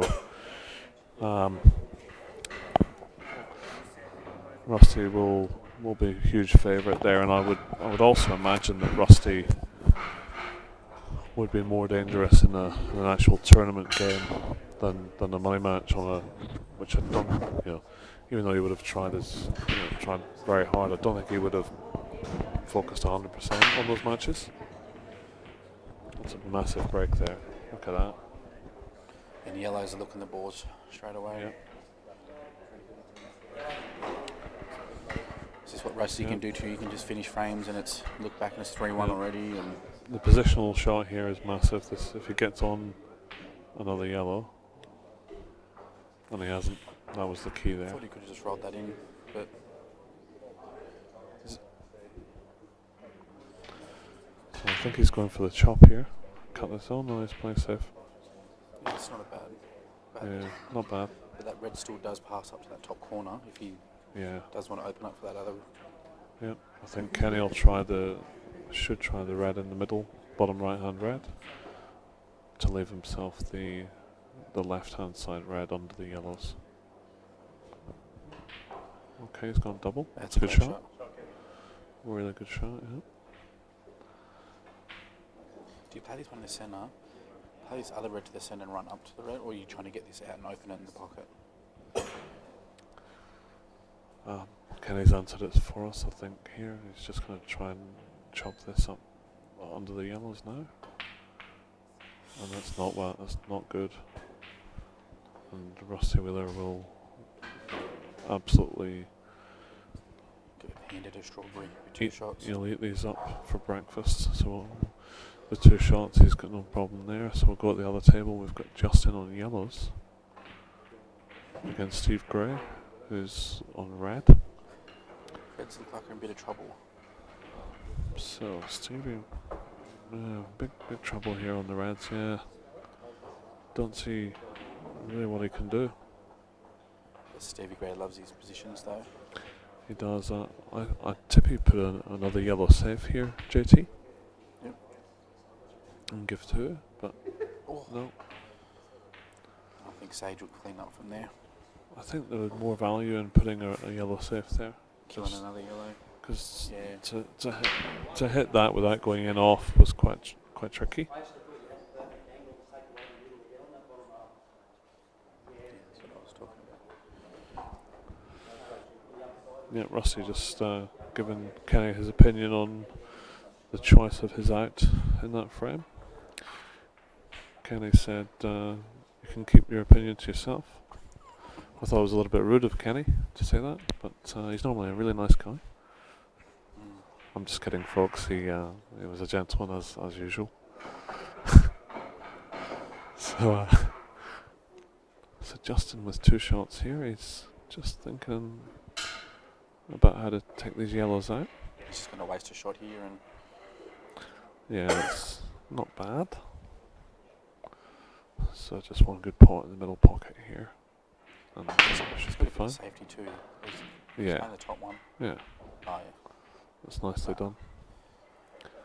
So looking, I'd like to put a step counter on Sage when he's playing a match because how many times he walks around that table. Justin. Yeah. Yeah, he does like to travel.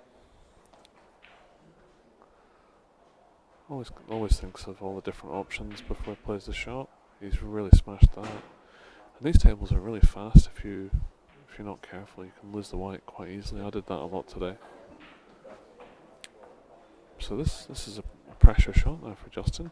Doesn't really well played. Shot. Very well played. And about that shot too, if he did miss, he's kind of leaving, the red's not leaving much. Yeah. But yeah, 1-0 to Justin. Rusty's here on reds. It looks like he could probably, if that black goes into that centre. I don't think it does. Yeah. I don't think so. So I think his last red will be the one nearest the middle one at the bottom of the table. So the nearest the black spot, I think it is. That will be his last one, I think. He'll want to get this one on the bottom rail quite soon. Like now. That's perfect. I think he'll come. I think he'll.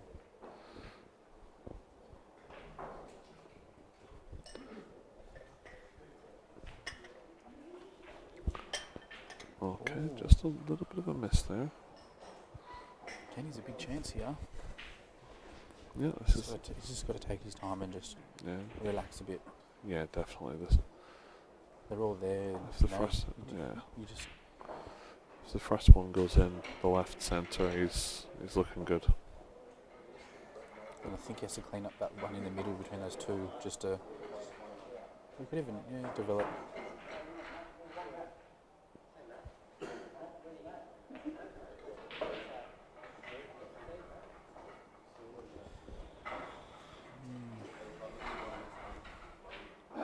There's one tricky yellow, that one on the right in the middle. I don't think that goes, does it?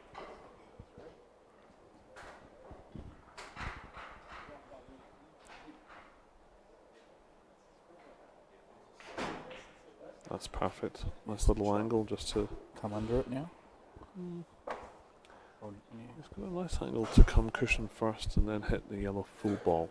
Push it out into the centre. And push it towards the middle pocket. If he hits it with a wee bit of pace, he should still be on the yellow up the top of the table, but I think he's playing the yellow in the same pocket here. Oh no, he's done it. Yeah, that's good. So looking good for 2-all here. And you kind of want to get to the top ball now, don't you? Yeah, so the bottom ball, then the top ball, and then the one in the middle for to finish. If you put this one in the middle one, you don't run down far enough for the black, or it's right near the rail, so it's hard to get the pace sometimes. Yeah, so just stun up here to the green spot somewhere.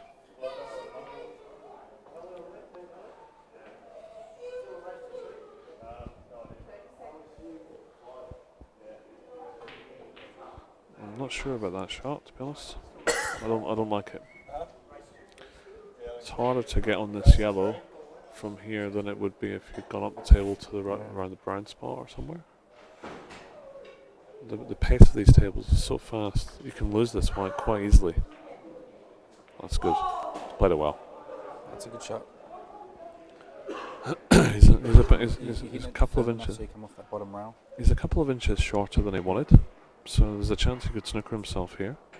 But I'd be trying to come off that bottom rail just to make sure you get the pace right.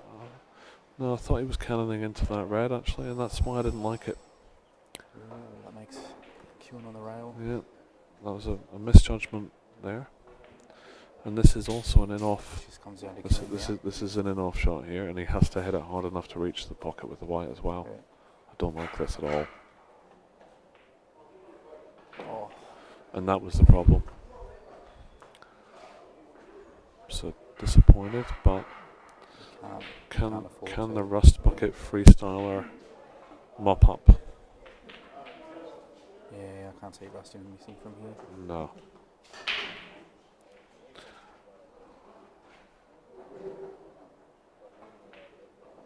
We'll leave a little angle in that last red just to hit the middle Mhm. bottom Yeah, rail and come up. perfect, yeah. Yeah. Yep, so he'll get as close. Oh, he's leaving a high angle, and now he's going Always to. come up high, yep.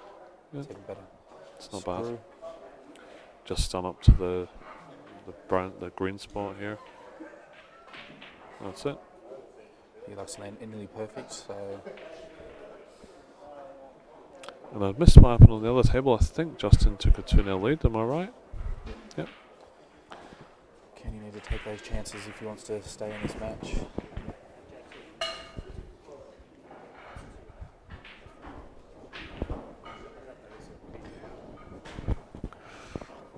I'm just going to take a toilet break. No worries. I'll pass you. Might pass you on to the dang man.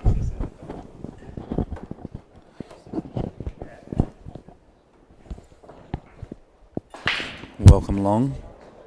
So it seems like I'm back. Steve Jameson's just gone to get a beer, has he? So apparently I'm not speaking close enough to the mic. Yeah, I heard you clearly when I played it back, so I'll do the same.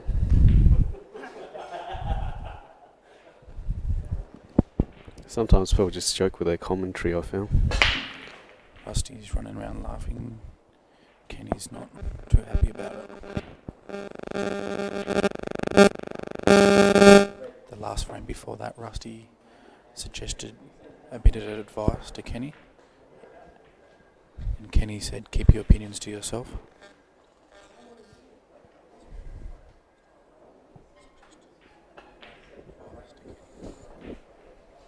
No, you sound fine.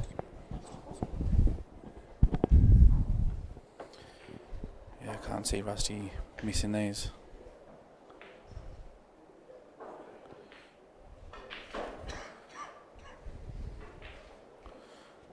Does he try to move this yellow? No, the black mark's clearly. Oh wow, I just looked down to check the feed and I put my head back up and suddenly Rusty's almost out again. Yeah.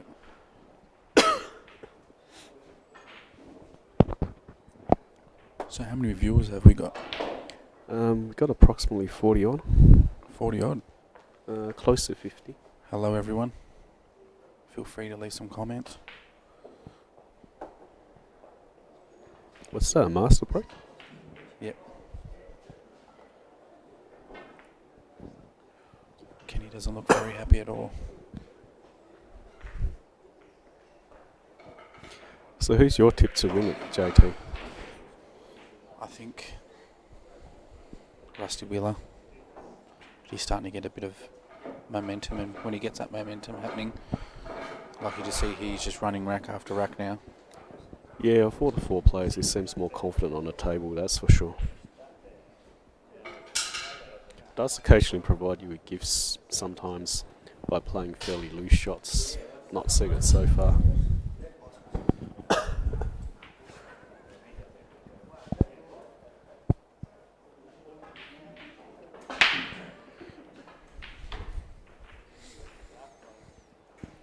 And Kenny's come out dry here, and Rusty, if he gets a first red in, It's always hard to make a comeback when you don't sink a ball off a break.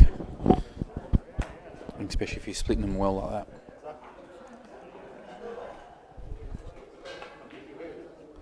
Oh, here we go, Kenny. You just need to take your time here. Definitely an opportunity now for Kenny to get back on the board.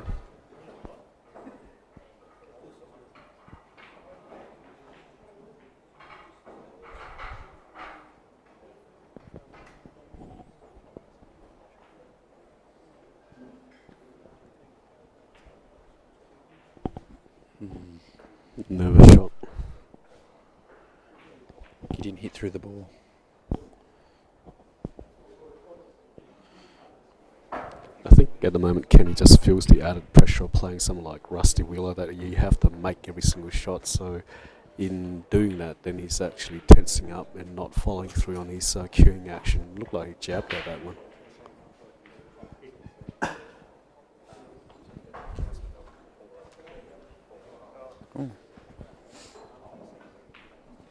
So Steve's slowly making his way back with gear. The raffle will be drawn in about 5 or 10 for anyone interested.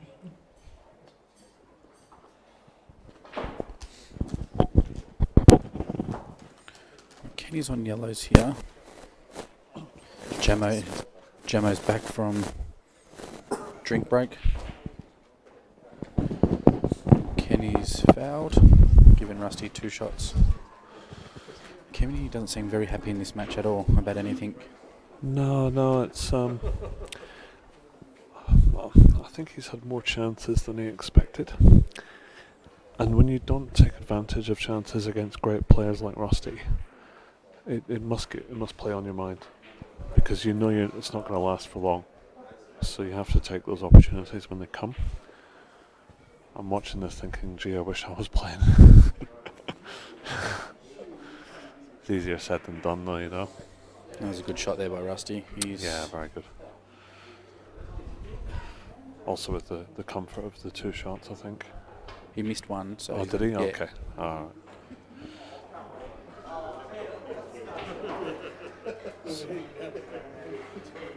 So Steve Gray on the other table. Okay, the winning number in the meat raffle was 98103. I better check my meat raffle ticket. 98103. So nicely finished by Rusty here. Takes a 5-1 lead. It was not me. So I can't believe it's already 5-1, JT, and Yeah, it feels like it's 2-all. And it could be 5-1 the other way around. It could be, yeah. Quite easily. So Steve Gray on the red. Okay, so a little bit stiff for Steve there. Steve was a bit stiff not to get on the black there. He's got a tricky ball here. He's trying to cut in. Oh, wow. What a shot that was! Great shot with a bit of run there for Steve Gray. And Rusty's come up dry. And that's to go 2-all against Jason, I think, or is that 2-1? 2-1. Okay. The dang man is all over the scoreboard. So how, Jamo, our Victorian looking this year for the state team? Well, as you know, they're always a strong team. The singles was won by Temujin Dixon this year, so we've got a new player for the state team already. Yep. And I believe he won the Battle Royal Potters tournament today as well, where he beat Jamie Stevens in the final. Yep. So you've got Temujin, you've got Paul Clack, who made the final of the singles. Yep. They're the walk-in starts. And the state selection will be taking place in a couple of weeks' time. And it looks like it will be another very strong team this year. You've got, I think Mark Robertson, Michael Scarry are going to play in the selection.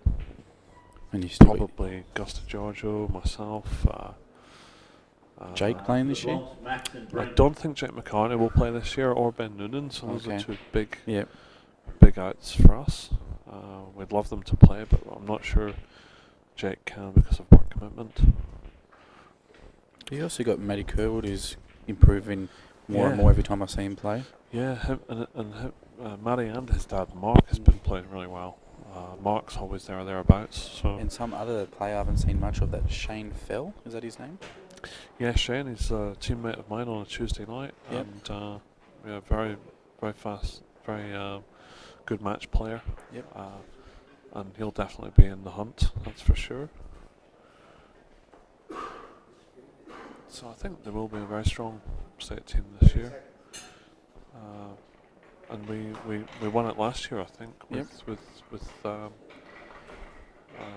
team where a lot of the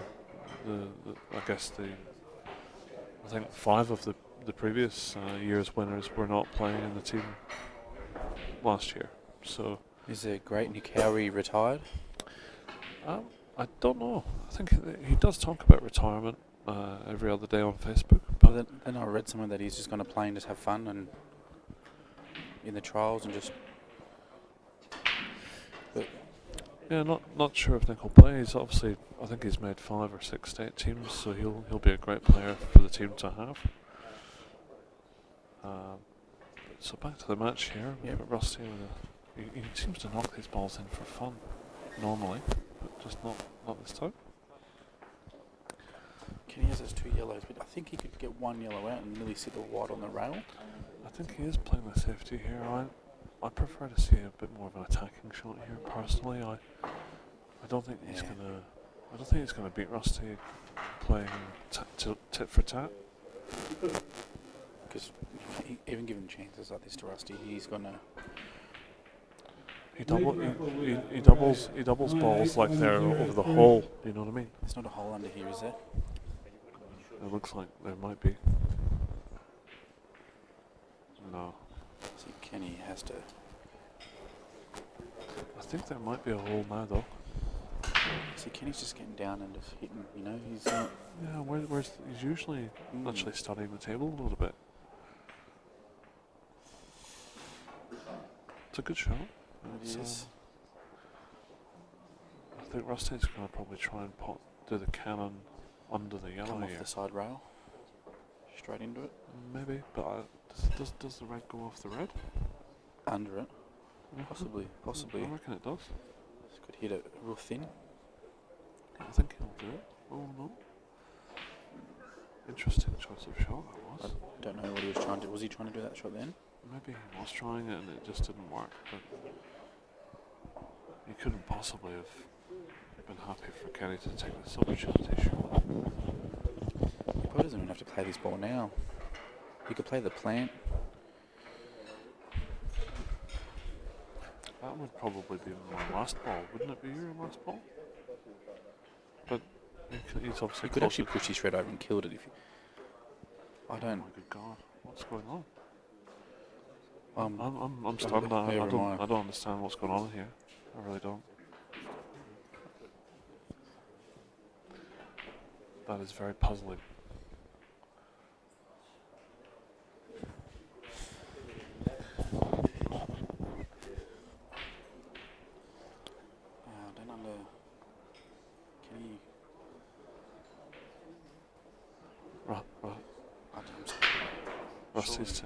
Rusty's taking his foot off the gas.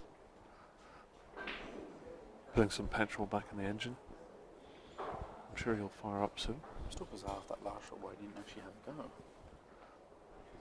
Yeah, I really don't understand some of the... Okay, the nap took that back in. I still don't understand what shot he was trying to play there. I think he was trying to play the plant, but because he got right hand side on the white ball, it moved to the left against the nap. That's what I just hit it fat, hit the first ball fat, and so would I. Yeah. So I'm interested to speak to Kenny after this match and try and understand what he was doing, because he's basically just said he's handed a frame to Rusty on a silver platter unless Rusty chops this up. Yeah. You couldn't ask for any more chances in this frame, could you? Instead of going long, he goes the cut into the centre. Yeah. I mean, he doesn't miss these very much. Look at the side, looks like he's put on this ball. It's a bizarre frame, that is. I think if I was Kenny, I'd be taking a toilet break right about now and regrouping. Yeah.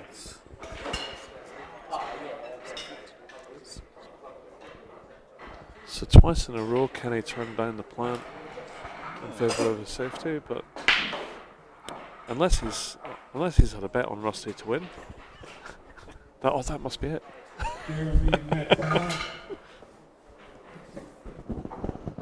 So Justin on the other table's taking a 3-1 lead.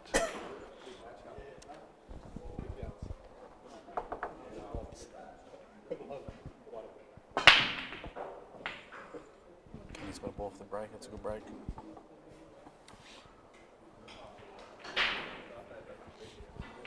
probably reds, if that red passes the centre. Yeah. It's close. Yeah. I agree. The yellows aren't that. It's just you've got one tricky yellow as well that you could get out now. Though you can get that yellow out now. Yeah, he's going reds here. I'm pretty sure. He's going yellows. Oh, is he? Oh. So he must be playing this yellow.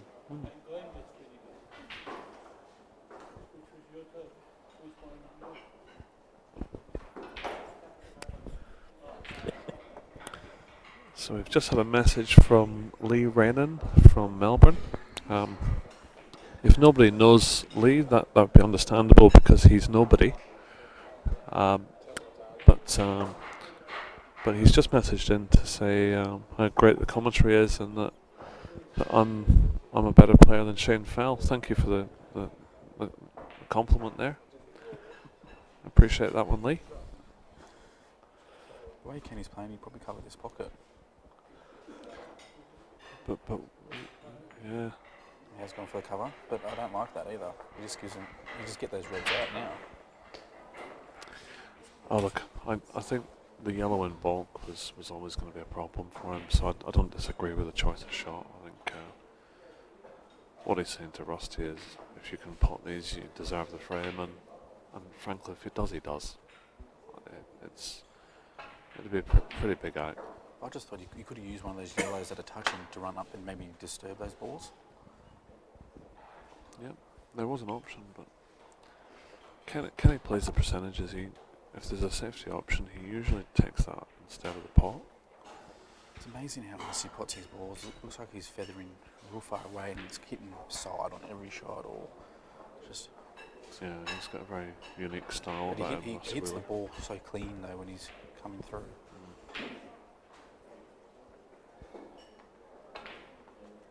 That's a lovely effort. I think he wanted the cannon there. Yeah, I think he wanted the cannon, but... And look at the difference. He's obviously 6'1", lead. He's going for everything now, and he's just not freestyle. No, it doesn't go. He's not got the freestyle. If you're Kenny, would you push that yellow onto the black? Push the black down. Or black onto the yellow, you mean? Yeah. Or you'd hit the cannon or the yellows and try to push that black down further. I'm not sure. I'm not sure. He's just tied it up. Rusty just said that'll stop me. So Rusty says have a go at that. So 2 shots for Kenny. Interesting frame.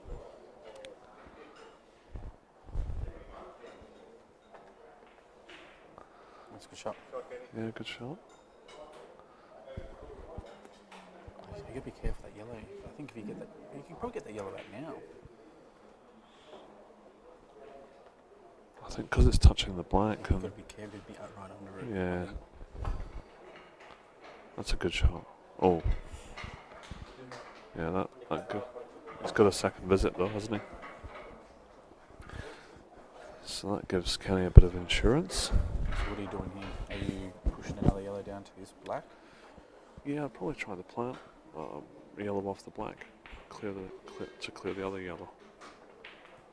Kenny's got a little bit more safety in mind than me. He could. The first thing was, if he wanted to, he could hit that. If he was that good, he could push that black and cover that pocket. Risky. Yeah, too risky. Look at that freestyler. Here we go. Yeah, it's not. Yeah. What's he going to do with this? Oh, he tried the middle pocket. He tried the middle pocket shot. He's actually trying to cover the bottom corner there. Or was he trying that shot that Rocky was showing us last night? He might have been. He might have been. I think the problem Kenny's got now in this match is he's not gone for outs even when they've been there. Yeah. So Rusty's just thinking, I'm just going to go for everything because this guy's not going to try and pot out if there's one dead ball. Yep. See now Kenny's. So I think if Kenny's going to come back into this match, he's going to have to open his shoulders a bit and actually have a dip. So he'll try and just sneak the white under the black here. And he's not got it. So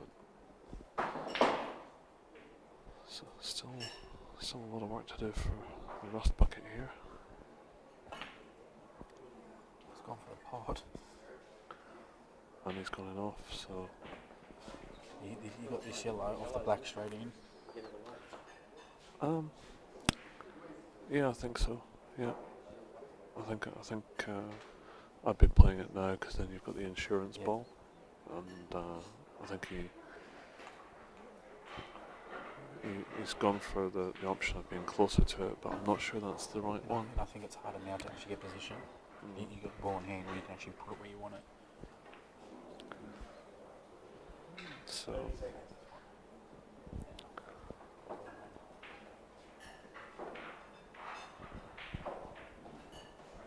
It's got a good angle now.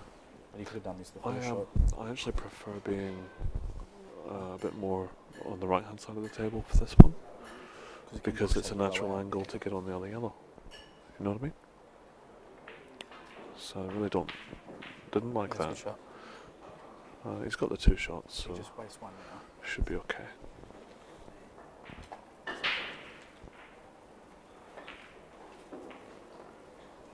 That's a good shot.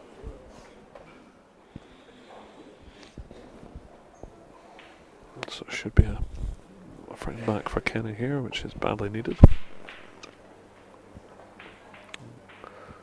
Gets himself at least back into the match a little bit. So on the other table, big frame here, 4-1 or 3-2. I'm not sure who's on what. I think Stevie Gray is on reds. And he's, if you wanted somebody to play this shot, this guy would be the guy. Because he's got so much experience. Let's see how he goes. He's potted it. What a shot. Brilliant. Unlucky. Oh. That's so unlucky. It's unlucky. It was Goodness a great me. shot. Stevie a bit disappointed there. Quite rightly. And I'm not sure he's got anything either. I don't think he can't even go up the back door of it. His only option, I think, is to come off the bottom rail, side rail, and cut it in the middle pocket. And he's just gone for the smash, hope for the best, and he's got a half result there. Yeah, well, no, not really. He's going to be snookered immediately here, I expect. When the snooker you do here, you risk killing your own ball. Well, I don't think Justin's got much option other than to just roll up to these. Yeah. He's given him the chance to pot it, but come off one rail, straight in the corner. Yeah, nah. Yeah, I'd be trying this in the middle pocket, so cut it in the middle. Yeah, he's going to try and cut this back into the left middle. Oh, nice. He's happy to just land on it. That's actually a very good shot.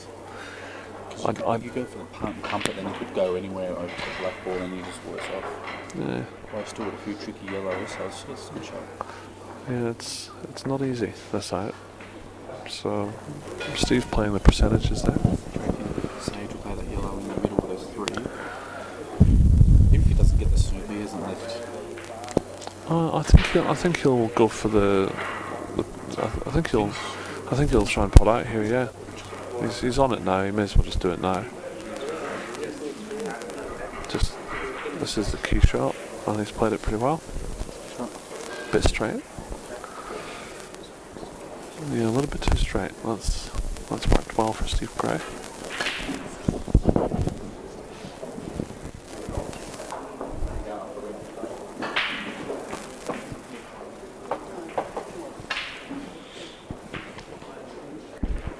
So he's going to put check side on this, or running side?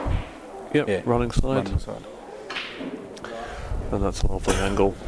So it just drops this yellow in, hits the gap of the 2 yellows and should be on one of them. Good shot from Kenny Nicol over on the other table. And that's beautiful. If Kenny can win this frame, have a break next frame, have a high clearance, 6-4, get back in. Just from watching the matches, I think I'm actually Justin looks clear favourite to win the title at the moment. He's not making any careless errors. but we all know Rusty can bring the big time game when he needs it. So it'll be interesting final once they both get through. I think Rusty's really gone into this match knowing that he's beaten Kenny. That's what I think. He's playing a bit Rusty players. Yeah, it's been quite loose. Kenny didn't pop that forward. That's a great shot.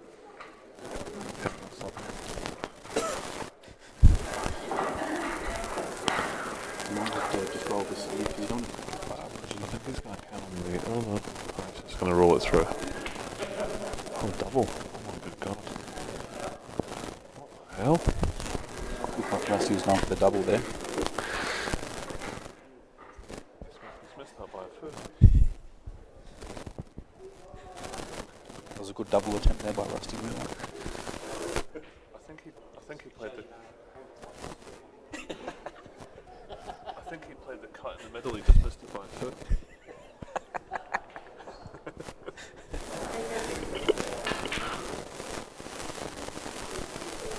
Rusty can hear us at the moment.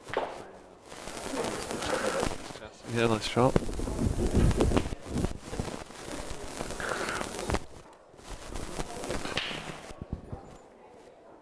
She just wants to pocket and come down the middle of the table.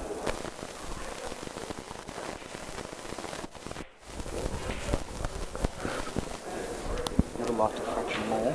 Come down. Yeah, we should fine, just He's got roll that it. yellow pass Just right inside the corner, so yeah, it's fine. just drop this in a dead way, you should be fine. Don't need to do anything major Oh, like he's- that. And I just don't understand it, Jay. There's been some very weird decisions in this match. He's gotten away with that. He can just punch his Yeah. go long or come off the side Yeah. of the centre.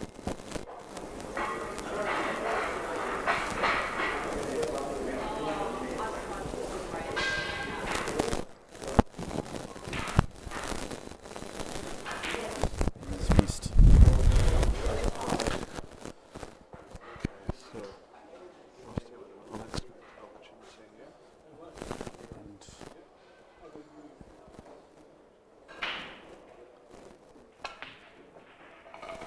that's a great shot. Thank you very much. I'll take a 7-2 lead.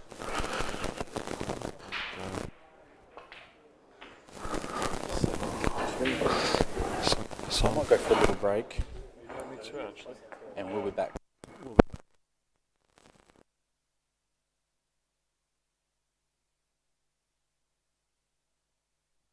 Alright, so both our commentators have just gone and have a bit of a break, so you're left with me again to carry you through. Seems like today Kenny's just playing slightly a little bit too defensive, I think, and not going on the front foot on a couple of frames where he should have to get it.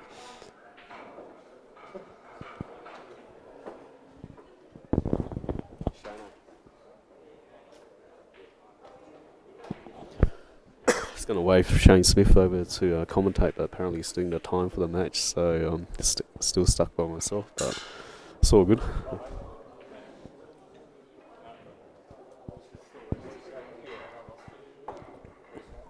Many people probably don't know, but Kenny Nicol's actually joined our ACD 8-Ball Live team, and he's one of our commentators for our live streaming when obviously he's not playing. So yes, that's a good addition to the team because Kenny's a very experienced player with a lot of knowledge of 8-Ball, though he doesn't show out on the table today, but you know, playing someone like Rusty's fairly tough. On the other table, Steve Gray's just come back from a smoke break and is trying to close his gap a little to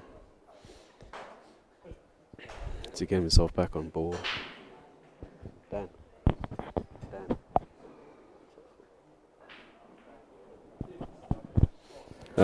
So it looks like Dan Marlowe is going to join me. He's obviously waiting for your Blancs match next, or who did you lose to? Yeah, g'day, Long. Yeah, I just lost to C2. Yeah, he's a good player. To be fair, he played awfully, and I just played worse than that. So if I'd won that one, I feel a bit bad for him because I didn't play very well. Played my better pool yesterday, but alas, let's concentrate on the business end of this main draw. So I see looks like Rusty and Kenny had a little bit of a breather. I think Kenny needs that. Been a bit of a whirlwind. I actually saw I think Rusty was about 2-1 up, and I turned around, looked back again, and I think it was about 5-1 up. So he really got the jump on him there. I think Kenny's playing way too defensive today. So rather than opting for, say, playing attacking shots to get the pot out, he's been trying to be defensive, and he's missing his snookers, which is left like Rusty on, which is why you see the scoreline as it is. Well, it's a bit of a conundrum for Kenny. I mean, one thing he does very well is you know, he can play very exact and smart ball, and he can change pace, and he can contain games, and win pockets, and, you know, play percentages, and you know, stay in games. He's not a flair player like Rusty. But having said that, over this weekend he's played in 3 races to 11, and he's come out second best on all 3 occasions. So, from Ken's perspective, firstly you go in with maybe not the confidence that you go in with if you'd taken one of those matches. Thinking we've got to tighten up more, or, you know, we've got to take it back less. Go out there on the front foot, compose myself in the game. If you do that, then of course, you know, it can work your way, and you know.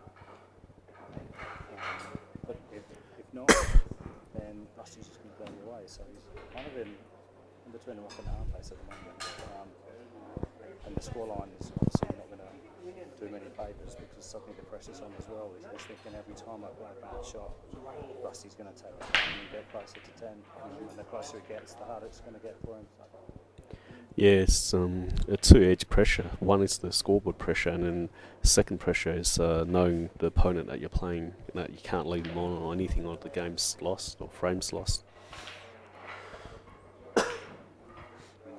This is a very good example. This frame you're saying here, Kenny's not come to the table yet, and if he does come to the table, it looks like Rusty's just going to get this and then play the double.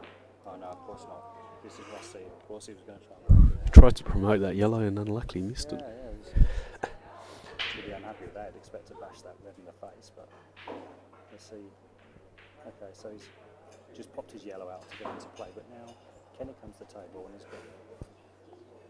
got two clustered nice and left centre. I think that's not too bad. He's going to use one of those to break the other one.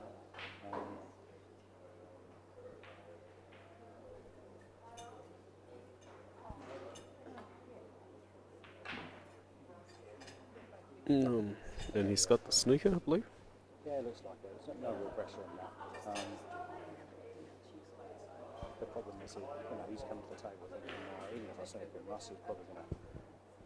Oh well, he's actually hit the black on that occasion, so this one is one that should go to Kenny. He just keeps his head in gear and all the right stuff. I'm not sure if he's got the angle to break now, or he's just going to sit back and play the red down to the bottom corner. Again, it's just a little bit short on that. You can see he's a little frustrated there. It has to be easier, so he can hold 2. He had to play good shot, he rolls that down to the left corner pocket. Well, he's got 2 visits, so it's like, you know, if he needs to pot the other balls and use 2 on that one, then, you know, by all means go for it. Because if you try and force things like he just did there, he might end up wasting 1 visit on some balls that are out, you know. Yeah, absolutely. He's going to use a visit on this. Oh no! No, God, great double. I'm not sure if he can see the 2 balls in the front. He's going to play it. So you can't. Free ball penalty, no? very hard to hold position. As long as he gets the second yellow in the face, he should be good. But he hasn't. This is one of those weird ones as well. You'd expect him to.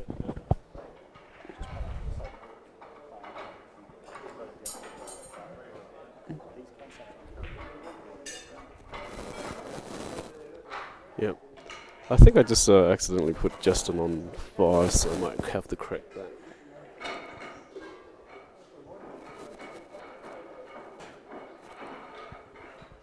This really should have been an easier finish than it was.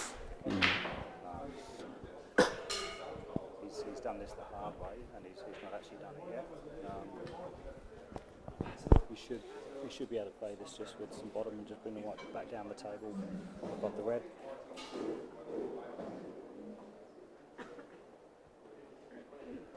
I thought you were speaking well.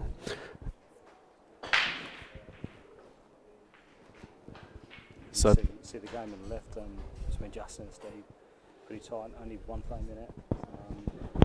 Well, it was 4. A chat with people around here watching, and a bit of a 50-50 on predicting the Justin Steve outcome.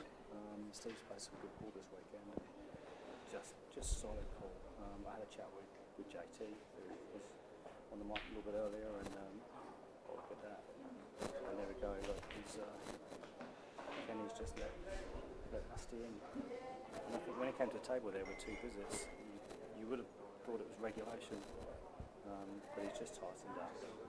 That's what can happen. But yeah, just back to Justin and Steve. JT said that he played good ball himself. He's happy with the way Winner that he in the played. league tray with the redraw is And he got to the stage where he 9855. starting to vary his break as well. Get softer break, so it was less available for Steve. The first ticket sold. And Steve got up. So Steve's obviously playing well. Everyone knows. That's a good shot by Kenny. Yes, very good shot. I don't think he intentionally meant it, but yeah, he'll be happy with that result. I mean, it was half an inch away from being an awful result, but he'll be happy to take that frame. He knew he was taking that opportunity. League tray's going back to Western Australia. But yeah, just back to Justin and Steve. So a lot of people have predicted Steve will get up in this one. Justin maybe not been playing his A game. alright, so Jason Tadaskovich is back, so I invite him to join Dan Marlowe. Hello, mate. How are you? Hello, mate. Again? Went to go find the missus, actually couldn't find her. So that's quite fortuitous moment you come into the box, because I was just saying that asking around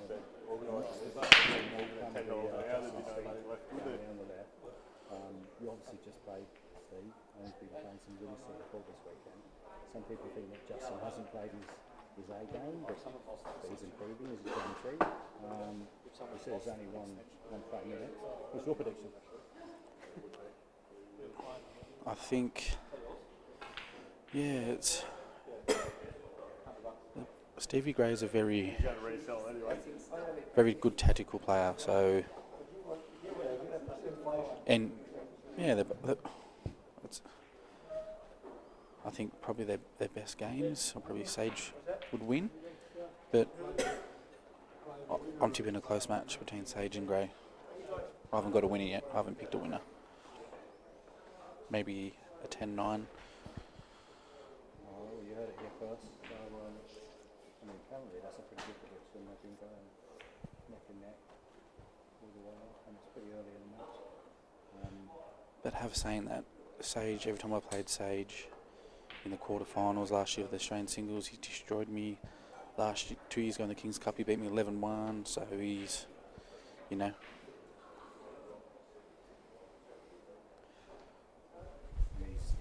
obviously, everyone knows he's very capable player. he won the under 18s, under 21s, and the Australian Opens in the 1 year. Yeah, not bad year. I think he won. I think I saw him win the Australian Championships when it was in Canberra last time. He won it. Yeah, Yep. He beat, I think, Brenton Collier in the final. Yep.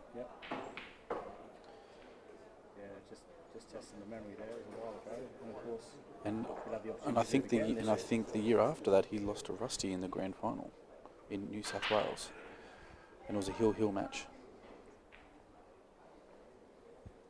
All right, back to the game. Which one are we concentrating on? So while we're talking about hill matches, I think Kenny's got a bit of work to do if he wants to win one of those matches here. He's four frames adrift at the moment. You can't let Rusty win any more frames because he's got too many breaks. You know he can break and run racks. So.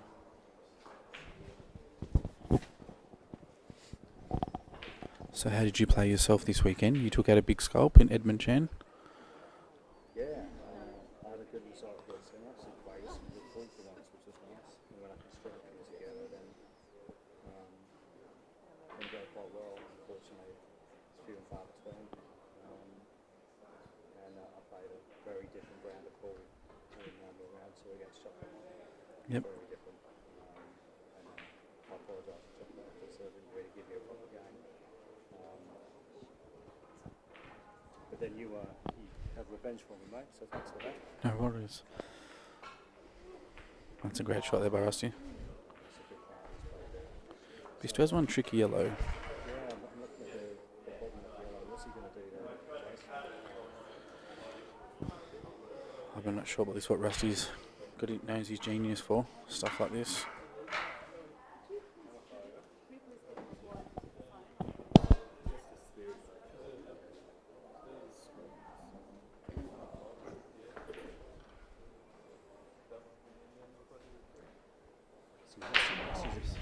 I 30 seconds. don't expect him to develop this ball. It's so hard because you're pushing that red onto the other red. Yeah, that's right. I'm not sure if he just covers his pocket. Yeah, that's what I thought. Okay. So he's playing a bit of waiting game. Because it's so hard to get that out without hitting that red and putting that other red. Kenny just does not want to leave him on this other yellow. Just got to be smart. He doesn't have to do too much. And clearly he's happy to let Kenny do the work. If Kenny can break that out, then that's all going on. But if he breaks out himself, he's going to break it out from Rusty as well. It's a good part. Yeah, it's good, idea. I don't know if he wanted that, to be honest, but See a bit of an apology there.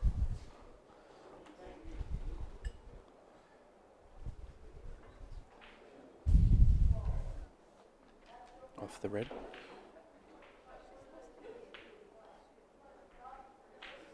It's a good shot. Yeah, that's a good shot. Off the red. He's basically found the red and developed the other one as well. He's going to have to. You can actually get Jeff right side. There's not a little distance between the red and the yellow. Oh, There we are. it's still a bit tricky. I think Russell got his yellow over the pocket right in the This white ball's going anywhere here. Oh, he's played it well. Just made the black a bit easier. Plays the extraction as well.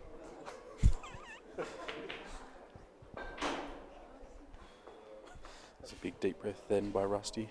So what did I say, JT? About 2 minutes ago, I said, how's Rusty going to win from here?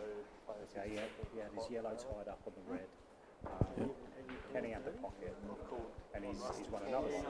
And that's symptomatic of a lot of the games in this match. Kenny's thinking, how do I lose that one? Do I tighten up the game and cover pockets and stay safe?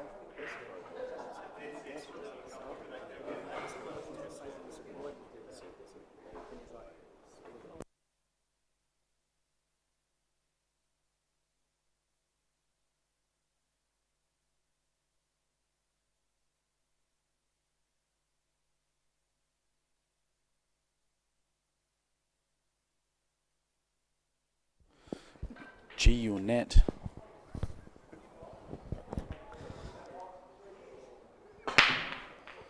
Kenny's done a monster break. World champion. Did Jammy.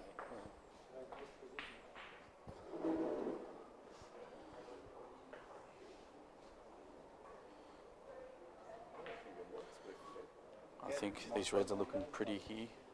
Can't see Rusty. I think Rusty's going to finish from here. Well, does he have any trouble balls?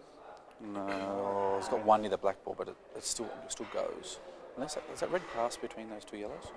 Yeah, the red's the left corner. Can't quite tell whether it actually goes through. And he's landed perfect on it. Top through to get real close on it, so find out now. Either way, even if it doesn't, I love seeing Rusty use the jigger. Watch him.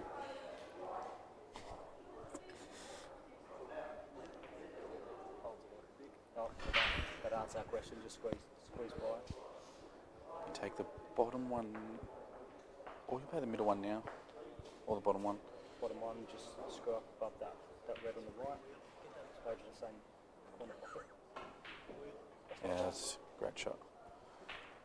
He's only got this yellow to hold to push, you know.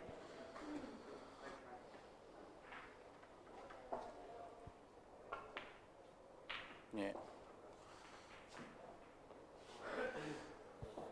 That's what Big Daddy likes to do.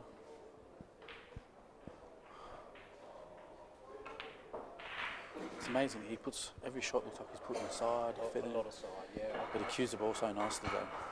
I was watching one of his earlier frames from the Bolts comp and oh, look at that. Wow. Didn't expect that. He probably didn't put side on that. Right? Yeah, it's probably, yeah. I saw him playing a cut to the middle just to get on the black, and he put so much check side on that, actually made a harder black. I think he put too much on.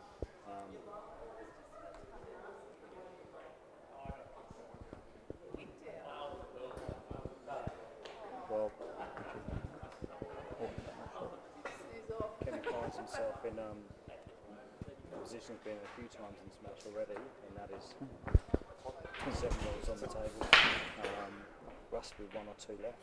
Rusty loves these shots, but play out of snookers. That looks good. oh, Yeah, he's played that well. No real problem balls here for Kenny, but he's under a little bit of pressure because as soon as he misses one, there goes the frame. does that Paul? Do they have to play the plant here? Looks like he might be forced to.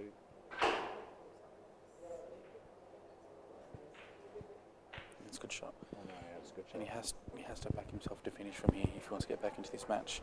You know, he needed to get a bit of confidence back, a bit of rhythm.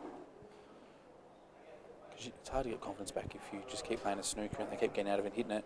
You know, you need to start running racks. So you look at this table, JT, and you think, well, there's nothing hard here, but a player who's under the pump a little bit and maybe lacking confidence because they're playing a player like Rusty, who's got the medal on him this weekend. He's probably looking at that top yellow and thinking, I'm going to have to sit just behind it. I have to get right on this. That could be your last ball, though. You know, because where the black is. So be careful of being off here. Okay, well now he's got to pull out a good shot. I think he's going to play a snooker now. I think because he hasn't got a pot. And it's tough because you got.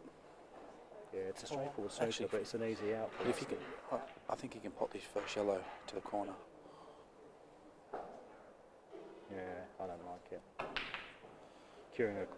Cueing across the cushion like that makes him missable. This yellow might be a saviour, but no, it hasn't saved him. So another one bites the dust for Kenny.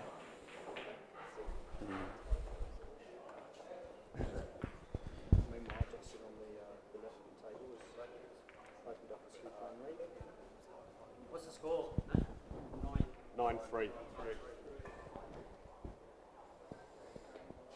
So still be looking to plant this red. That's soft enough to just hold the same pocket. Yeah, it's a good shot. What's that?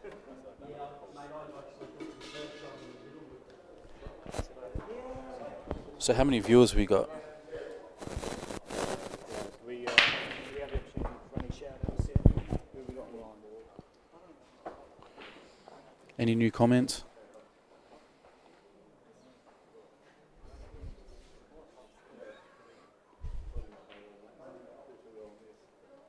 So Justin, Steve on left. Steve's on red. He's the one.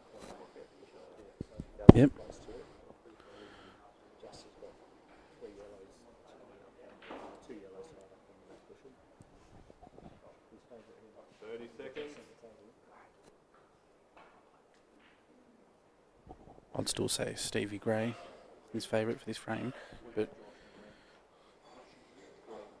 just because he's got that yellow top between those 2 reds and those 2 yellows on the rail.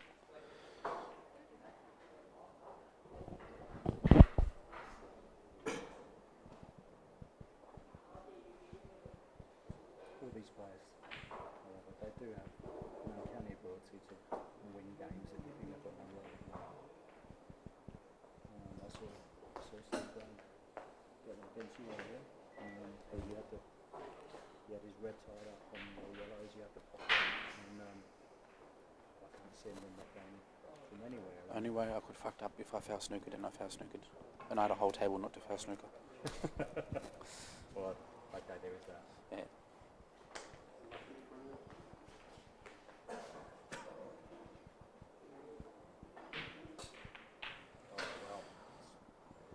Probably not what he's doing. Well, I've 2 frames, just balls have gone everywhere. No new comments along?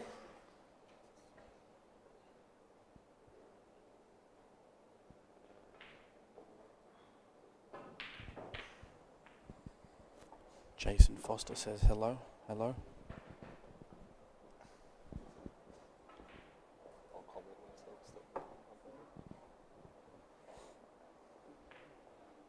So Dan, are you going to be putting all effort in to make the state team this year? I noticed last time you played in Canberra in the state team.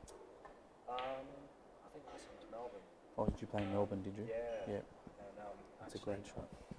when it was in Canberra, I had the opportunity to play the singles, but I actually gave it up for to give someone else an opportunity who might not otherwise have the opportunity to go to nationals. So someone else took that spot. Well, that was my first, when I first started playing 8-ball, when the nationals were here last. Oh, was that right? Yeah. You come on leaps and bounds. For those of you online, Nancy is the current ACT champion. And beat Kenny Nicol by frame in the final. Was it 11-10 or 10-9? 11-10. 11-10. It's probably on YouTube somewhere. ACT 8-ball. Have a look, it's definitely worth a watch. And both Kenny and I are in the state team, which is good because probably both 2 players that we need in Canberra for the state team. We've had a slightly different format this year. To set up the state team, where we have a state singles and then a series of round robins for the rest of the team. So first 2, the state singles. And The thing I liked about the singles is that it's actually when you're the ACT singles champion, you've actually won a singles comp. Yes. In the other way around, it's one frame pool until the top 4, and it's when you play a race. You know, I'm not. My best game is a race or pool. So when it comes to one frame pool, when you're playing to the group stage, it's not really a singles comp, is it? Yeah, that's right. So it's hard to get into rhythm when you're playing different play and you're playing different frame. Yeah, absolutely. Honesty is just.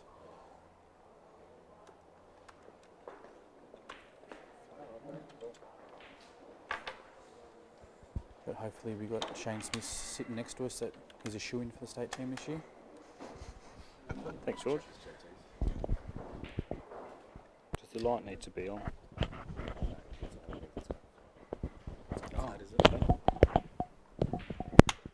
Okay, we're having a bit of a technical issue here with the mics, and they're being solved via the replacement of some AA batteries. So I think the match is over. hopefully you can hear me a little better now. But yeah, just as that happened, we see Rusty's at the table on the hill, and surely's just got to clean these up now.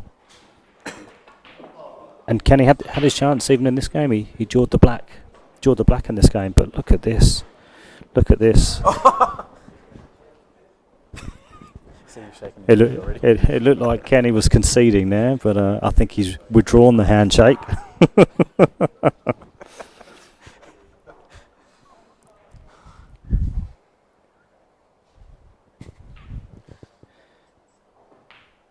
Well, that was an early Christmas present. Tell me, does someone have money on a 10-4? Well, to be fair, Kenny had the opportunity early in that game, and he jawed the black to the right centre pocket. You'd expect Rusty to clean up from there, and he's not done so. And he's just walked off with a little table punch. Still shaking his head.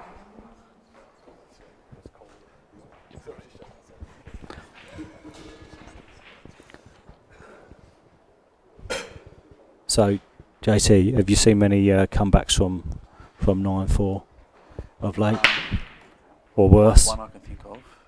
Kenny 3 years ago in the state singles. He was playing Edmund.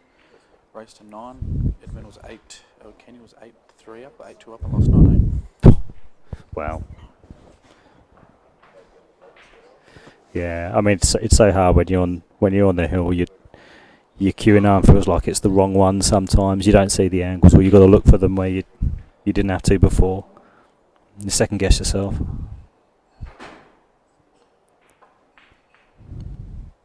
Looks like Kenny's wearing a work shirt. I'll have his work shirt.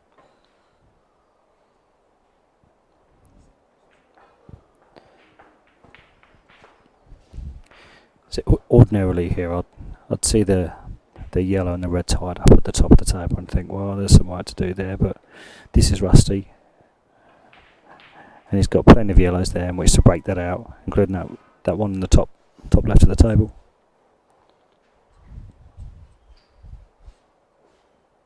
When Rusty's walking, because you can hear his feet. Rusty actually borrowed my car yesterday, and I had no fuel in it. And he was sketching out, so he ended up putting fuel in for me. And I got back to my car last night and felt like the front seat was taken out and I was sitting in the back seat.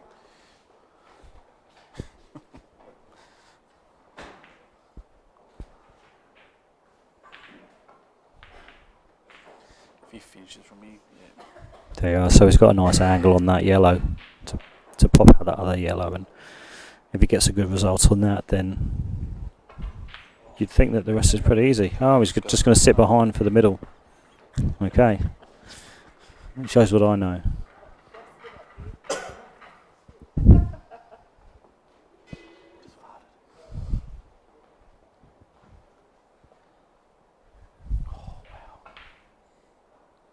Oh, I'd say these middle pockets, are they tight or something? I Or apologise, Dan, I just farted. yeah, JT's right. For those viewers at home, you can't smell what I can smell at the moment. I'm gasping.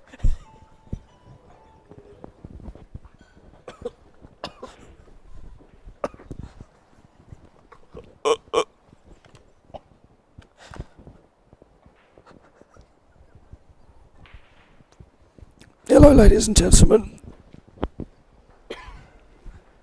Yeah, I'm back. Wow. JT's done the old army warmer.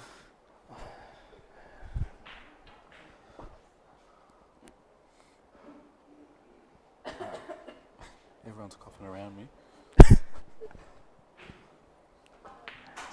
So as I was saying earlier, before you fumigated the room, a lot of these guys are missing. They're drawing into the middle. We saw Kenny do it the last frame on the black.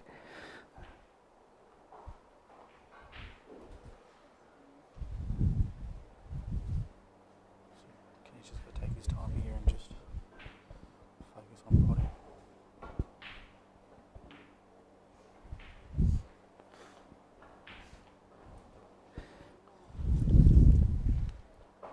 So you go bottom the middle. Yeah. Yep. Just got a little bit of angle, so you can just roll one into the middle and you go into the black to the corner. It's a good shot. Yep. Good shot.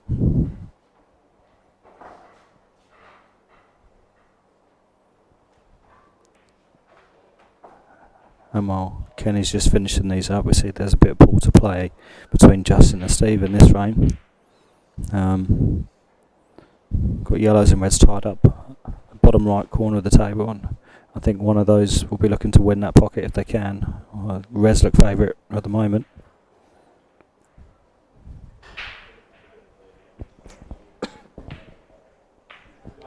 Shot Kenny, 9-5.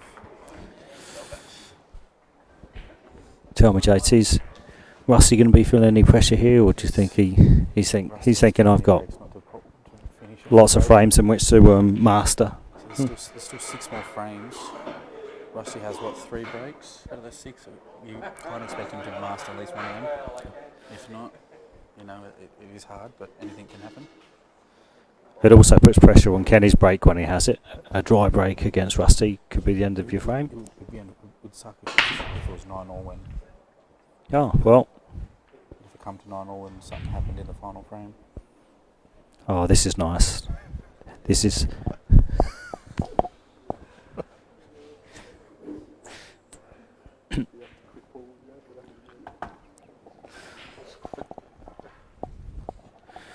Kenny's a big chance here to go 9-6, and with a break, it could be 9-7. So reds are looking good here with ball in hand. The only one that I'm looking at is the red to the bottom right of the table that's been covered by the yellow to the corner. He's going to have to get behind that to another pocket or develop it. Yeah, they're all there. It's all about linking the balls up.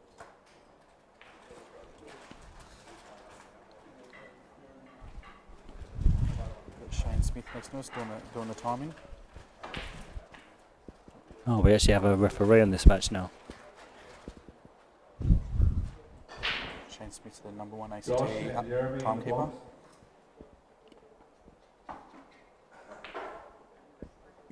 It's a good shot there by Kenny. Still got a little bit of work to do here, and He's overrun it just a fraction. yeah. You might have to play a plant or a cannon, whatever you call it. Ball onto a ball. And if he pots it or wins the pocket, that's all good and well. But if he doesn't, then he's left Rusty with this open yellow to left. He can take this pocket and put himself in the driving seat. I think Rusty's watch is bigger than my head.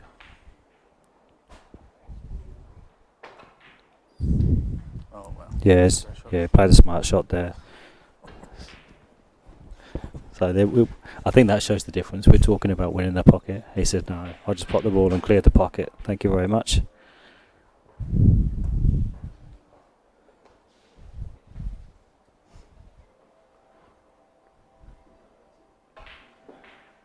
And a good shot on the left table there by Justin as well. Pop that yellow with that pace. Oh, I know. Sleeping, Matty.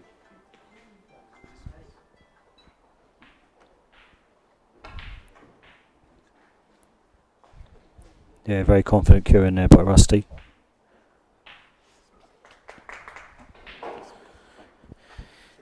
And yeah, and Justin gets another one to go 6-4 up on the left table.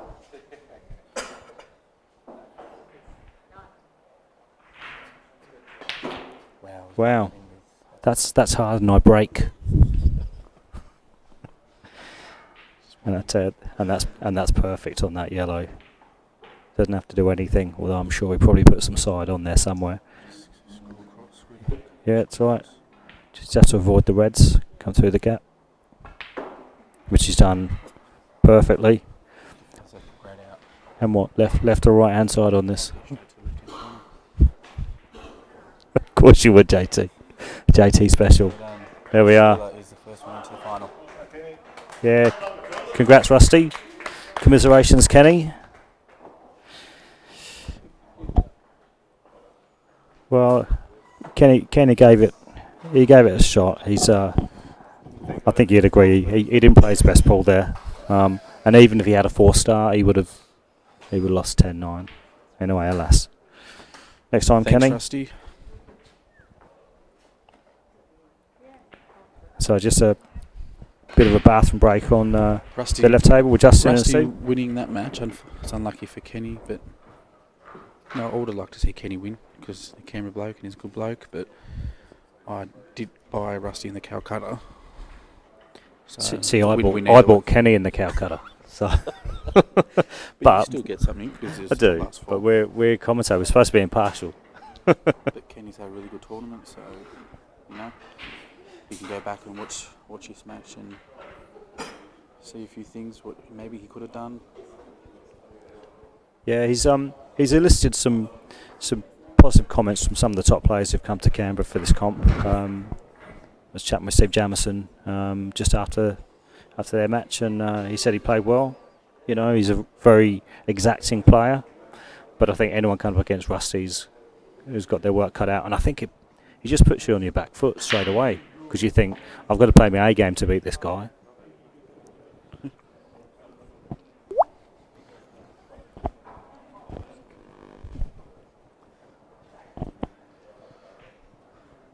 So we've obviously taken a short break. 6-4 to Sage. Yeah, in the meantime, if we have any requests for karaoke, I think JT is happy to give it a go. I'm happy to do backing. JT's got something brewing.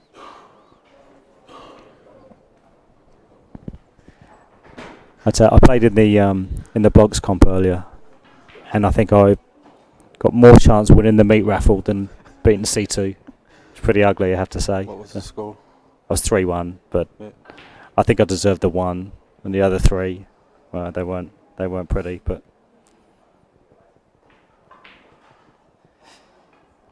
they say that consistency requires practice, don't they, JT? Nah, never. No. I think that's probably what I lack, and technique. But besides that, fantastic. So who called this break long? Do we know Justin or Steve?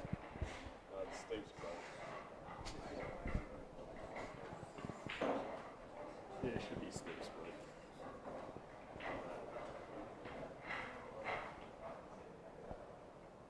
Just Kenny want to add a few words.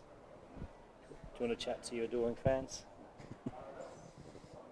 Unlucky, mate.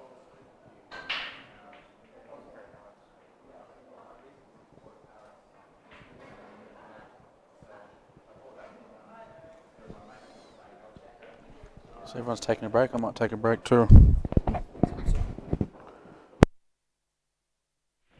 Okay, ladies and gentlemen, we're going to take a short break from the combox, so enjoy some silence or long. Long contested.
Good morning, Matty Harmon. How are you?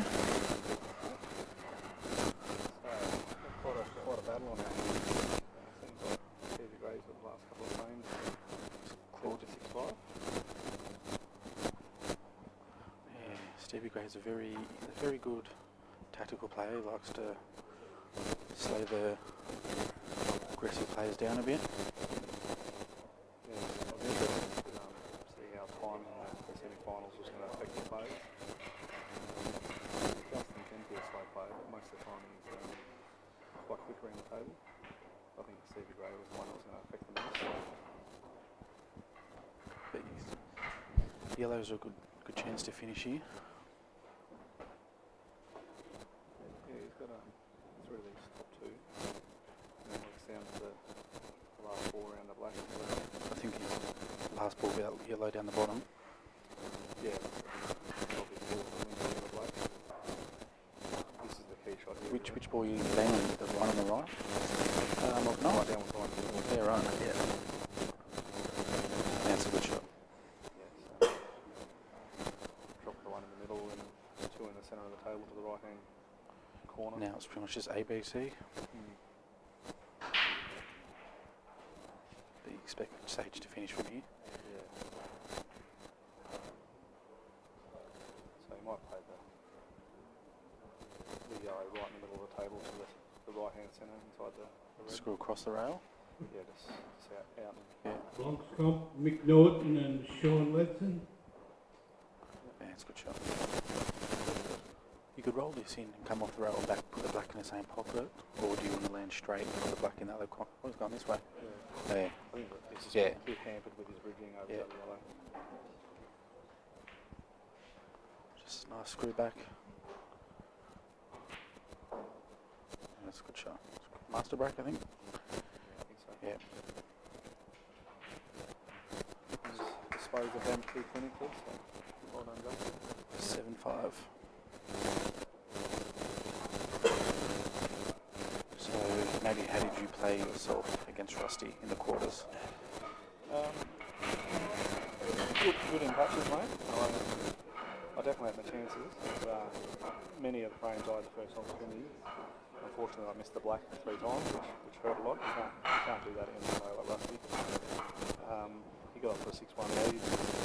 Down a little bit of momentum and put a bit of pressure on him. He got up to 6-4, I think it was. And then, I played pretty well, but fantastic player. Deserves to win the final. Do you think if you didn't have to run all this, you could play better, a bit further, or? No, not at all, mate. No, doesn't affect you? I don't think so. What affects me is back to that top level and not putting any time on the table. Yep. Feel talking about it. I don't practice, I've done it over the years. Yeah. Some ways to get to that next level. That's what I've got to do. I'm pretty content with the level I play at. Yep.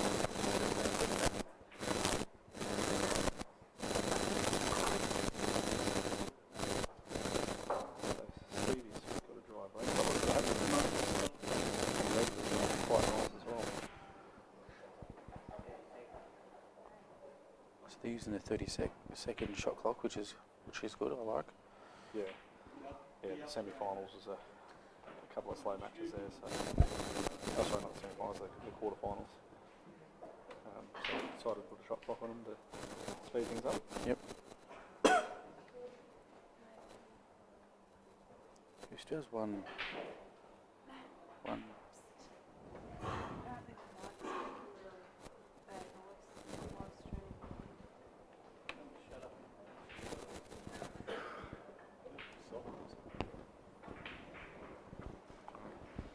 Sage has just missed the red up to the corner. It's the red level. No.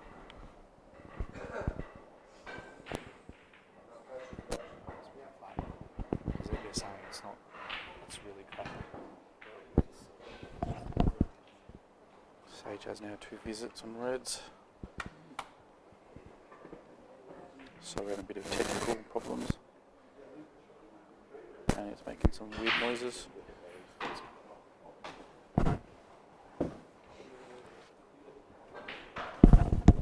Batteries went flat. Oh no. Another one? Norton, you're up, boy.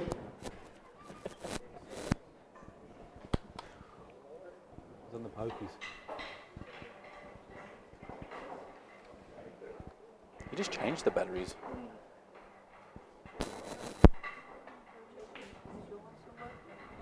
Assume so. Is the light on? No. Is it meant to be on?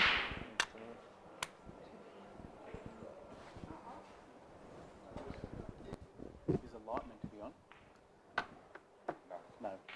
Turning on ground flat. Like someone was saying, text cat, saying, sound good of mine.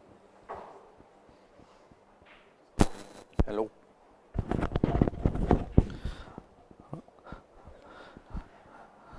Okay, so yeah, problems. just seeing if the microphone's working properly, and it seems to be right now. Maybe we just speak a little bit quiet, maybe. So if you are listening and you can't hear us properly, please text me or put a message through, and we'll have a look.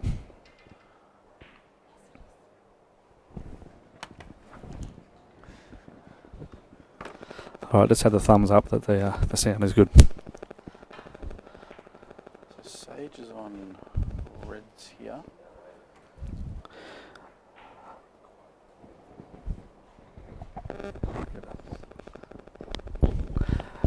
All right, Yeah, I'll he's be closer. So it doesn't look like he's actually going for this. Oh, he is. That's a good shot. That's a good shot. I thought he was actually going to lose the white a fair bit there, but he's checked it up nicely and got a bit of a fortunate kiss off the yellow. And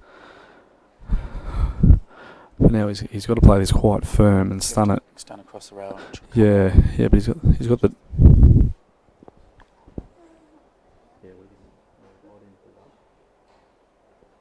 No, the score's right. I think it was 7-5 because Dane did it before he left. I think his friend's been gone for a bit. So yeah, I think Justin, he's got to play this quite firm with stun off the right hand rail.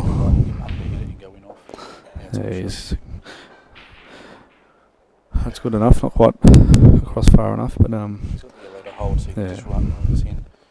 I'll back him to get this 9 out of 10 times, probably more.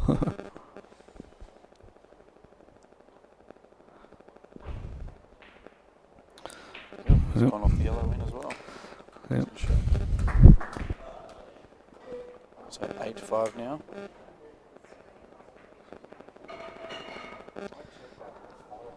Excellent. Got a few other messages saying the sound's perfect. So thanks for that, Matty Burfoot. Call out to Matty Burfoot for the.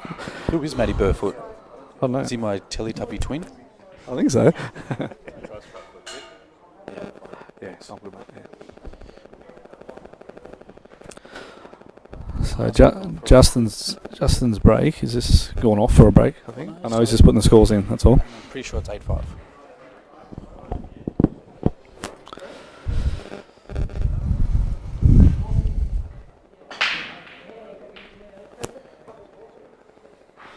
So that's a massive break by Justin. What's he got? One. He's got a red, I think. So it's split nearly too good, and he's got that red. He can still get into the top red if he lands on top of the rail. He's still got. Yeah. That's it. He wants to kind of get on that first if he wants to go for the finish. He's got a long starter, so he might even actually be able to come across now. Oh.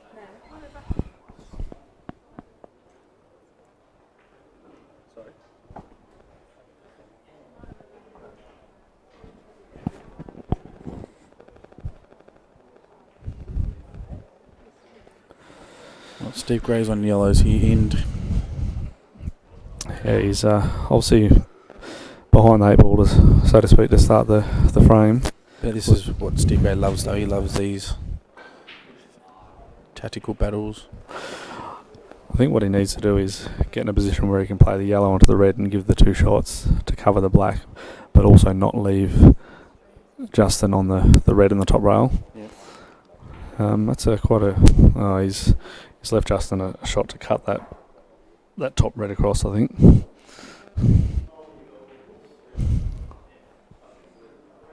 So how is his 2017 Kings Cup with the entrance, the quality of the field compared to the other years?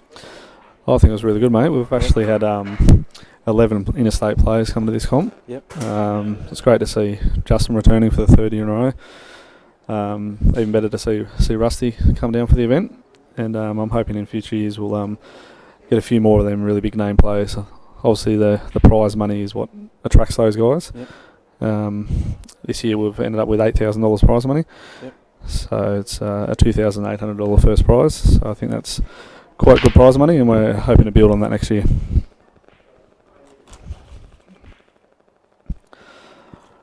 Yes, so Stevie's done what I was thinking he would try to do, but he hasn't got the yellow to cover the black. So Semi-final, the Blancs, Max and Jeremy. I think Justin will cut this red across to start with. He might even just use his 2 here. Yeah, which he has. Because you wanted to disturb that yellow because Yeah. you could have. There's still a bit of work to do here. I think he's got the angle to come off the side rail in between the 2 yellows. Did both those 2 reds go to that right corner? Yeah, I think they go both the right and left actually.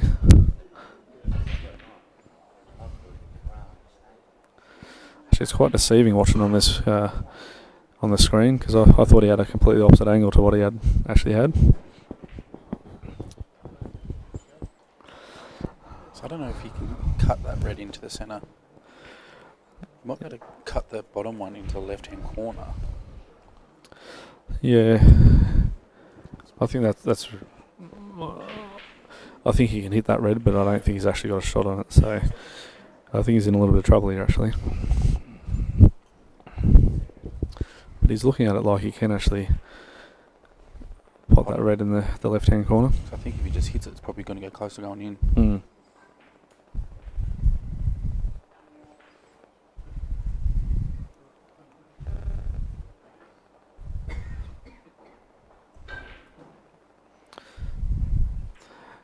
He actually clipped the second red when he went through there, so it was too fine to pot it in the natural angle. So. And you see Steve Gray just covering this pocket up here? No, there's no way he can build confidence from where he is. Oh wow, you're right. That's very surprising. I think that, in my eyes that's quite negative play. Like all the balls were there. The bottom yellow's slightly covered by the red, but he's got the right hand corner. Yeah, I think he was going to build up his confidence and get back into this match. He needed to have a crack at them. But some people would say that was quite a high percentage shot. But when you're playing a player like Justin, you don't want to give him them chances. So you want to leave it in your own hands and take the opportunities when they're there.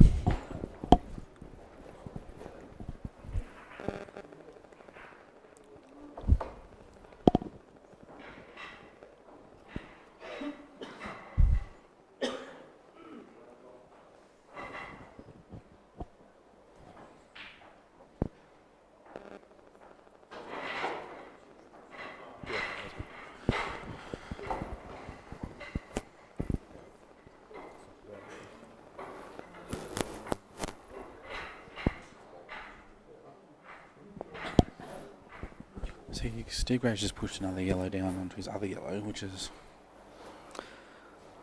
Yeah, I was looking away from the screen. I didn't see the shot. Get one of his yellows out between the 2 reds, and it's come around the table and landed back down here. Mm. And now it's kind of making it a little bit harder and harder each time. Mm.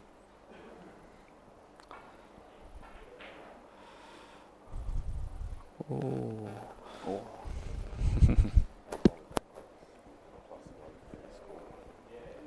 Yep, no worries. You can hear Rusty from here in the TAB laughing. So Stevie's actually got a bit of a result there. He's just played into his 2 yellows and they've landed pretty good. Yeah, you can tell both the Sajich just took a deep breath. Mm. So we'll Justin have a crack at these and look at landing up the top to reverse, face cut the double back inside the yellow. I think he might. yeah, I can't see him trying to develop it off any of these last 3 balls.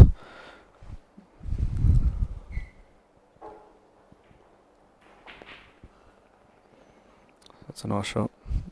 Ooh, he's landed a bit hampered.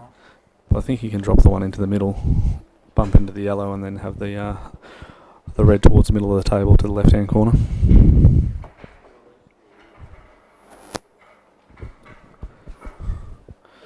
So is he coming through under the yellow, or is he playing the yellow into this corner? Yeah, he's got to make sure he hits the yellow full. Yep. Yeah, okay. So now, if this is straight enough, he should be able to. Well, actually, he wants a little bit of angle actually, so he can stun just past that yellow up to the top of the table. But he might have to actually screw straight back off the rail that's going to be closest to his bridging hand. But even that, I don't think he's going to get down far enough to be able to face cut the black.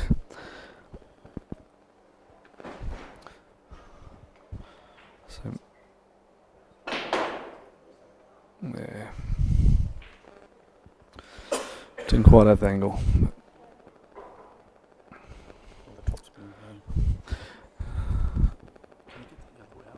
Don't think so. Does he come off the top rail and try to... Face cut the other yellow in? No, the top rail was side and then black in the middle. No, he's just bumped it out. Shot, actually. Yeah. Well, that's... Yeah, it's a great shot. That's him in the frame. That's landed perfectly. So I don't know if Steve can actually cut that yellow across. He's going to go for the snooker here. Oh, I don't know if that's enough. I don't think so. He's left it on. He's laughing a bit and he's not too impressed, but I've done a few of them in my matches, to be honest. yeah, I did a similar one against Rusty in the last frame. Played a 2-ball plant and played a bit light and left him straight up. But I'm still waiting. I'm waiting for my phone to pop up saying Rusty Wheeler is now live. It's been a while since he's done a live post. Yeah, he said it at one of the tournaments, I think up in Townsville he went to. He got on the Facebook Live before the tournament and was quite confident, and unfortunately didn't come home with the chocolates, as he says. So I think this one he's decided to keep a bit quieter and do the talking after the tournament, I think. He said this is his 7th final in a row in big tournaments or something. Yeah, right. That's not a bad effort, I suppose.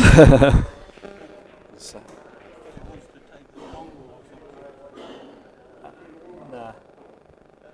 Can't you connect to it?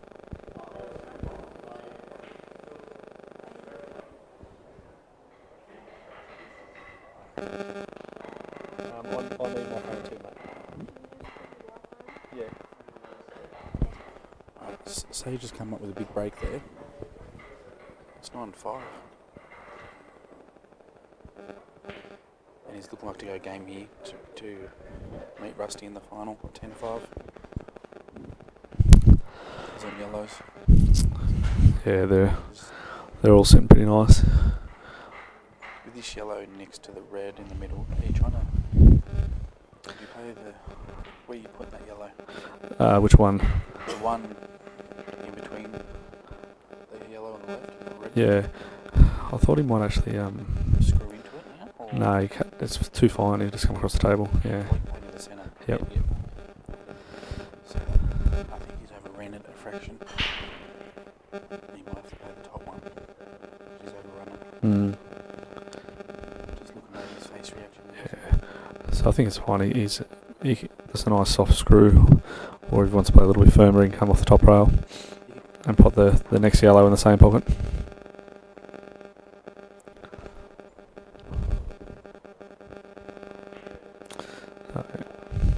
It's a good shot. Yeah, it's perfect.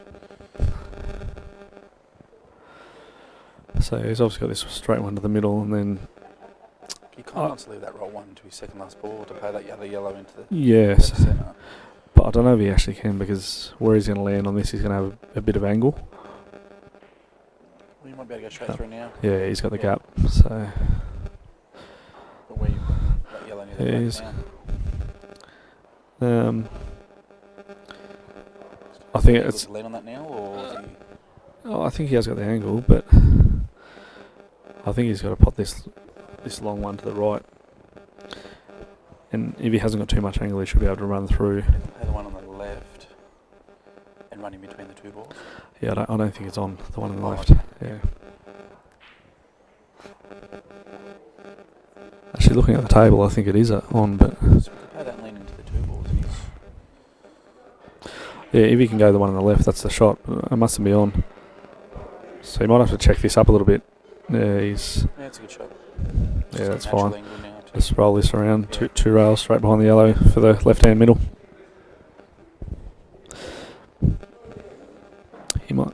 He's got actually a little bit too much angle here. The table has slowed down a little bit during the day because of the play on it, but yeah, he's got a bit of angle here. He might actually have to check this up. Oh, no, that's fine. Yeah, it's a good shot. Yeah, perfect. Do you run into black softly? Square back and put the black in the Same pocket. Oh, I think that's probably surprising. Shot through in two lines where you could Yeah. Just need to take that couple extra seconds to make sure of it. Because if you want to run into it, you probably should let it get top follow through maybe. So does he cut this, or does he double it back to? Does he? I think he might go the cut. Yeah. Oh. Depends if it's more straight double, he'd probably. Yeah, I think he can. He's got room to cut it. It's where that white's going though. I think the white will go between the two reds. Yep, just missed it. He's missed. So Stevie will be laying a snooker straight up. Okay, wow, he's gone in off and then conceded. Alright, unlucky Stevie, but well done to Justin Sage, through to his third consecutive final here at the King's Cup. It's probably the 1 and 2 seed that would have been seeded Yeah. to be in the final here. Yeah, definitely. So, Congratulations to alright, we'll just give the commentary a break for a second just to do a few admin stuff. And not sure who's going to be on the commentary soon. I might come back for the final a little bit, but I've got a few things to do myself. But And I'll be back. yep, thanks guys.